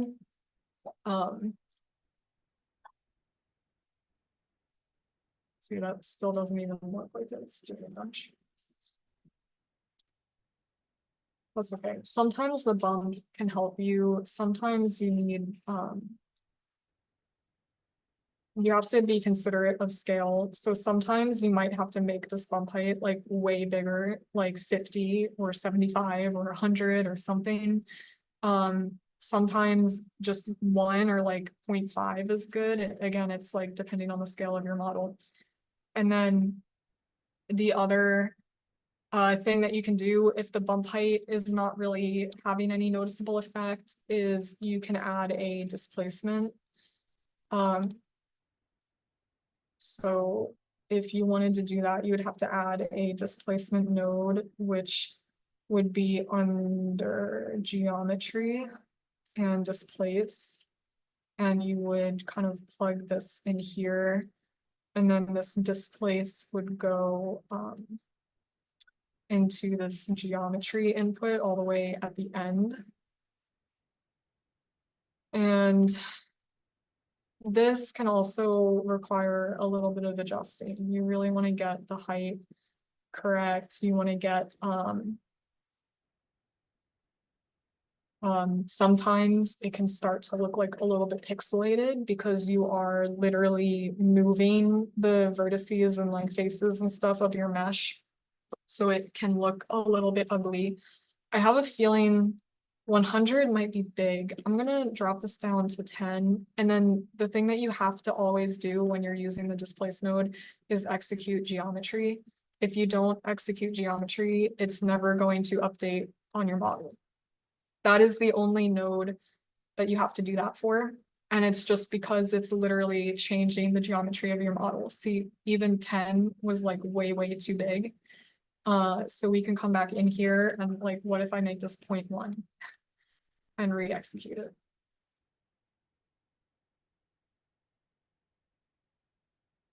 Okay, see, this is a lot better. Here you can see with these reflections, we're getting like texture, but it's not distorting the mesh and it's not like too much. It's not an over exaggeration. I think it could maybe even be like 0.2. But generally speaking, I think like 0.1 looks really good. We'll just see what it does at 0.2. 0.2 is even getting to be a little bit too much, but I'll leave it for now. And then let's come in here and actually start changing these curvature colors. And as you can see, the curvature is having the biggest impact on the actual color of the object right now. That isn't necessarily always the case, but for this it is. So I'm going to be, when I pick these colors, I'm going to be kind of considerate as to like what I want the overall color to kind of be for the model. So for a negative curvature, that's usually in a crease, and you probably want it for that reason to be darker and like more saturated, because it should kind of read as an area that's in shadow.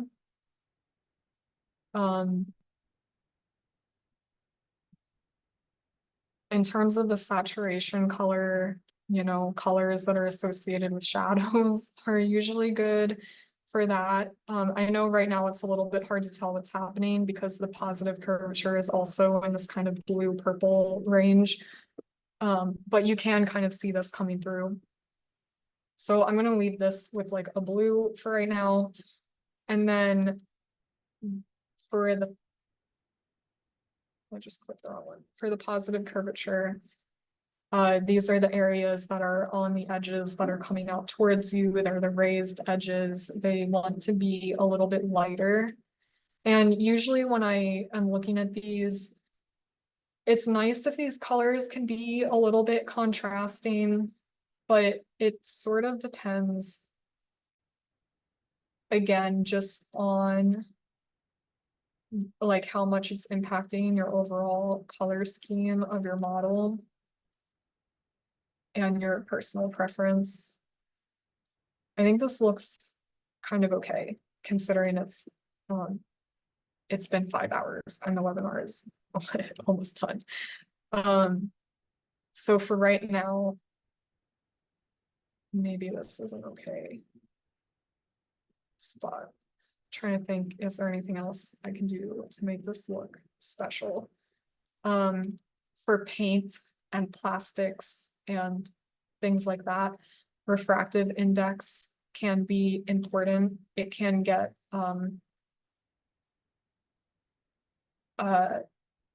kind of like, it will work to really highlight these textures that you assign and things. Like here you can see how the reflections are picking up on this texture map that I put on. So I think like in between 1.2 and 1.6 are kind of like nice places to fall. So I do think the 1.5 is working there, but just to kind of demonstrate how this can impact what your overall look is. It just depends what you're going for. If you want something harder and glossier, go higher. Like you could even go to 2 if you wanted to. If you're modeling water or something, definitely do like 2.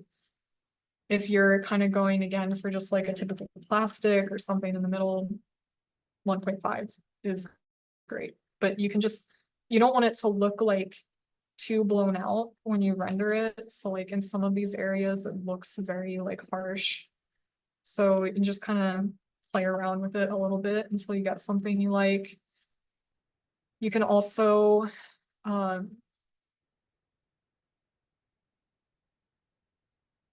me see. You can also plug things like this into the opacity, or like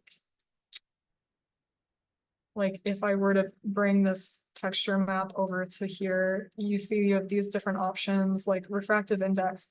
Instead of setting one number for the whole model, you can use your texture map to set different refractivities based on that image, which can be kind of cool. So like here, this isn't working so well with the image because it's like way too high. And you can fix that either by photoshopping your image and setting it to grayscale, black and white, and kind of making it less contrasty. Or you can go under this utilities tab and you can like use, for instance, like a color adjust. If you bring this in here, you can mess with like the hue and the saturation and things like that, contrast value. like, I don't know, this is so dramatic, it's probably not gonna make a difference what I do to it, but we can just see. If it's possible to even make this look half decent. Yeah, so those are kind of the main nodes that I use. I guess I won't really like totally finish this material in the time because I do want to show you another material that I like to make that's a lot faster and it uses one of these pre-made ones. But yeah, this is kind of the general like process that I use, and you just kind of have to try a bunch of different things for it to get it right. You can also, I like to come here to the camera and set it to orthographic. You can set like these sorts of things in increments of 15. It's a little bit nitpicky, but it just, in my opinion, it can just help. Somehow the views tend to look better if you use orthographic and if you're a little bit discerning. Maybe it's just because I'm an architect. I don't really know why that is my preference, but it is. So this is also something that you can use. So for instance, if I did something maybe like this, you can center it in your camera, can go and rotate this light source around until it looks nicer. Maybe it's a little bit backlit. You can also change under the settings tab, you can change the height of it, which sometimes has a nice impact and sometimes it has like no impact. It kind of just depends on the shape of your model and the size of your model. Like here, it's really picking up this under side when it's low. I don't really think that looks very good or like it's adding anything. So I would probably just bring this a little bit more back to 0 so that you get some light that's accenting the model, but it's not like overblown. I'm also going to just bring some of this like contrast or this brightness down. It seems like it's a bit much. So yeah, there's a lot of tweaking that could go on here to make this look a little bit better. But again, that would be kind of my process. Those are the things that I'm looking at, the tools that I'm using when I'm making these models. I wonder what happens if we flip the light source around more.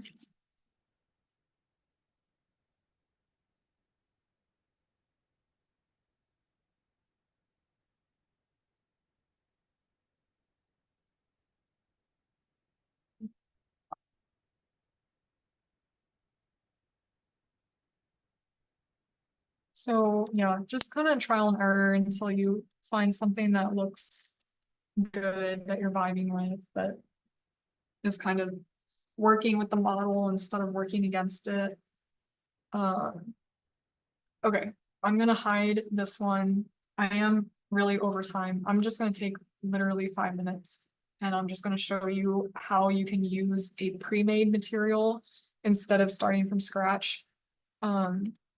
And you can adjust it to make it look kind of cool.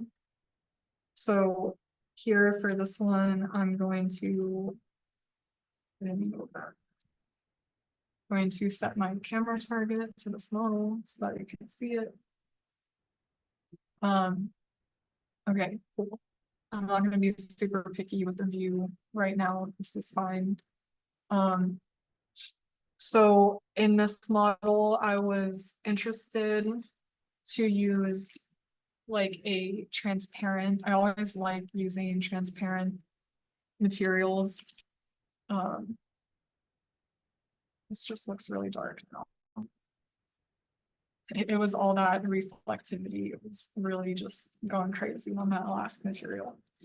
The translucent materials that they have offered are like these wax or these human skin. I do kind of like the human skin one, which sounds a little bit gross, but hey, if you're gonna render organic looking things like I do frequently, then why not? But when you first drag and drop this on, it looks like a little bit less than spectacular. It's passing, but it can definitely be improved.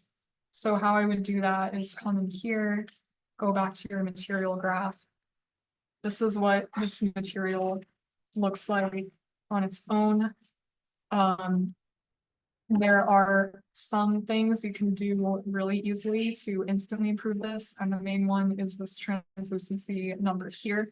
This model I know is very large, so the translucency number can also be very large, like 200 or 300 even. It somewhat depends also on your lighting environment as to how the light is kind of passing through the different parts of your model. But see, already this like looks better and I only adjusted one number. The other things are like taking these colors and like maybe desaturating them a little bit, making them a little bit less kind of like this one in particular has this oddly like green undertone that I feel like just takes over, and I'm not really sure why they chose that color for it, but even just a small tweak to that to make it less saturated, or maybe like to make it a little bit more on the like orange side, or yeah. So you can do that. And then for the subsurface, this looks kind of okay if you like the pink. I think it might be a little bit like too pink in my personal opinion, but it's okay. It depends like what amount of saturation you're looking for. I think something that's a little bit more realistic would be like this.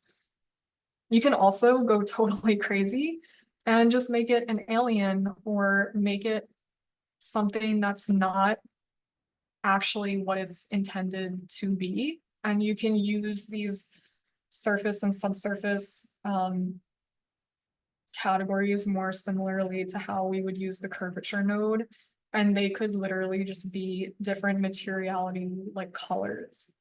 If you want to make something really bright and bold, and you don't really care about it looking like an organic material. So here, like an effect along those lines can also be really cool, and it's not looking like skin or or anything like kind of visceral in that way. Like if anything, this could kind of end up looking more like watery or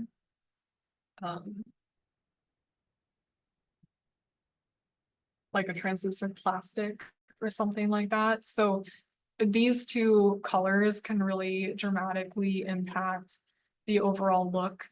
I'm kind of liking this weird greenish yellow blue combination right now, so I'm gonna kind of, I think, leave it here. That was really fast, but I hope that that was helpful in just figuring out kind of how to set up a Keyshot file. If you want to render it, obviously just go to render, select your settings. For any of the techniques that we just used here, typically it's totally good to use custom control. If you have things that are really complex, like if you're using texture maps that are like excessively high in pixels, or if your OBJs are excessively high in face counts, or like if you're using a lot of displacement, the custom control might take excessively long. So in that case, you might just switch to maximum samples or maximum time. It's kind of up to you, like how much time you have to render and what it's worth. But yeah, you would basically just like queue your jobs, save your file, always save before rendering, and then just process your queue. Yeah. I think that pretty much covers it. And I don't want to take up any more of everyone's time because I'm so over. But You're not. You're only like a few minutes, 14 minutes. That's not bad. I guess in the scheme of 5 hours, that's not terrible. We've had people go way, way over, so it's all good. Okay. Thank you so much for this webinar. Just really cool, clear, and everyone seems to have really enjoyed it and has the same sentiment about it. They're all writing you nice messages. Yes, thank you so much, guys. Okay, I'm really yes. glad that everyone liked it. Yeah, so just a reminder that once this is processed, you'll all receive an email where you can go to watch the recording. And also in that email will be files. So, okay. Thank you, everyone. Thank you, Kirah. I think let's end this thing. Okay. Also, I did see one question. I'll just answer super quickly. Yeah, The yeah. poster behind me is modeled in nerves and it was painstaking and I don't recommend it, but that's how it was done. So whoever asked that, I hope you're still here. Yeah. All right. Maybe next time, Houdini. Yes. Yeah. Thank you so much, everyone. Thank you, Michael. Thank you. Bye, everybody.